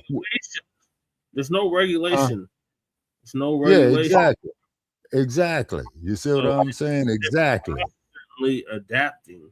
This is why we keep saying we're in the time of Terminator. This is exactly. And what year was the Terminator when he went back in the past, man? 1984, I think. What year did he come from? 2029. It was between 2025 and 2030. I know that. Yeah. 2029. Yeah, you see, and then Hollywood. And then keep in mind is that Hollywood is in cahoots with this bullshit too. That's 3 years away, Shabaka. Yeah. And then Breeze says, no, not me. He ain't never fooled by one bit of it. I call cap. Everybody's been fooled one time. At least what? I used to be able to say I wasn't fooled by that shit, but now some of the shit I see, I'm like, I can't tell what's got you questioning. He got you questioning. He ain't like he's impervious. And you can have all the discernment in the world, man. Trust me, I'm highly discerned. But I mean, like, I've been figuring it out after I done made a mistake and watched it 5 times, because I felt compelled to, and I figured it out. I was just like, oh man, it's slow the update. You know what I mean? It happens to the best of us. The best of us have been fooled. You just well, see, that's why you always gotta keep your guard up, Lady Che. And I'm gonna reach out, to a Facebook friend and talk to her about the AI. You see what I'm saying? Because like I said, after little documentaries that we watching, the Black journals, almost all of them are AI. Right. And then you got to keep in mind is that, see, what you got to do to find out who really owns the damn company, corporation, or what have you, got to find out where they're headquartered at. And then you got to go to the business law, not the business law record. I'm sorry, Brother Che, the business license division to see who owns it. Okay. Yes. To see who owns it. And it should be a serial number that goes with that. But whatever you do, Black family, do not open up no goddamn business in the state of California, because that border equalization will bite you in the ass when you least suspect it. Ask me how I know. I think that's I got something from. I think that's happening to Greek with the hidden history. Yeah, and then what happened is with that goddamn California border equalization, they send me something, man, we're getting ready to seize your bank account. So I go to the border equalization right there in Oakland, Brother Che, right there in Oakland. And I went up there, settled the shit. And I says, how long were y'all going to be before you had hijacked my little $17.34? He says, day after tomorrow.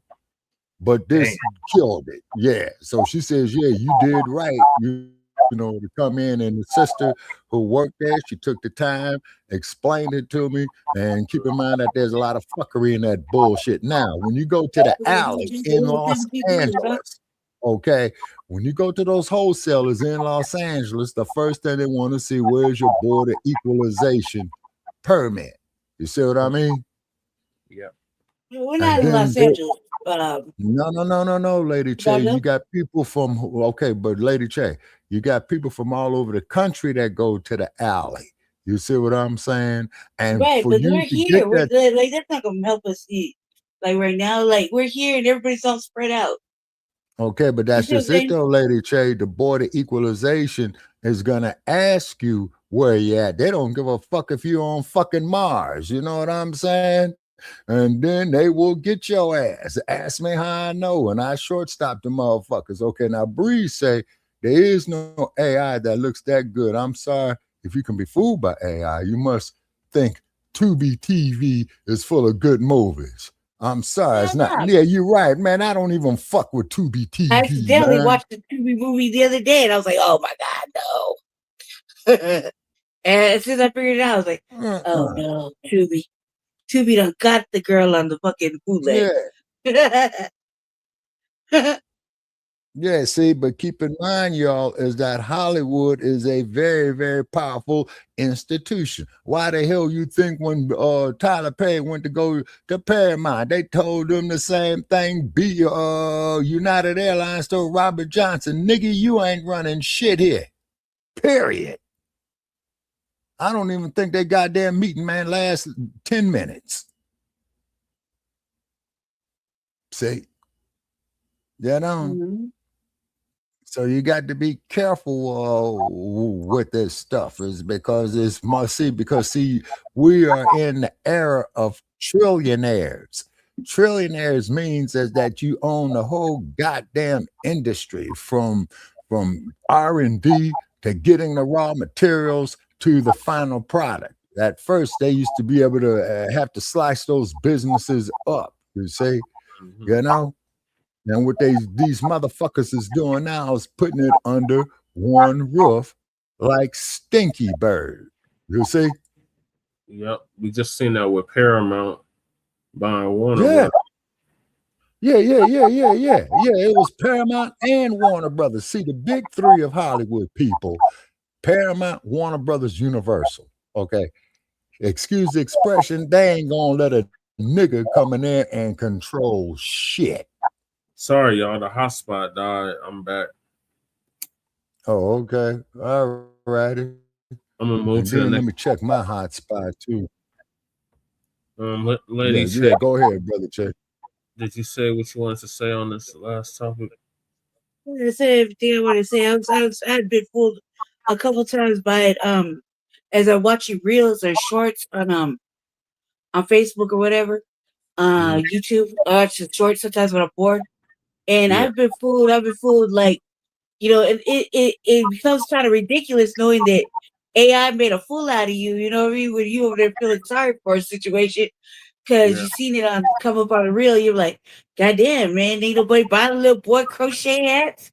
Yeah, it's like crazy, right? And so you don't feel some kind of way. You feel a little stupid. I done felt stupid a few times, and I felt like I really don't look at them that hard, but once in a while, I'll catch myself in the zone of looking at shorts and reels and catch myself falling for it. Now I snap out of it because it happens. You know what I mean? I was not impervious to getting booed on an AI video. Some of these AI documentaries, we watch them. They've gotten better over the last couple of years because you would be able to tell when there was AI, and now you can't tell. Sometimes, which I don't really like. But if you remember during COVID with the writers' strike, they were talking about they didn't want to be replaced by AI. Yeah. Right, and the music people were like that too. Rappers and shit were like they had saw an AI rapper. And they didn't like that shit. That motherfucker sold millions of albums allegedly, right? Yeah. So they were like, no, we don't want this. We want our music, our movies like with regular actors because they were being replaced by AI. And it was a big deal. They were on strike and everything. So now look, nobody gives a fuck. Like they just They creating capitulated, movies like and you said. doing whatever. They don't give a fuck about who's AI, who's what. You know what I mean? Everything we watch that like them Lego commercials that we enjoy so much, AI. Yeah, that's right. Motherfuckers, some news broadcast, AI. It's like there's no creativity either. If you was going to use AI for everything, then why don't you use it to be creative and give us something new? Well, right? it done evolved since then, Breeze. That shit done evolved. It's like the Borg. It just keeps multiplying. Exactly. It grew on its own, just like the Borg. You see, Hollywood Yeah, sucks and because that's they what I'm have no saying. new ideas. Exactly, Breeze. That's what Exactly. I'm They saying. don't have no new ideas. That's what I'm saying. That's what I'm saying. If you're going to use it like a fucking tool, then why don't you give us some shit that actually works? Like movies ain't even scary anymore. Like the plot hasn't even thickened to a liking that we like. It's giving the same mediocre I quality sit up and fucking. laugh at Hold that on, shit. man. It's giving the same mediocre quality that we get from regular writers. Like if you're gonna use AI, fucking be great about it, use it right. Like give us something new, give us something different, give us something like engaging and gripping. You know, instead we're looking at the same mediocre bullshit we've been looking at for the last 20 years. And movies don't even get fucking better than that. There's no plot thickening. There's no plot twist. There's no different ideas. There's no scariness to it. There's no amusement. Exactly. Movies ain't even Exactly. funny anymore. Movies ain't even funny no more. You know what I mean? In They certain, replace black people with black AI.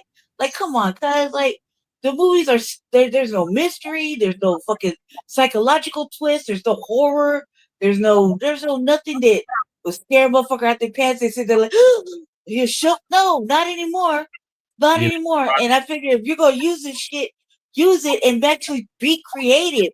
Like do some creativity. Give us something different. Give us something good. But nah, they're giving us bullshit. Even music. Even the music is the same. It's lackluster. It's all synthetic. It's all synthetic. It don't have the human elements. Right, Shay. That's what I mean by it's not Like synthetic. it's also It's human synthetic. elements. It's Like, artificial. they busy stealing shit and remaking it. So why don't they just do that? Because like figure out what the fuck is good. We're watching movies now. The last 5 movies that I've watched have been subpar at best.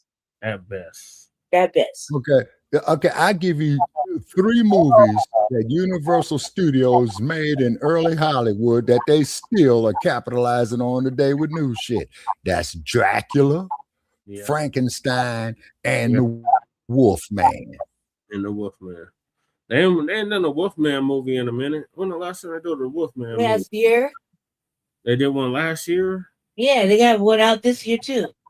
Oh, okay. But it's all created. It's not like it's all CGI and special effect. And, like when you think about movies, I want to feel like the beginning of Thriller. Oh, okay. And then on top of it too, let's look at the motion picture called Hancock with Will Smith, right? Yeah. That was great. Hancock. Okay. Yeah. Okay. Now, hold on a second. Now, let's show you about the end of Hancock. Okay. Is that where Hancock came across this white woman, right? And all his powers start diminishing. Okay. Yeah. And her powers start diminishing too. Well, we're too close together. We was like lovers. Now, why in the fuck couldn't Will Smith have Vivica Fox, playing the woman's role? Why the fuck couldn't because Vivica Fox is his wife, okay, or any other top of the line black actress? You see what I'm saying? Now let's look at Queen Latifah. What she's doing is she's got a show called The Equalizer that I was telling you about, brother Che. Not his wife. You're looking at Jada Pinkett.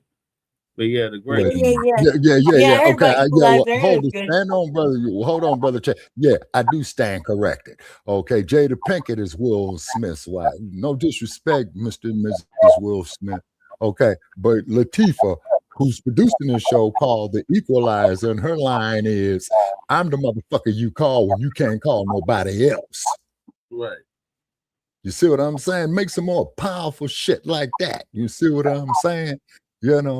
Have a motherfucker come back from our glorious African past, like since we the father of medicine, who rolls up and says, guess what, y'all? I know I look like shit in this mummified thing, but I was just asleep. You know what I mean? But now I'm wide awoke.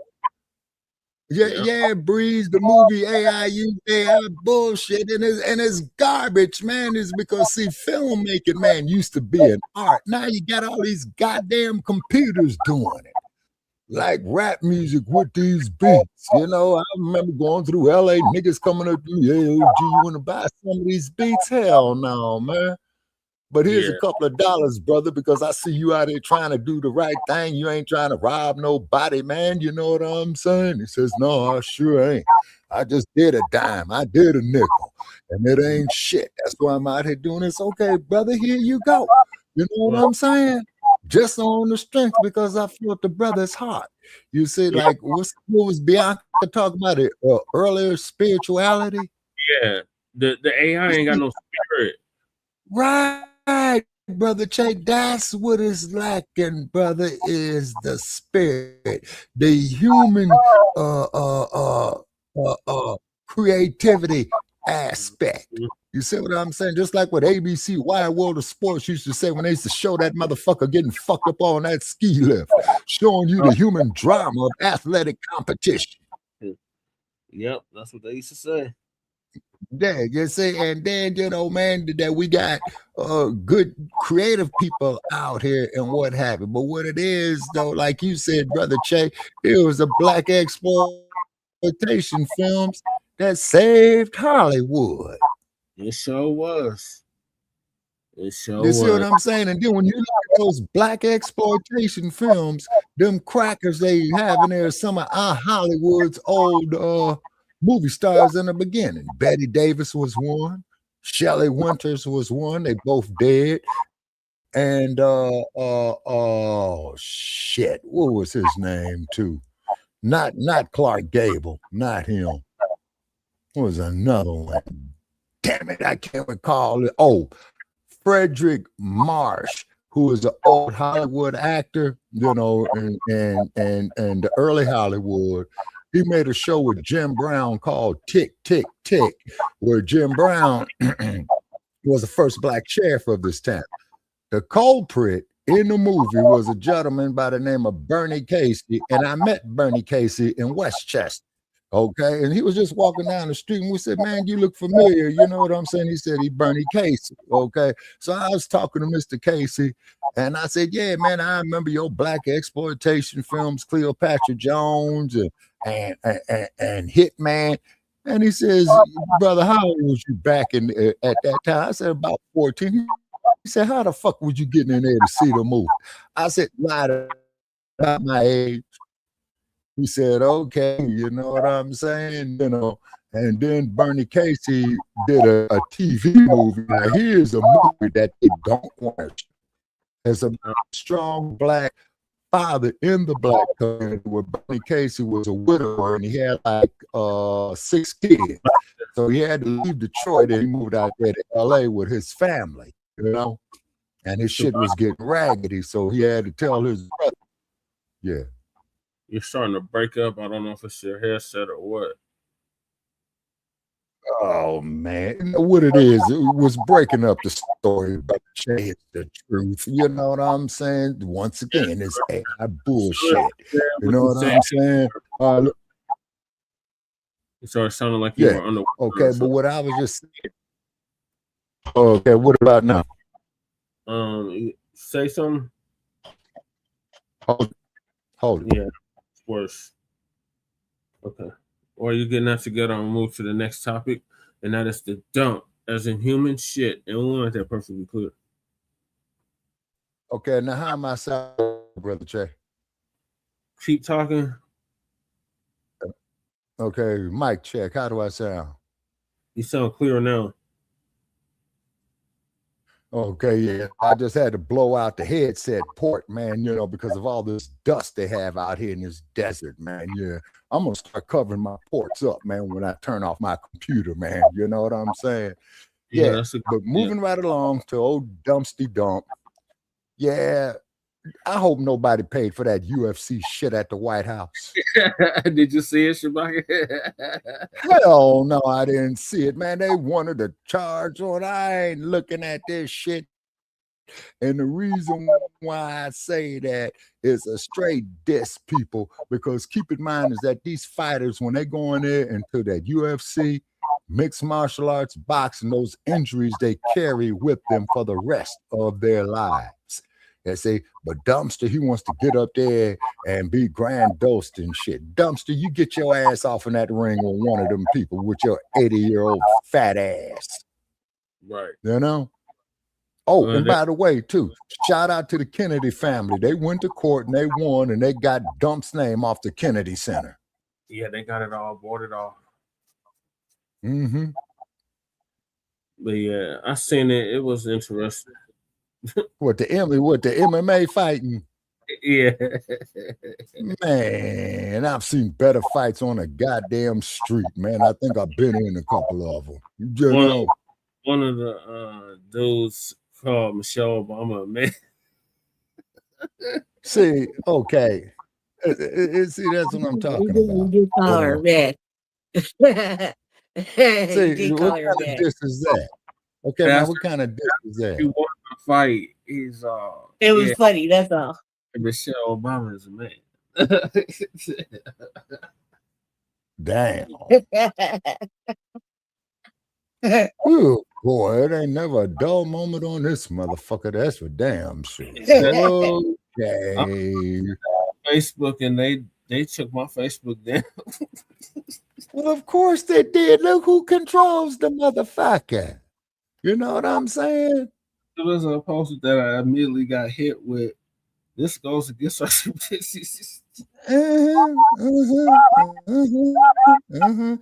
And you got AI doing that shit. Just like I thought when I had to scare that they tore down my shit, you know. And I called up one of our colleagues who said he had the same problem, and then I shut everything off and reordered it, then it came back up. You see people, the thing is, Black family, and hopefully we're being seen around the world. They want our rhythm. They want our rhythm, but damn sure do not want our blues. Yep, that's the truth. And that's why we produce Shabaka's Black Experience and enhanced in the beginning when Mad Dr. D was with us. You see, R.I.P. to Mad Dr.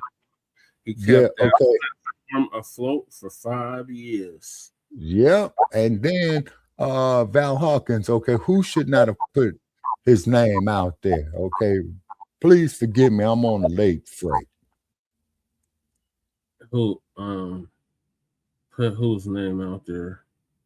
You talking about the one I said? Okay, I'll give Val a few seconds to respond.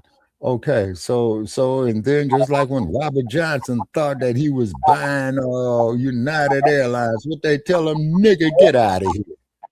Oh, she said he should have never put his name on there. Okay, whose name is that, ma'am? I can't remember. Because I think we got about a 2-minute delay, man, in the telemetry, brother. The Kennedy Center, Shabaka. Oh, yeah, exactly. No, he shouldn't have, you know. And then one thing I want to say about Kennedy, ladies and gentlemen, the generations after me, there's a film called the Magruder film. You probably cannot get it, okay?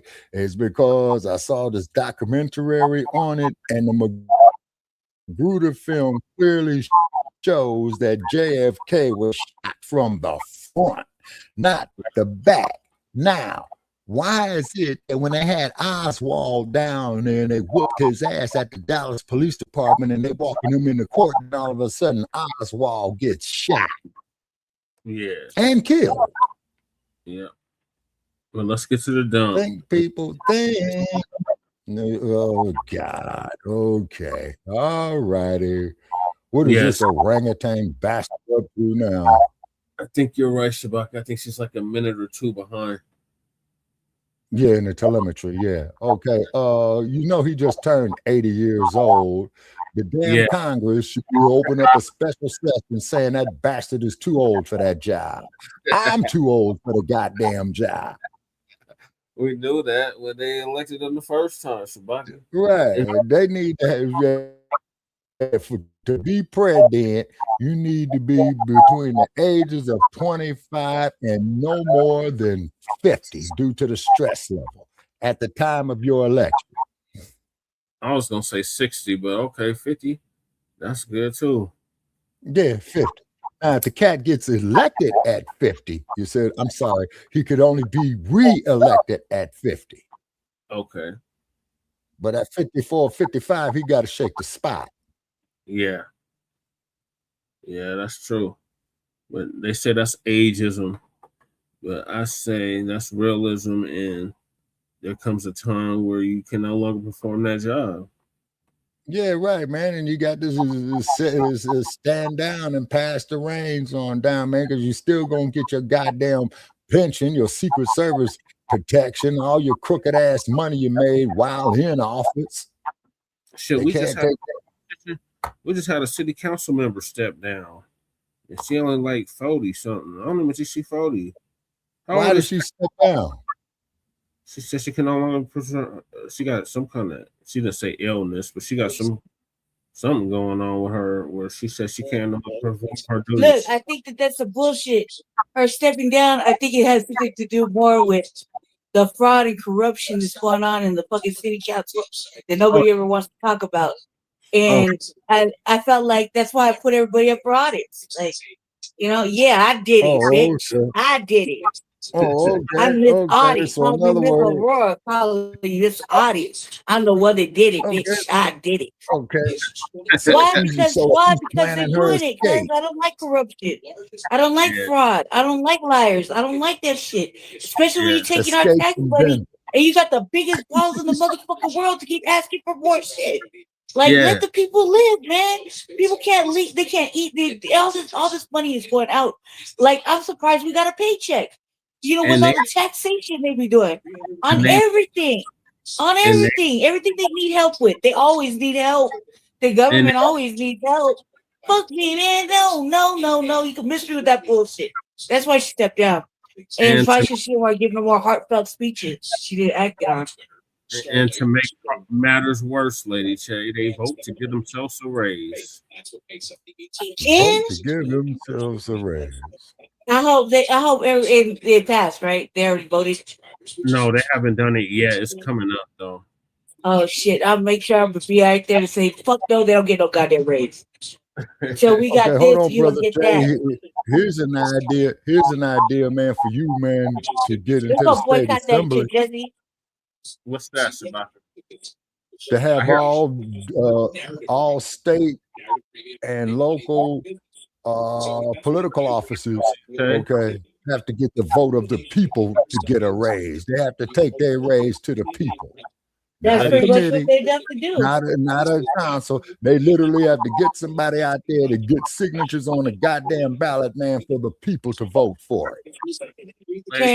But the initiative process is all fucked up. One of y'all got background noise. Yeah, I was watching something else. I was me. It's you, Lady Che. I hear it. I know. I said it's me. God damn it, it's me, everybody. I did it. All right, look. As far as it's because I was on mute. Nothing, deny everything. I'm doing research in the back. Shit. Anyway, so listen. Let's go boycott that shit, Jesse. Let's go protest at the city council on Monday. In the city council.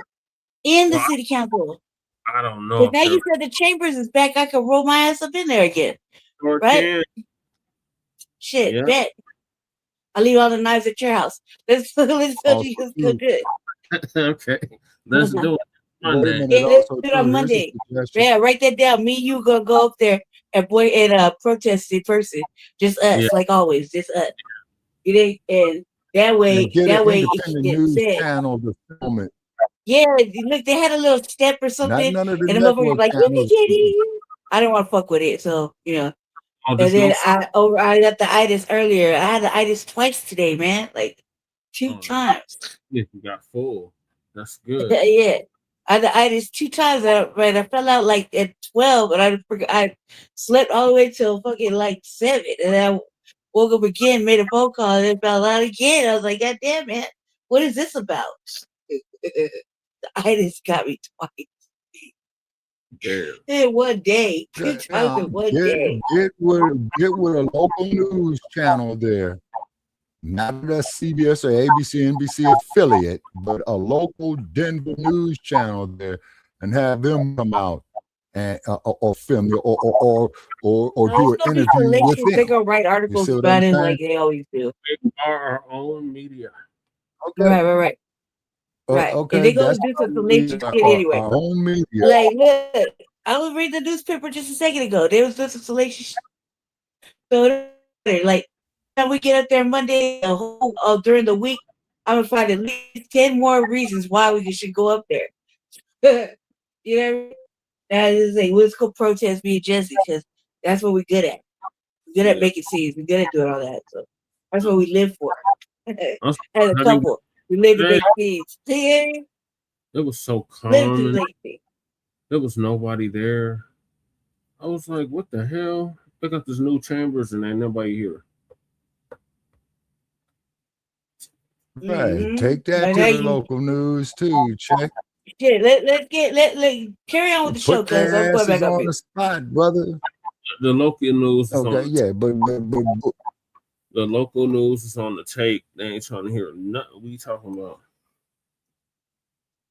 okay, so all right, so then you got to go back to social media. Okay. Now, here's a suggestion: do your social media feed while the news is out there interviewing somebody. You see what I'm saying? And stand right back there to them. Hey, you know, I'm Jesse Parrish from Line Blacc News, or councilman, senator, or whatever. What do you got to say about that? This, that, there, and bam. And if it lasts more than 5 minutes, man, okay.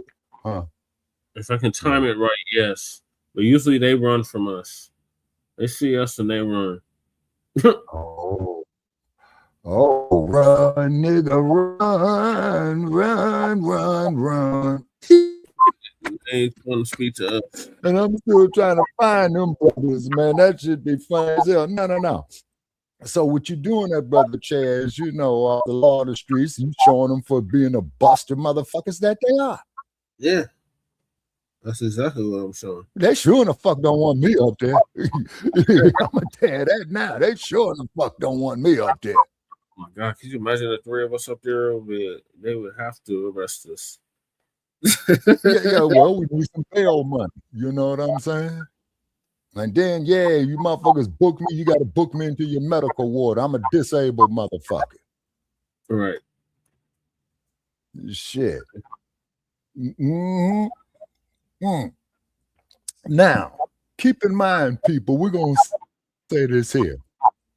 When a person is socially conscious, this is why politicians who are serious, activists, doctors,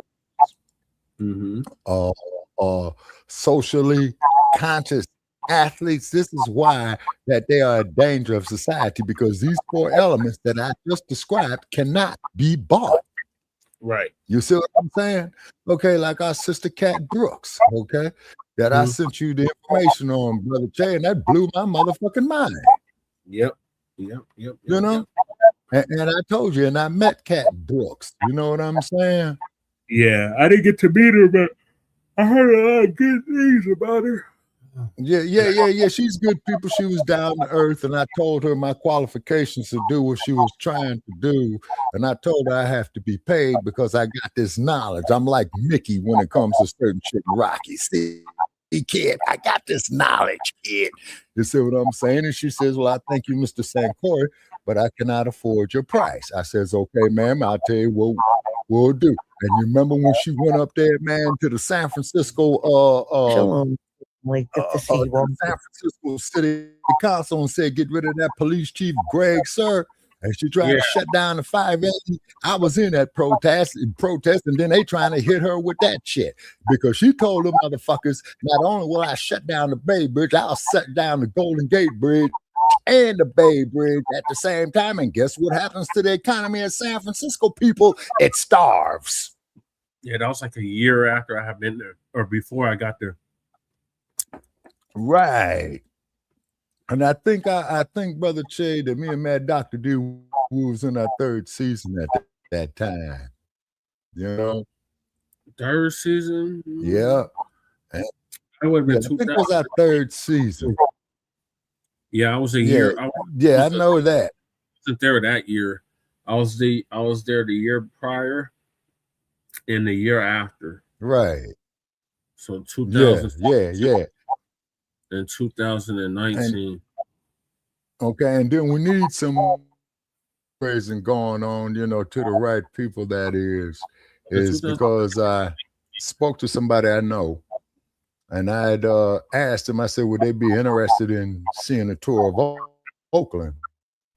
And they said, hell yeah, they would, but I can't say their name. You know what I mean? And I said, okay, we'll try to make it happen. You know what I'm saying? And we had some setbacks on the venture, so we're trying to weather the storm on that, but it's all good. Because keep in mind, Kemet wasn't built in a day. The pyramids wasn't built in a day. Fuck Rome, Well, Rome wasn't built in a day. No, fuck Rome, I'm talking about Kemet. You see? Yeah. And what have you? And then the horrible shit. Huh? She did that or facilitate that, because they're saying she didn't do it, but the people that were with her shut down the Bay Bridge twice in 2016 and in 2014. Right. Also in 2023 and in 2026, but that was for something else. Yeah. You see, so shout out there to Cat Brooks. And if he hears Miss Brooks, get with us. You know what I'm saying? Yeah. Please do. All right, Brother Che, we're getting tired, man. What's our last episode? Because we've been on 5 hours now. I know, Shabaka. I've been trying to get through these topics, but Bianca kind of threw us off. Oh yeah. So Bianca came through with road rage. Yeah. So we got Trump on inflation. So we're gonna get to the dump and his comments about inflation. Apparently, he loves inflation. He wants more inflation. Right. It's a good thing, inflation.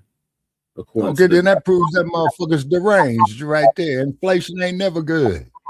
Right. You're doing well. Sorry about that. My Comcast went out, but it just popped back on. So no, Lisa, they scanned you. They scanned you with the Comcast, honey. They scanned you. We're going to talk about an interview that Donald Trump did in the Oval Office. And during this interview, y'all, Donald Trump said he loves inflation. And, it's a lot of people out here struggling. It's a lot of people out here financially, they're barely making it out here. Donald Trump is a rich dude. He doesn't care what we have to struggle through. And it's a shame. This is why we're not getting anything from him. I even heard someone bring up stimulus. Donald Trump ain't doing no stimulus. He's not going to do no stimulus. Whatever's going on, we just got to get through it the best that we can. And that's what we get innovative. We're going to have to be the ones that just get through this whole thing.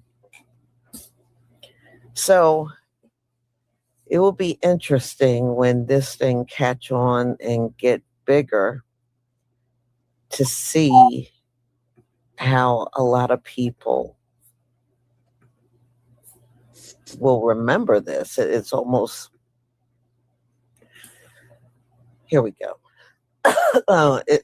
It's almost like he doesn't care about the midterms.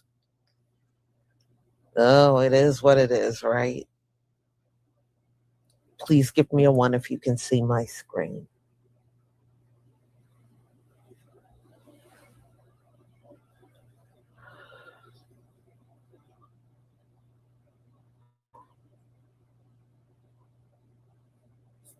Thank you.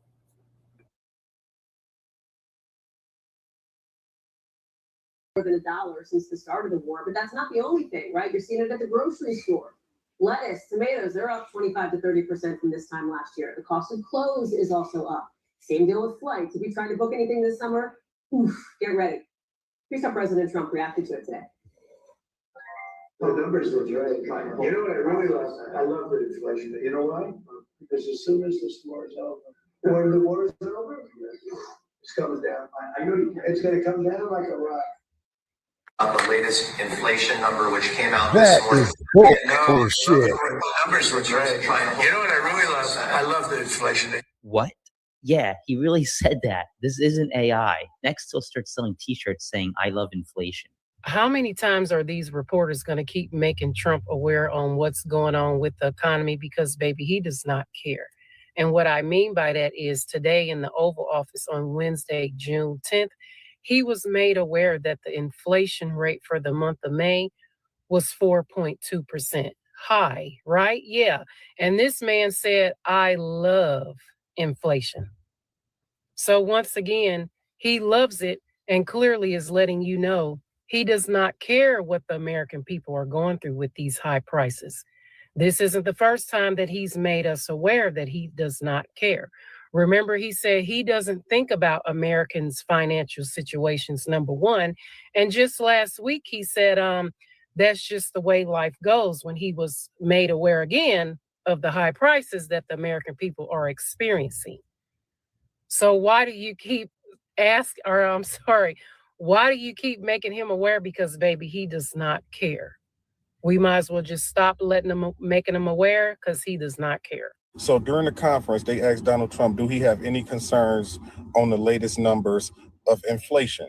And he replied to them, no, I love it. I'm going to tell you why I love inflation. He said that he'd been taking out millions of barrels of oil from Iran. And he said they don't know that until today because he said so. He said that they took out 22 of Iran ships. He said they was able to do that because they knocked out their radar system and they can go in undetected. He said that's why gas is $85 a barrel. But what I want to tell y'all is if you actually go do your research, it is letting you know that the U.S. oil reserve is at its lowest point since Reagan. They said that it is critically low and that it is nearly at a panicking level. Now, I don't know who still be listening to all of this bull crap, but y'all need to start doing y'all research, man. Drop a comment. Let me know what y'all think about this. Welcome to the newsroom, and this is hot off the press. Donald Trump made a statement today saying that he loves inflation. Yes, you heard me right. It's an odd statement. It's kind of unhinged, but he loves inflation. And this is after a terrible inflation report came out. I mean, I can't make this stuff up. And this report showed that inflation had surged to the highest level since 2023. We all know that if this was Joe Biden, Donald Trump would be all over this and Republicans and everyone else. But Mr. Trump is saying that he loves inflation. He also loves putting less money in people's pockets. Believe me, we're all feeling it. I don't have any money. Absolutely, the world is struggling. Gas is over $4 a gallon. So this is absolutely crazy. So now you have to think, he's a billionaire. Does this have any effect on him? And throughout the past several months, all they've been doing is making money on top of money on top of money. Every time the Strait of Hormuz was open, closed, this and that and this, and the cost of all this other stuff, we are not making money. They are making money, and inflation hurts. Donald Trump does not care about the United States. He does not care about any numbers that are coming out that tell the story about what's going on here in the United States. He doesn't care about the well-being of the American people. He doesn't care if we eat or starve. He is a dictator and not a president. Take a look at this clip when a reporter asked Donald Trump to speak upon the current CPI report regarding inflation that just dropped. Are you concerned, Mr. President, about the latest inflation number which came out this morning. Could that be a No, I love it. The numbers look great. You know what I really love? I love the inflation. You know why? Because as soon as this war is over, you know, I can say it now. Something you didn't know. Do you know we've been taking out millions of barrels of oil? Nobody knows it. You know who doesn't know about it? Iran until right now. We took out the other night 22 ships late at night with no lights because they don't have any radar. That, you guys, is all you need to know. He don't care. Please, somebody, get him out of office. He is a danger to the United States. He's a danger to the American people. And I think he's also a danger to himself. Trump just said this after today's report showed us that inflation has now hit 4.2%. He loves it. Do you? Let me know in the comments. I don't, but maybe I'm different. Maybe everyone else loves it. Let's see. Quick update. We love inflation now. This is Trump when asked if he's worried about the inflation being 4.2%. And he's like, no, I love it. The numbers were great. You know what I really love? I love the inflation. You know why? Because as soon as the war is over, you know, I can say now something you didn't know. So I think that clears it up. Inflation is now at a 3-year high, back over 4%. And when Donald Trump was asked about it, he says he loves it. Now, if you missed it today, the inflation report came out and showed that inflation is at 4.2%, the highest we've seen in 3 years. And this is because of Donald Trump's stupid war in Iran that is causing prices to increase on top of his stupid tariffs. But when Donald Trump was asked about this inflation, this is what he had to say. Oh, I love it. The numbers look great. You know what I really love? I love the inflation. You know why?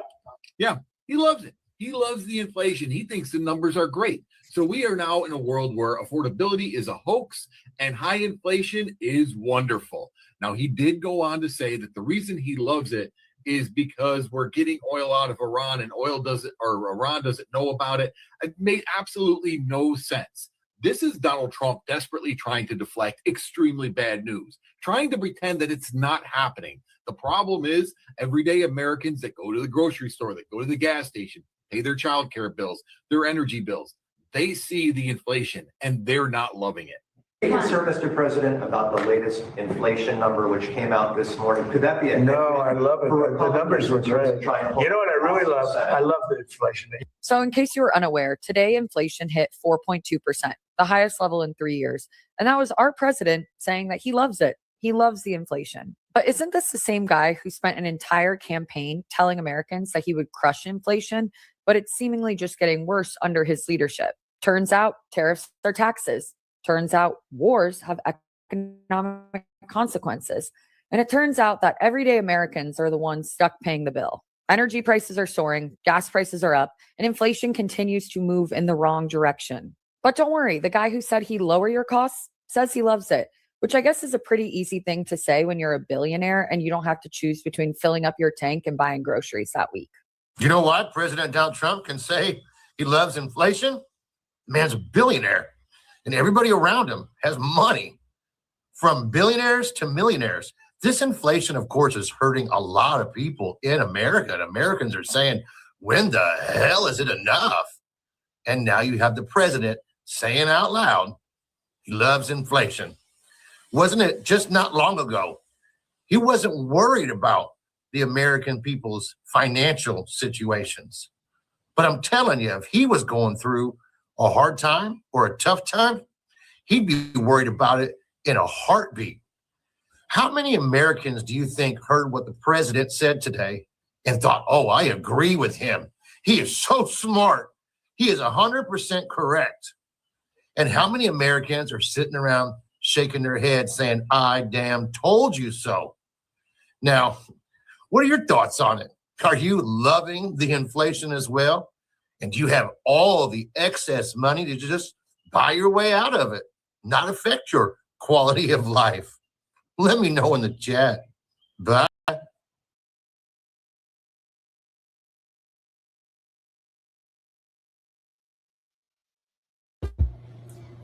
All right. You know, it just goes to show you how out of touch politicians really are. They're not You don't hear anybody on the left or right saying they're going to do anything about the gas prices. They're going to do anything about food prices, inflation in general. Nobody's working on it in Washington, and they don't feel like, they know it's a problem, but they don't care enough about it to do anything.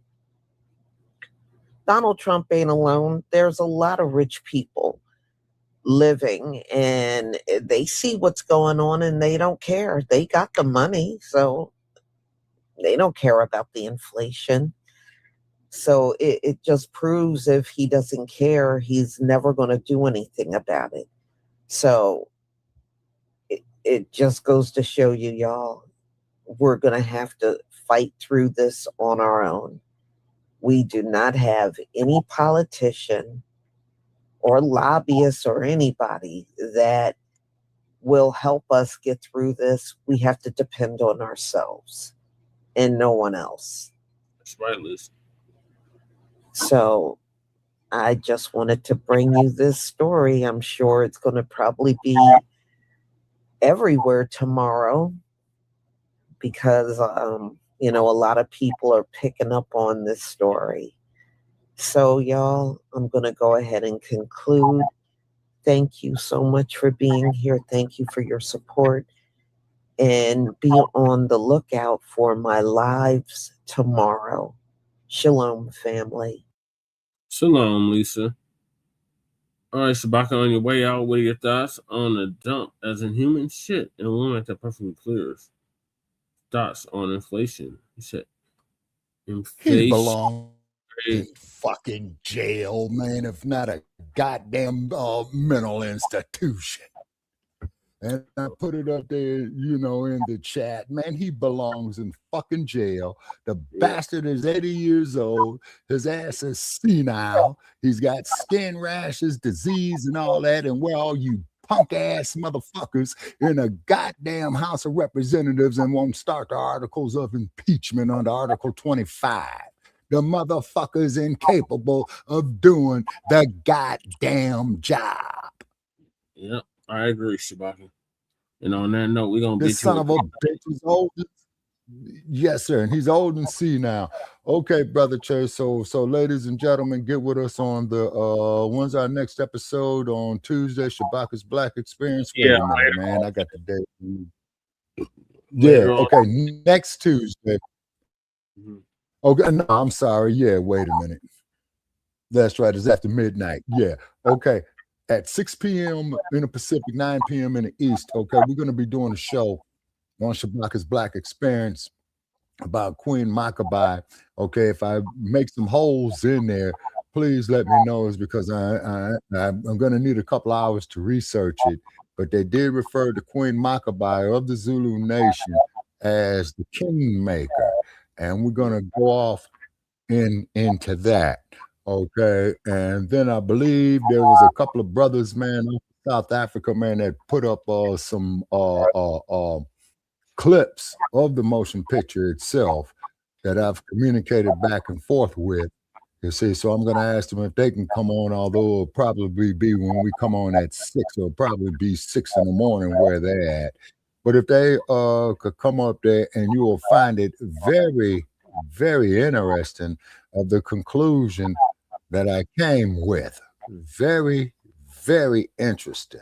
Okay, and I'm going to save that there for the show. Okay, and keep in mind, repeat, keep in mind, is that Maccabi was Shaka's biological aunt. Okay, she was his father's sister.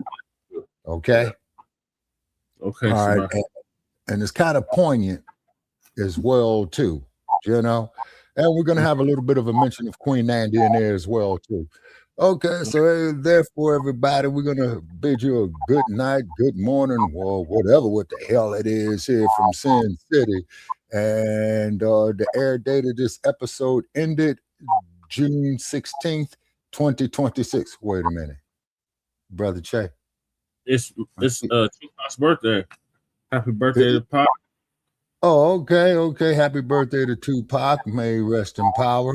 All eyes on me. Yeah. bill to the dad. And then in this date of this morning, we got 6 protons, 6 neurons, and 6 electrons. Yep, that's carbon. Yep, exactly. You know what I'm saying? Okay, ladies and gentlemen, I'm gonna bid you a good night from Sin City. You know, I'm gonna lay back down, get some rest, and start drawing up the show for tonight on Shabaka's Black Experience Enhanced. Here on StreamYard, we're also too going to try to kick it out on our YouTube link as well too. But something is happening with the YouTube link, Brother Che, is that when I go on the YouTube link, I cannot post it on the other social media. So we'll probably know what that's all about. Okay, so the YouTube link, ladies and gentlemen, will be on the Shabaka's Black Experience Enhanced live that you could click on as well too. And we want all of our well wishers, Afrocentrists, to come on there, check it out. Those of you who identify as Indigenous Americans, come on out and check it too, because I think there's going to be one element in there that you're going to find very, very interesting. Okay, but I got to save it for the show. Okay, Shabaka. Are we going to get you it? Okay, well, it's good morning now, man. Yeah. Okay. All righty, folks. Have a nice morning and what have you, and drink your coffee and shit, because everybody got to get up and go to work tomorrow. Okay. Yeah. All right, I'm out from Las Vegas, Nevada. Air dose this episode ending is June 16th, 2026. All right. Have a nice night. And please reshare the episode. Okay. Yes, please do, because this was a dynamic one for real. This is one for the history books. All right, so moving along, we got credit card, or excuse me, Lady Che, did you have anything you want to say on the dumps? Talking about he loves inflation. He's whack. I mean, like, just because I just take the L and just say, you know, that you're a loser. Like, why, you know, you put us through all this shit, lying and shit, talking about we was going to get money back from Doge and I don't know what else. And it's a bunch of shit. You know what I mean? Even though he said it, we didn't believe him, and still he proved us wrong yet. We were supposed to have 2 or 3 stimulus checks by now. Yeah, for the minimum. And ain't nothing but high gas prices and high food prices. And high everything prices. Yeah. Yep. Okay, so moving along, the credit card debt has quadrupled into the trillions. Now credit card debt is 1.25 trillion. So Lisa gonna give us an update on that. And that'll be the last video from Lisa.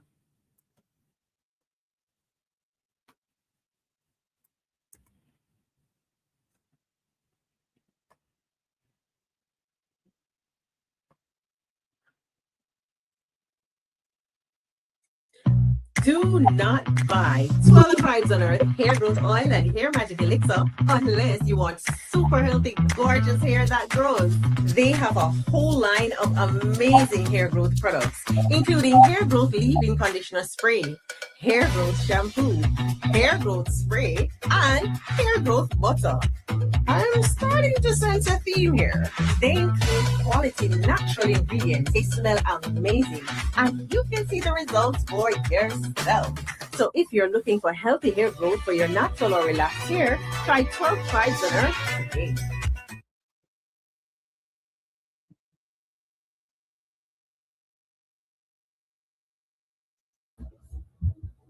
Okay, y'all. Shalom, family. Shalom. It's good to see you all. Hope you're doing well. Well, America, apparently the credit card debt in this country is going through the roof. People are maxing their cards out left and right and not paying anything back to the credit card company. So the debt has rose to $1.25 trillion. Damn. So, yeah, people are desperate. I can see a lot of people, especially if they have not been working, and they're in a dire situation. They can't find work because, it's a lot of people in this country that cannot find work. And if they got their credit cards, yeah, I can see them maxing all of them out just so they can survive. So, y'all, this thing is a mess. They said America is literally drowning in debt. And since the country announced that it's insolvent, the U.S. Treasury made that announcement, they said the debt got even worse from the time of the announcement.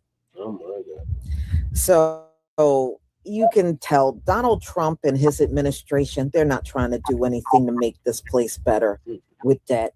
He's actually driving the debt up. And, we know the inflation is bad. People are barely making it out here. Folks can't afford to buy a house. Folks can't afford to buy rent. A lot of homeless people on the streets now, y'all, have full-time jobs. Yep.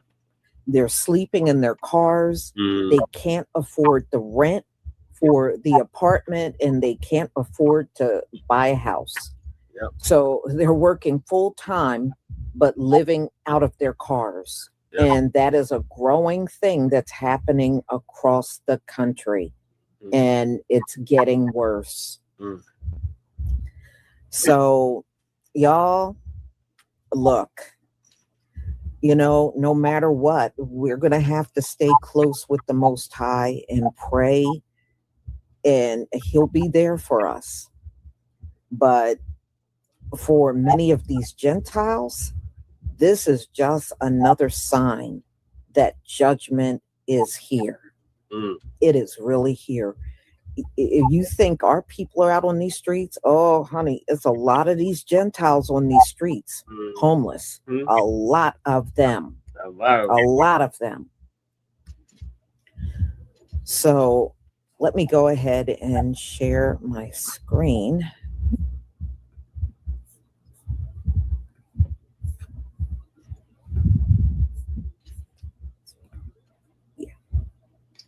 Please give me a 1 if you can see my screen.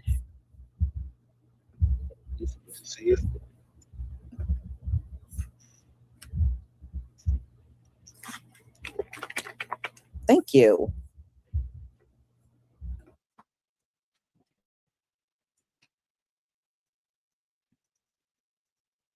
This brother looks so serious.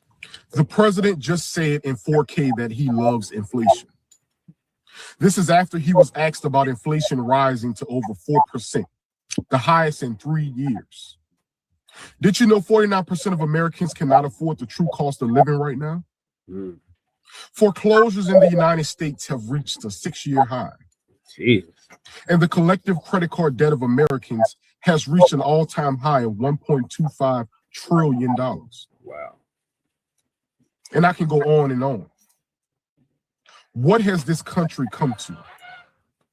Where you can have the president of the United States, the most powerful person on earth, basically say that he does not care about the struggles of the majority of the country he represents. It's cruel and it's heartless. Yep. That's exactly so I ask, if they don't care, why do we? Check out the complete disconnect when the Fox News reporter asks National Economic Director Kevin Hassett about the rising number of credit card delinquencies because people are using their credit cards more for daily necessities. And his response, the credit card companies will be just fine. Wall Street Journal says in the first quarter of this year, the percentage of credit card balances that were at least 90 days delinquent rose to 13.12%, according to data released in May by the Federal Reserve Bank of New York. That's the highest level in 15 years and the most since the period following the 2008 financial crisis. People say they're using those cards to get through necessities because they can't afford what's going on. So your message to them? Right. Well, we talk to the CEOs of the credit card companies all the time, and we do see some increased stress, like the numbers that the Wall Street Journal quotes. There's not any kind of threat, financial threat to the credit card companies. He can't even hide the fact that he cares more about corporate profits than he does the American people. And if you need further proof that this man is incompetent and unqualified for the job, Here's another clip. And if you made it this far into the video, please don't forget to follow or subscribe to the InfoDrip Network. And so what we're seeing right now is spending based on optimism about the future. If you look at how big the boom will be when the straits open, then it's reasonable for people to be optimistic. If you look at how big the boom will be when the straits open, then it's reasonable for people to be optimistic. So I was just maxing out every credit card, like everyone that comes on the show, like every American out there. We got $1.6 trillion in credit card debt in this country, by the way. Crazy amount. Defaults are to like 7%, which is insane. 7% of credit cards defaulting. That's crazy. Another day, another dollar that we don't have, because new reports are out that says that the United States and Americans are in more debt than ever. And that's not a good thing, even though the White House will try to spin it and say that, oh, people are using credit more. They're using them to go do other stuff. And, you know, money's flowing, so the economy's good. That's a lie, because people are using credit cards to cover basic needs. And with the inflation outpacing the wage increases for Americans, it's spelling disaster. They're saying a large portion of that is mortgage debt, which is about 13.8 trillion. They said school loans is about 1.3 to 1.7 trillion. And then they said household credit cards and things like that, that's about $2 to $3 trillion. They also mentioned about the whole mortgage thing, that mortgage rate hikes went up. So they said on average, each person who pays their mortgage that has one of those variable rate ones and it's not fixed, or even if it's fixed and it has that weird fine print, it went up $126. So healthcare went up. We reduced healthcare. Food went up. We reduced food stamp recipients.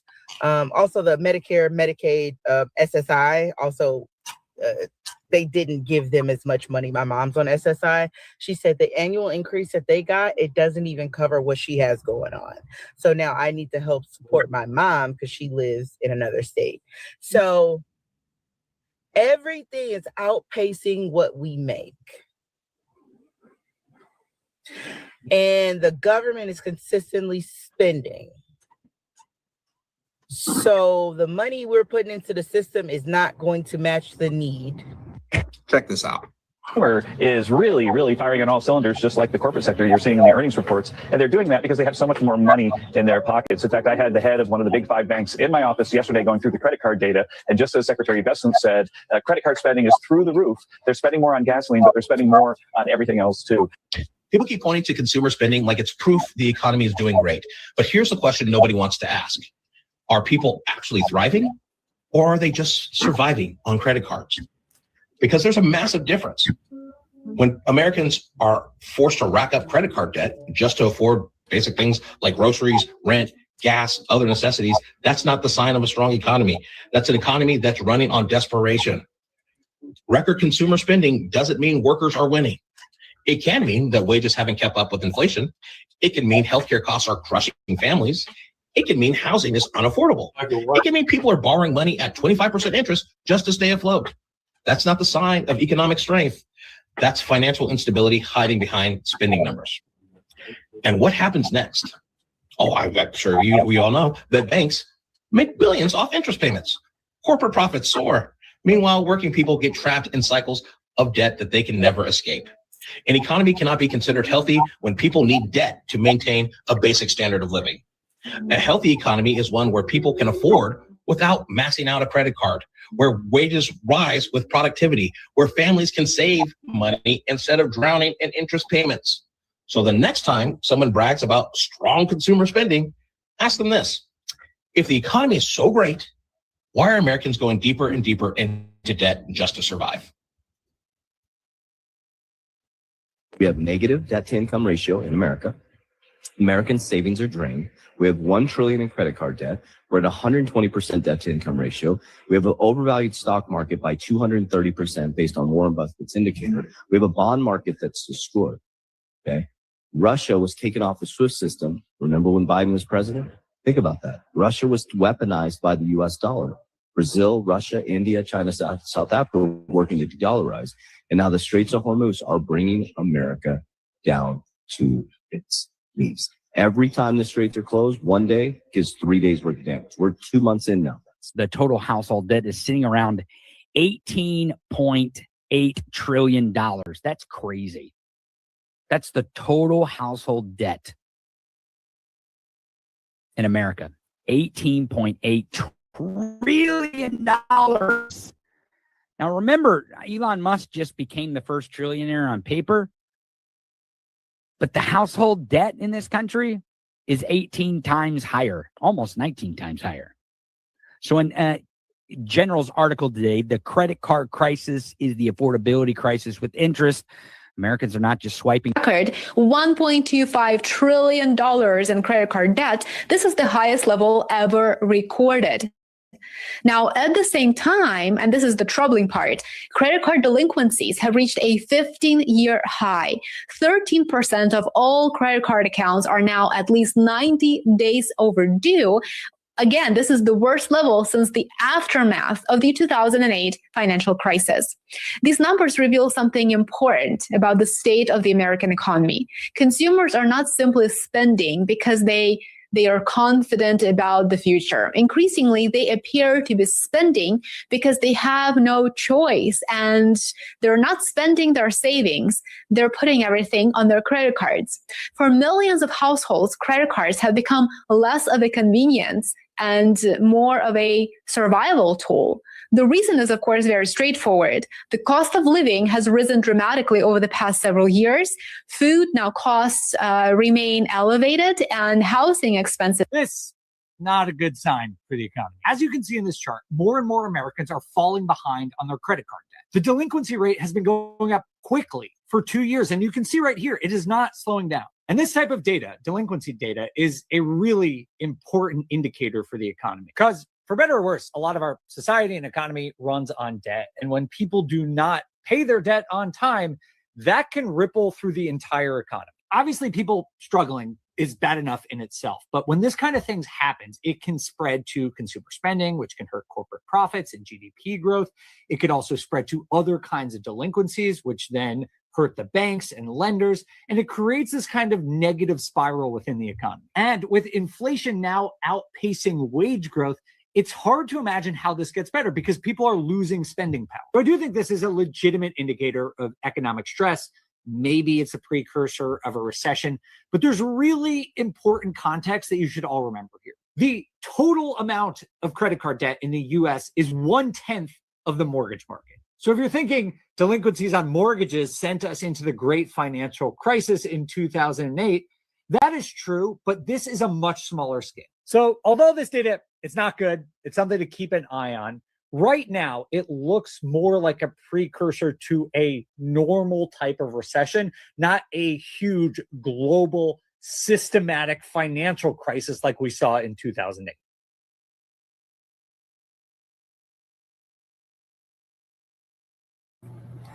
Well, I completely disagree with him on that. First of all, the Straits of Hormuz being closed impacts many nations across this earth.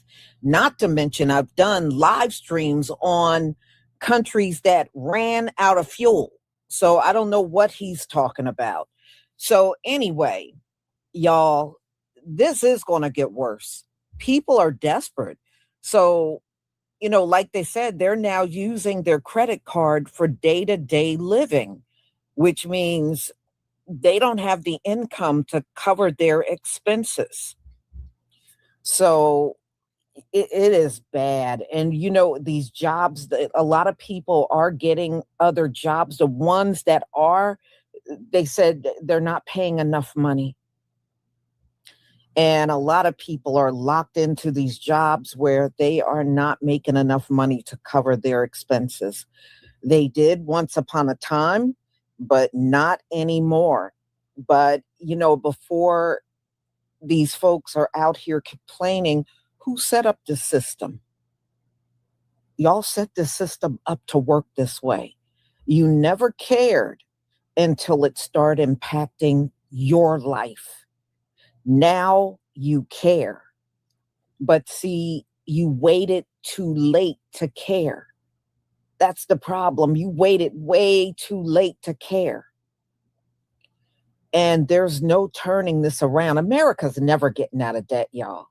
I don't care what they say. Donald Trump got this new Treasury Secretary talking about he's going to wipe out all the debt. No, he isn't, y'all. It is impossible to get rid of all the debt that America is in.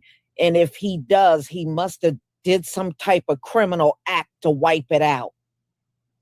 He committed a crime to wipe it out. So this is a train wreck that was waiting to happen for a long time, y'all. And it is now here. It's now here. But unfortunately, many of these people that are using credit cards for their day-to-day life, really, you're putting yourself further and further in debt. You really are. Because, I just hope you can make good on those payments when they come in, because those credit card companies are going to want their payment. And if you are struggling financially, you will be struggling to pay that bill, whatever you use. So, y'all, it's real dire here. It really is. How you doing, KD? It's real dire. Stay prayed up. And make sure you seek the Most High's face like he told us to, because we sure gonna need to do that a lot. My son and I, we were talking about, because I was telling y'all how, to me, the sun feels different. It is something different about our sun. I think the Most High is getting ready to cleanse the earth. It's something going on. Anyway, none of my fruit trees are bearing fruit this year. There is not one piece of fruit on my trees, and usually it's loaded around this time. I have a tree full of pears, I have plums, peaches, and there is absolutely nothing this year. I can't even remember the last, I don't think it's ever happened where I had a summer and my fruit trees did not bear fruit. This is literally the first time this has happened. And it's actually eerie to look out at my trees and they're barren, because they have never been barren before. So it is creepy to look out and not see a piece of fruit. And we're having all these extra hot days and there's nothing out there, nothing. And I'm like, wow, y'all, it said we would see things we never seen before. I have never seen, looking around my state in New Jersey at all the fruit trees around me, and none of them are bearing fruit. Even the ones that are in neighboring yards, those trees do not have one drop of fruit on them. This is absolutely crazy, y'all. It is crazy. So no, something different is definitely going on out here, especially with our sun. So y'all, I'm going to go ahead and conclude. But I have another live at 5:45 that we're going to talk about. Y'all, I did not realize how bad that earthquake was in the Philippines until I saw a few videos. So we're going to take a look. Man, that thing was bad. That was bad. I mean, that was scary that an earthquake can be that strong. So you will see it at 5:45. So thank you for being here. Thank you for your support. And just remember, you can always stock up on your hair products. Shalom, family. Shalom, Lisa. All right, thank you for that, Lisa. jumpers on his rabbit ass mind. And this damn credit card debt is ridiculous. What are your thoughts, That's why I don't Lady? have a credit card. That's why I don't have a credit card. Yeah, I have a credit card, you know, and I try to live within my means because I'm so scared to not have no money for things or whatever. The prices are really fucking high right now. And it's really the government's fault. Like, everything is the government's fault. They'd rather see Elon Musk be a trillionaire and us starve on the sidewalk than to fucking take care of us. And that goes for both sides, goes for both parties. You know, it is clear. You're watching the news to see both sides of the argument, as nobody gives a fuck about people. Hey, and then sure as fuck don't give a fuck about like a rich beat, you know. So you're living on the credit cards. I mean, you're just paying the basic minimal, or just to keep it going, but it all adds up, and there's no.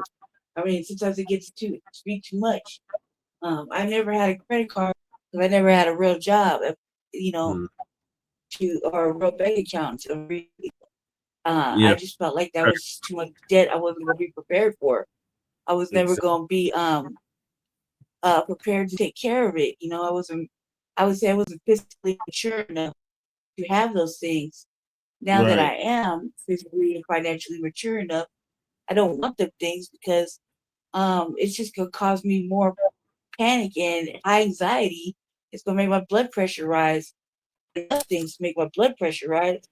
You know, so I would just think seriously on all accounts, they're doing their best to kick human beings out of their jobs and replace them with fucking AI that they ain't gotta pay.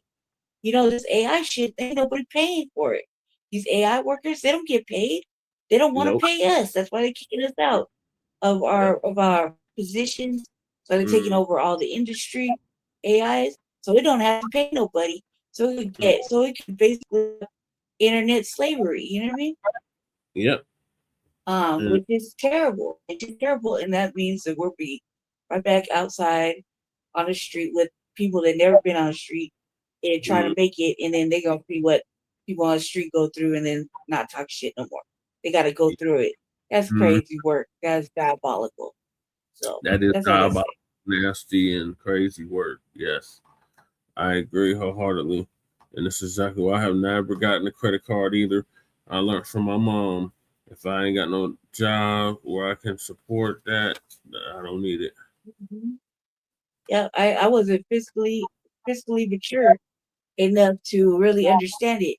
I had one briefly, and when I turned 19 years old, I was able to get a $200 Capital One card. I fucked it off immediately, and I wasn't able to pay that $200 back, and it really messed up my credit for years after that. And I decided that never again. You know, I was only 19 years old, but that's no excuse for not being fiscally and emotionally, fucking financially mature. That's just stupid fucking ignorance and overspending. So there's no real excuse. Once you get a credit card, everything is sent with the paperwork. You know what I mean? The paperwork, you just read. And I was immature and fiscally immature, not responsible enough to really understand the mechanisms of me fucking off my own goddamn credit. And I figured it out. It took a long time, but you know, I don't regret the length of time it took to get financially and emotionally aware and prepared to take care of myself at 46 motherfucking years old. That's how long it took. It took the right opportunity to happen for me to be able to financially, be fiscally, emotionally mature. It took a long time because I lived off of cash forever. You know, cash king. And now they don't even want your cash. Like they'd rather have a way they can monitor your motherfucking ass with the chips and shit. And I wish things would go back to cash, like where I could walk in and pay cash. Sometimes I drop shit in cash, like $20. They look at me all stupid, like they don't know how to make change. You know, and that again too is something our children don't know how to do. They don't know how to do cash in. They don't know how to do math. And I'm gonna go over it on the RVA. But everybody's illiterate these days, and they only know how to work two fingers, the thumb and the first finger. You know what I mean? And not read an actual book. Like, this is a real fact. This is what we're looking at these days with these children that got the nerve to back talk and do the most. You know, and it's that generation's fault, you know.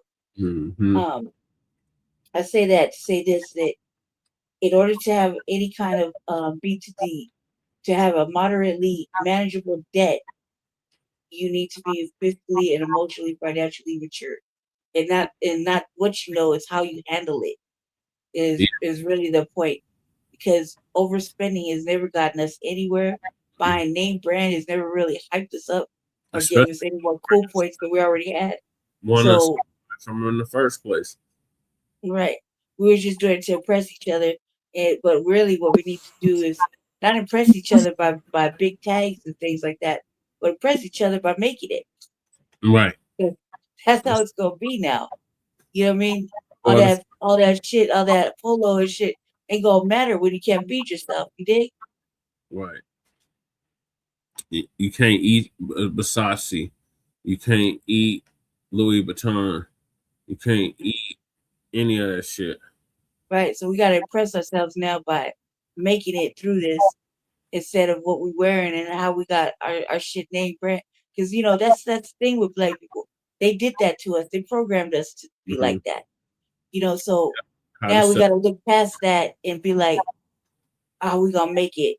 If that motherfucker's making it, I'm impressed by that motherfucker eating every day at home and, you know, drinking water and growing little vegetables in their crib. I'm impressed by that. Like, really, be serious right now, because we'll get back to We'll get back to all that in a year or 2 or 3. We'll get back to all that. It's just right now we just need to focus on living every day and not be kicked out on the street, not lose our jobs or whatever. Just hold on to it and make backup plans. That's the thing, Black family. They don't expect us to be making backup plans. They expect us to suffer and go down with the ship. And we got to do something that is different, which is backup plan and a backup plan for that if that happens, just in case, because their folk could be out in the street, but we cannot. We do not need to be. We don't deserve it. We didn't do it. It's not our fault. It's their fault. You know, they can suffer the motherfucking consequences of their fucking errors, but we didn't do nothing. We're like fucking impervious. We're like the best, you know?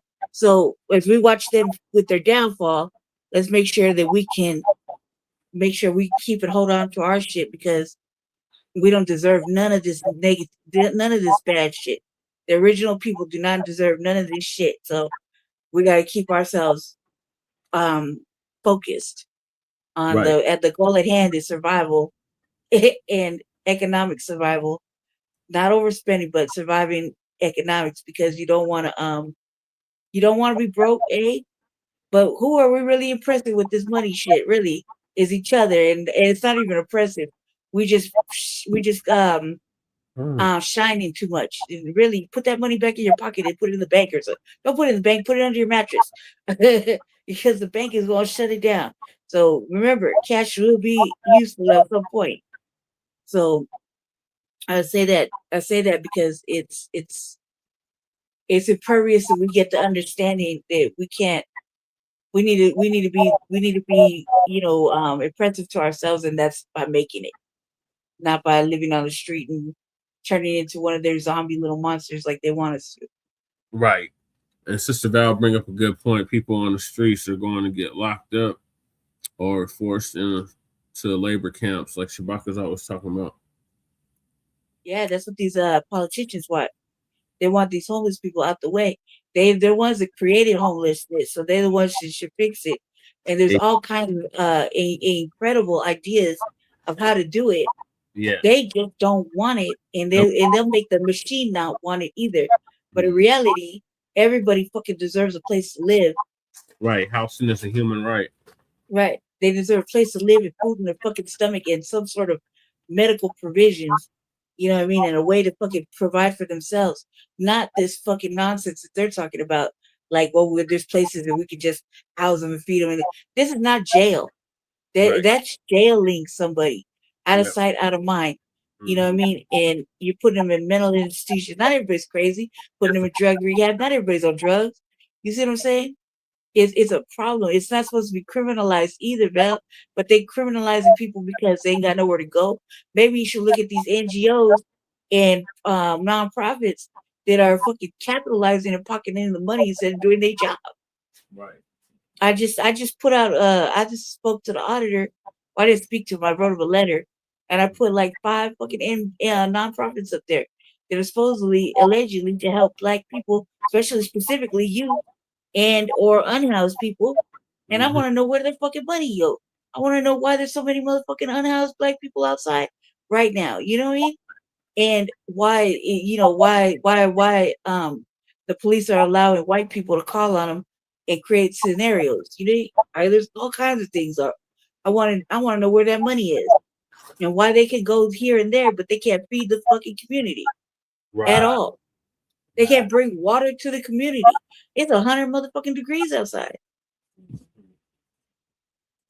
That's true, Lady K. All right, so this is gonna be the last topic because I'm about to pass out, and that is our brother Rich.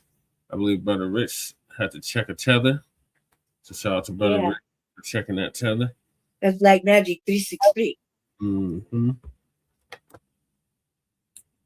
Okay, Shabak is calling and texting me about tomorrow or later on the show.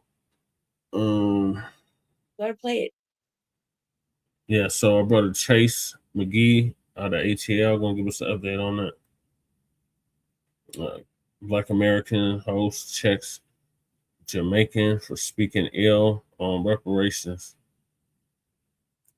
I didn't come from a rich background. I grew up in a single mother household. I had oppression from religion, and I had to overcome a lot of things. I had an abusive marriage. I had all types of stuff going on. I was a teenage mom. I didn't graduate high school. I could easily still be in the hood and in the ghetto, but I chose to rewrite my story. And instead of asking anyone for permission, I took control of my life.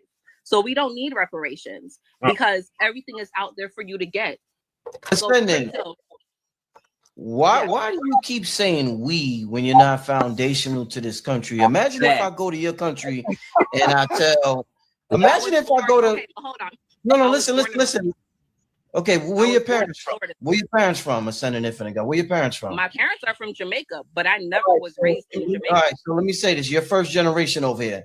Imagine if my son, I moved to Jamaica, and then my son is in Jamaica, right? So he's like the first generation that his whole life since 2 years old or whatever is in Jamaica. Imagine if he start telling the Jamaicans, we don't need this, we don't need that. You come across as very arrogant, extremely arrogant. You just got here yesterday and you telling us who been here since the 1817, whatever, what we need. Maybe that's what you don't need. But how you gonna tell me what we need? I would never go to your land. This is an honest, and I'm not trying to single you out, but you were so bold. You're so bold in what you're saying. Then the energy is going to get returned to you. Why would my son go to Jamaica? Already. And my girl is half Jamaican. Why would my son go to Jamaica and tell the Jamaicans, we don't need this, we don't need that? They will kick his Black American ass the fuck out of Jamaica. You know that, right? Here's the difference. Who do you think you are coming here telling us what we? Like, that's crazy. You don't think that? That's the question. You don't think that? And shout out to Brother Rich for that question. Shout out for him for checking that on the spot. Right. Because see, we've allowed, and this is where we got to hold ourselves accountable, and we have to make the adjustments that our ancestors didn't. Shout out to our ancestors. Our ancestors were trying to do a beautiful thing with Pan-Africanism. But this is a product. She is the product of years of unchecked behavior from our elders in the Pan-African community. No disrespect to our elders. I love our elders. But for years, they let this mentality go unchecked. Yeah. And now you have this first generation, you have the descendants of these disrespectful immigrants. Because I guarantee you, if you talk to her parents, they probably think the same things about foundational Black Americans. She's the product of decades of unchecked behavior, coming over here, talking shit about foundational Black Americans and talking very disrespectful towards foundational Black Americans. And now our generation, we're checking it, family. We saying, no. We not letting that skate by no more. All that disrespect, tether talk, we not letting it check by no more under the names of Pan-Africanism. Okay? You're going to have to get on code or get gone. Because like Brother Rich said, if he was to take his son and his wife, and his son is half FBA, take his son and move to Jamaica. If he was to move to Jamaica, grow up in Jamaica, was raised in Jamaica, and started turning his nose down the native Jamaicans who made it possible for him to live there, for him to grow there, okay, for him to take advantage of the opportunities that were there, and he was to go to CARICOM and tell CARICOM, stop being beggars, stop being victims, tell them and wag their finger at them and tell them what you ain't never gonna get, his son will leave Jamaica in a body bag, respectfully speaking. They would whoop his ass in Jamaica, like Brother Rich said. But we have allowed this for decades, the disrespect of these Black immigrants coming here, getting off code and telling us what we do and do not deserve. And we've been letting this disrespect go on because we've been trying to be Pan-Africanists. And this is what it gets you. You showing them the utmost respect, you letting everything slide, and they're disrespecting you to the utmost degree. She would never say that to her Jamaican family. They don't say nothing about CARICOM over there. You don't hear nothing about how CARICOM is divisive, how CARICOM, they're just begging. You don't hear any pushback. They sit up here and clap their hands and stump their feet and praise CARICOM. The moment we fight for something, here they go wagging their finger after they didn't fled. Get them, brother. You dig? Shout out to Brother Rich. Let's hear her response though, okay? Because it's tether babble. So as I started, Jamaica also had slavery ingrained in the history. So you're calling us. What I'm saying is there's opportunities where, and I say we because I was born in America. I was raised in America. Yesterday. You just got here yesterday. You know that, right? Right. If that's how you want to interpret it. Shout out to Professor Griff. Shout out to our esteemed elder Professor Griff. Okay, he's laughing. He's like he's cooking your ass right now. Yes, she just got here yesterday. Do y'all see why we had to delineate, family? Yes. Okay. See, because you had her, because she thinks, let's be clear, she thinks she can speak on our lineage and what we do and do not deserve because she was simply born here. Now, both of her parents are from the Caribbean islands. Right. But she thinks that she can speak on us because she was simply born here. Okay. And that's what we started catching on to. We started saying, hold on. Who are these people talking down on reparations? Right. Who are these people calling us lazy and saying what we do and do not deserve? Who are these people every time we call out systematic white supremacy, they talk about, oh, quit being a victim. Who are these people? Yeah. And we start looking into their background. Oh, okay, you grew up in a Jamaican household. You grew up in a Nigerian household. You grew up in a Ghanaian household. Your lineage doesn't trace back to those plantations. Right. Because usually foundational Black Americans, for the most part, we're on code. And even amongst our coon class, we know who they are.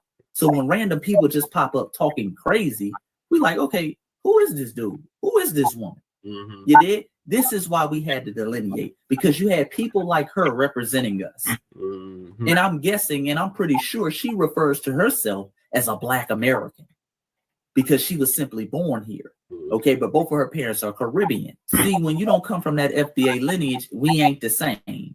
And this is why we call out that whole BS example, that whole BS police example. A lot of people like to come to us, a lot of Pan-Africans like to say, well, if the police pull you over, they're not going to ask if you FBA. They're not going to ask her if she Caribbean. We understand that.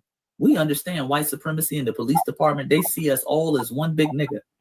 But what y'all fail to realize is folks like her, they don't view the system of white supremacy. They don't view the police the same way foundational Black Americans view the police because they're not of this lineage. They don't have the same connection and tied to this land. That part. Okay? Let's be clear. If one of these police officers shoot and unalive us, she gonna be talking about, well, you should have picked up your pants. You dig? You should have just did what they told you to do. You dig? Every time we're trying to get a debt that is owed, every time we're calling out the system of white supremacy, people like her are talking about, oh, you need to stop with the victim mentality. See, we might be skin folk, but we ain't kin folk. We come from completely different families, completely different lineages, and completely different mindsets, family. Yep. This is a perfect example of why we had to delineate. But let's continue. If that's how you want to interpret it, that's fine. That's fine. But as I was raised with the history, with the knowledge that I was given, that I overcame the oppression. I came out of the victim mentality. Because again, it wasn't just Americans or Africans that experienced the slave trade. That's what I'm trying to hint at. And wrong. We all are aware of our power, of our ability. I agree. Yes. So moving out of the consciousness of they owe us this and they need to give us that, it's the same carrot and stick. It's the same carrot and stick. So if it's been dangled in front of foundational Black Americans, since I can't say us, right? It's been dangled in front of foundational Black Americans for years, for eons, then something different has to be done. And in this day and age, we as a humanity, as a collective, have the ability to take control over all of that.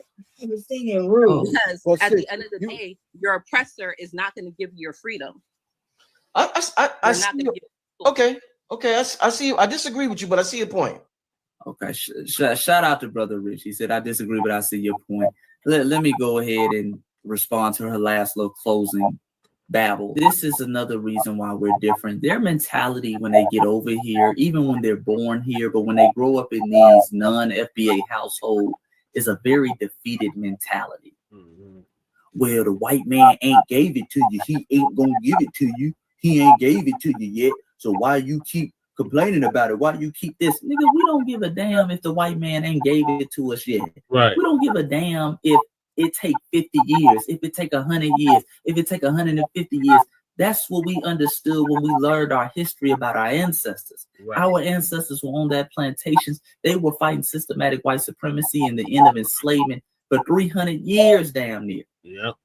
Our ancestors and our ethnogenesis happened in 1526. They didn't break them shackles and chains until 1865, but they kept fighting. See, that's the difference between us and y'all. White man tell you, no, you go ball in a corner. You flee, you run. Oh shit, man, white man ain't never gonna give us nothing. He tell us no, we'll say we come back tomorrow. Hey man, what's up with them reparations? Oh nigga, I'm not gonna give you those reparations. All right, we'll be back tomorrow. We come back tomorrow. Hey man, what's up with those reparations? Damn it, I'm not gonna give you no reparations. All right, we'll be back tomorrow. Hey man, what's up with them reparations? We're gonna keep going. Keep going, and we're gonna stay consistent. We're gonna keep hitting them upside the head, and by any means necessary, we're gonna get what we are owed because our ancestors taught us that. That's right, bro. Our ancestors taught us, man, you don't just quit when these folks tell you to stay on the plantation, tell you ain't never gonna get off, family. You think our ancestors didn't hear that when they were on the plantation? Man, you ain't never gonna get off the plantation. Quit being a victim. You just need to work hard in this field and show the white man what you can do. Man, bump all that, nigga. Yeah. Hey, man, we riding on the 22nd. Exactly. Is you sliding or what? That was the mentality. Exactly. We're going to keep going. We're going to keep fighting until we get off this plantation. And when we get off the plantation, we ain't going to stop fighting then because now we got to fight for our resources. Okay? Now we got to fight for the piece of the pie. Now we got to fight for reparations. Now we got to fight for integration. Now we got to build our own towns. Okay? People kept saying, hey, man, foundational Black Americans, you ain't never, man, these folks ain't never going to let you integrate into their society. You ain't never going to be able to go to that school. You ain't never going to be able to get that degree. Yeah. You ain't never going to get no civil rights. You ain't never going to get the right to vote. Yeah. My ancestors said, bet. We don't care how long it takes. That's our mentality. Yeah. We have a fighting lineage. We have fighting blood. We don't have fleeing blood. Right. See, you got that fleeing blood. The fleeing blood, anytime there's any level of resistance, these fleers do what they do best and they run away from it. Yeah. And not only run away from it, but they try to rub that fleeing mentality off on us. Hey, man, why you rocking the boat? That's what she sounds like. Why y'all rocking the boat? as humanity, we had slavery in Jamaica. We had slavery all these other places. Why y'all acting like y'all the only one that was enslaved? We're not acting like we're the only one enslaved. We're just fighting back. We're fighting back for what happened to our ancestors. Right. Like you should be doing for your ancestors. Right. So okay. So FBA family, man, don't let these folks run these con games on you. Don't let them run these shaming tactics on you. Don't let these tethers get in your head and make us think we're doing something wrong for standing on business. Okay, you do what Brother Rich did. Shout out to Brother Rich. Again, go follow him, Blacc Magic 363 on YouTube. We can go watch the full video. He did a whole live about the Essence Fest, which pretty much turned into the delineation of foundational Black Americans, X, Y, and Z. So, man, make sure you go check him out, family. Yeah, check him out. And the whole crew over there. Okay, this is the last. You can do something about it. Put y'all through this nonsense. I'm gonna save this for tomorrow. Or yeah, it'll probably be tomorrow. All right, Lady Che, what are your thoughts on Brother Rich checking that teller, that Jamaican teller? As he should. I mean, that's given. That's a given. I mean, people, we look. This is like it's not about not liking them or whatever. It's about factual shit. Everybody's been. When I mean everybody that isn't FBA has been, and even some FBA have been talking about we're not gonna do this, we're not gonna get that. You know what I mean? And that's defeated. That is defeatism mentality. That's exactly And you know, we're all guilty of having it on some level, but some of us sometimes I feel defeated about certain things, but not about reparations. You know what I mean? And I sure as hell don't go to other countries and talk with other people about how they're not gonna get it. You know what I mean? Or whatever, because that's fucking rude, first of all. And the fact that she was over talking, like trying to talk to him like whatever she said was gonna matter. It's not like that. It did not matter what she said. It mattered what he said. And what he said was on code. And what he said was right and exact. And that's the point of it. You know, because he is a FBA. He is a foundational Black American. You know what I mean? And he's been on that level of Black First and New Black Media attention. He has been already. He has been engrossed in it. Even if he is on the, he does a lot of spiritual stuff, like a lot of spiritual guests and things like that. Like that's like one of my favorite channels because he talks about the stuff that because he lets the people that up there that are like usually spiritually and divine. You know what I mean? I love that shit. That's like the only Black channel I could follow because he taps into every fucking aspect that I'm tapped into. And it's very rare, you know, because I don't get to talk about it often. So I love that. I love how Black people are spiritual. Like it's not just godly, but spiritual godly. You know, divine. I love that shit. And I like the fact that he went and did it. This is nothing unusual. We checked tethers, Sambo, coons, bed wenches, buck broken ass individuals. We checked them too, like fucking light brights that are fucking on the other side of Black. We check everybody, especially even in our own culture. We check them because we have to. There's none of this we shit. We, as in FBA and does with FBA, that's different. Which stood that broad, she's like, I was born here. You're a first generational immigrant. You're an anchor baby. You're a tether. You know, you see what I'm saying? That's what it is. She's tethered here to this thing. You know what I mean? But her fucking family's from somewhere else. That's not qualifications for having American reparations. Now you want to go see your colonizer, hold your nuts and go do that. You did? But not come over here and tell FBA what they can and can't qualify for when the parameters have been set by FBA. Right. I got one more thing I want to share. Okay. Just remind me of it. And that was me Yeah. going for city council yesterday. Oh my God, here we go. So you, sir, just play your portion. I am.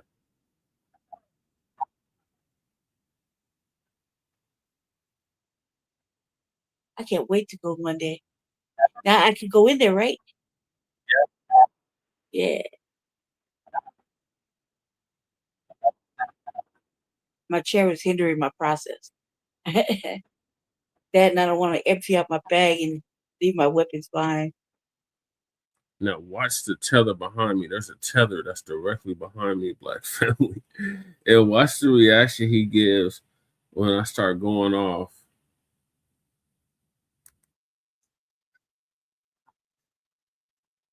And I'm looking directly at Daryl.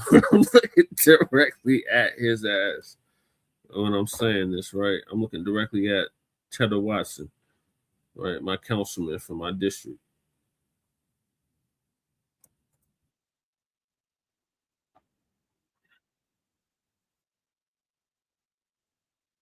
I got the itis and slept right through it.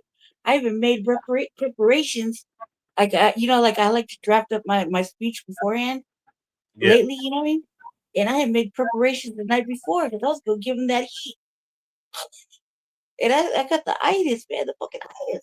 Oh my God, like itis. What did I eat? What did I eat too? Oh, I just had like a banana and like some leftovers that I had from the night before. You know what I mean? And I was sitting there getting all comfortable. I don't know what happened, but I remember pulling up my legs on my bed and just sitting there watching something. And next thing you know, I was out. Me and the dog. Lady check. Please let me play the video and then you can tell me all. Well, you're not sharing it, cuz, so I'm right here. I was just killing time. It's not sharing. Oh, I thought it was sharing. I apologize. I was just killing time. There you go. Let me rewind. I thought it was sharing. My bad. No, not sharing. No audio or nothing. Sorry about that. But let me rewind this. Yeah, I was killing time till you got it going. And watch the tether behind me. Just the freaking time.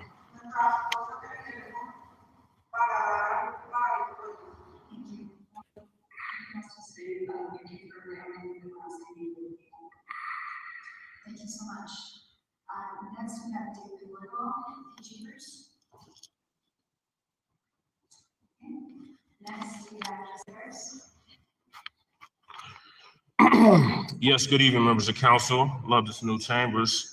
My name is Jesse LaShawn Parrish, and I represent for Black Star Action Movement for Self-Defense, Positive Action Committee for Social Change, as well as the Unity Party of Colorado, the Northeast Denver Residents Council, Frontline Black News, Shabaka's Black Experience Enhanced, the Revolutionary Agenda, and I reside at the roach and bedbug infested Legacy Lost in Daryl Watson's district of District 9, the fine District 9, historically Black district of 5 Points. Lord, where did I begin? It's been a while since I've been in here. I know y'all are so surprised to see me.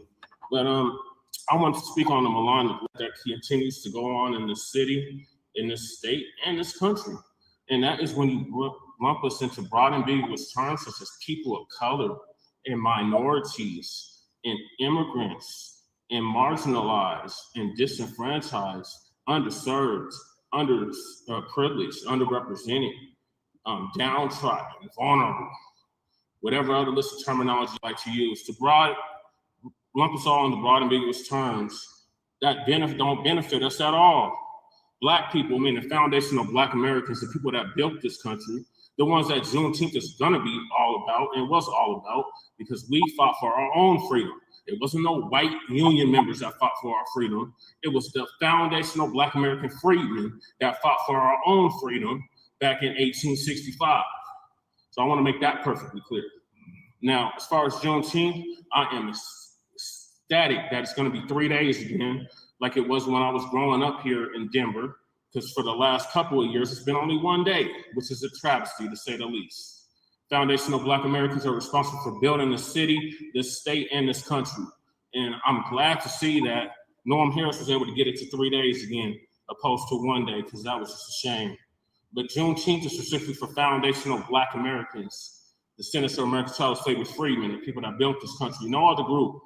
Yeah, y'all are invited to partake in our culture, but don't ever forget that we built this country that a lot of y'all are taking advantage of. We made it where you were able to have the civil rights that y'all always talk about, civil rights. You wouldn't have no civil rights if it wasn't for the foundational Black Americans. So I want to make that perfectly clear. So stop the malign neglect, Democratic Party. Stop lumping us into broad, ambiguous terms such as people of color. We are not people of color. We are people of culture. We are the people that built this country, and there'll be no United States of America if it wasn't for foundational Black Americans. Thank you. Thank you. All right, y'all. Perfect way to go out with it. All right, so I let him have it. The tether behind me was like, "Oh my god!" Oh my god! All right, that was salacious. Appreciate y'all tapping in. Shout out to everybody that came through. Shout out to Sister B for coming through. Shout out to Bass for coming through. Shout out to Mike for coming through. Shout out to Sister Val for staying with us the whole time. Thank you, Sister Val. Shout out to Cow Dog. Shout out to Black Joe. Who else was in here with us? So remember all the people. Breeze came through on his way to work. Appreciate Breeze. Sure did. So, who else was in? It was somebody else. Oh, Nabi. Shout out to Nabi for coming through. Thank you, some chick named Star. Thank you. Thank you, some chick named Star for coming through. Yes, I almost forgot about you. Some chick. Thank you, Belle. Who else was in here? Thank you, ladies. Thank you, ladies. Thank you, ladies. Who else is here? I think that was it. Oh, Cardenas. Appreciate Cardenas for coming through. Oh, Damien. Appreciate brother Damien for coming through. Navi. I said Navi. Michael. That's all that was peeking and not speaking, or peeking and speaking. And shout out to those that was peeking and not speaking. And shout out to those that tapped in with us this morning now, evening to morning. So appreciate all y'all for joining us later on today for Shabaka's Black Experience Enhanced, season 11. Oh man, so on, I want to say 47, 48. Shabaka's Black Experience Enhanced.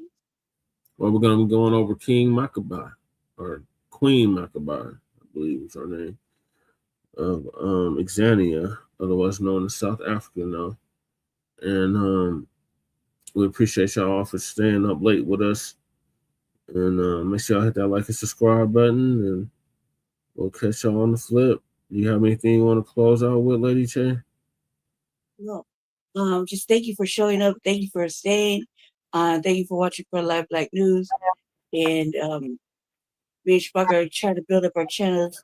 So I'll try to do another RVA. Got stuff I want to cover, including that that doll thing that I don't want to get to, and the IPO from Elon Musk. I got a couple of heavy hitting topics, but you know the RVA likes to do little deep dives. So thank you everybody, thank you ladies and fellas. Stay black, stay dangerous, and have a beautiful day. Yes. And make sure y'all like and subscribe to all of our platforms, Frontline Black News on YouTube and Facebook, The Revolutionary Agenda on YouTube and Facebook, and Shabaka's Black Experience Enhanced on Facebook, Twitter, and Instagram. So peace, love, light, reparations, and separations, and delineations in Black empowerment. Chan Krumah and Lady Chase signing off from the mile high income and illegal migrant flood the city. Come on, dump. Come arrest all these crooks. Yeah, start with his own house first. And take a crook to know a crook, to catch a crook. Right. Take a crook. So come crooks. These Democrats that call themselves representing my city and my state. Yeah, they suck. They should get thrown tomatoes at him. Right. All right. And next else, on the lookout for the RBA. Lady Chase should be dropping it sometime today. Yep. So I we'll want to wake up. All right, baby, let's close it down. we'll see y'all then. For Shabaka's Black Spencer Hands. Peace. Peace.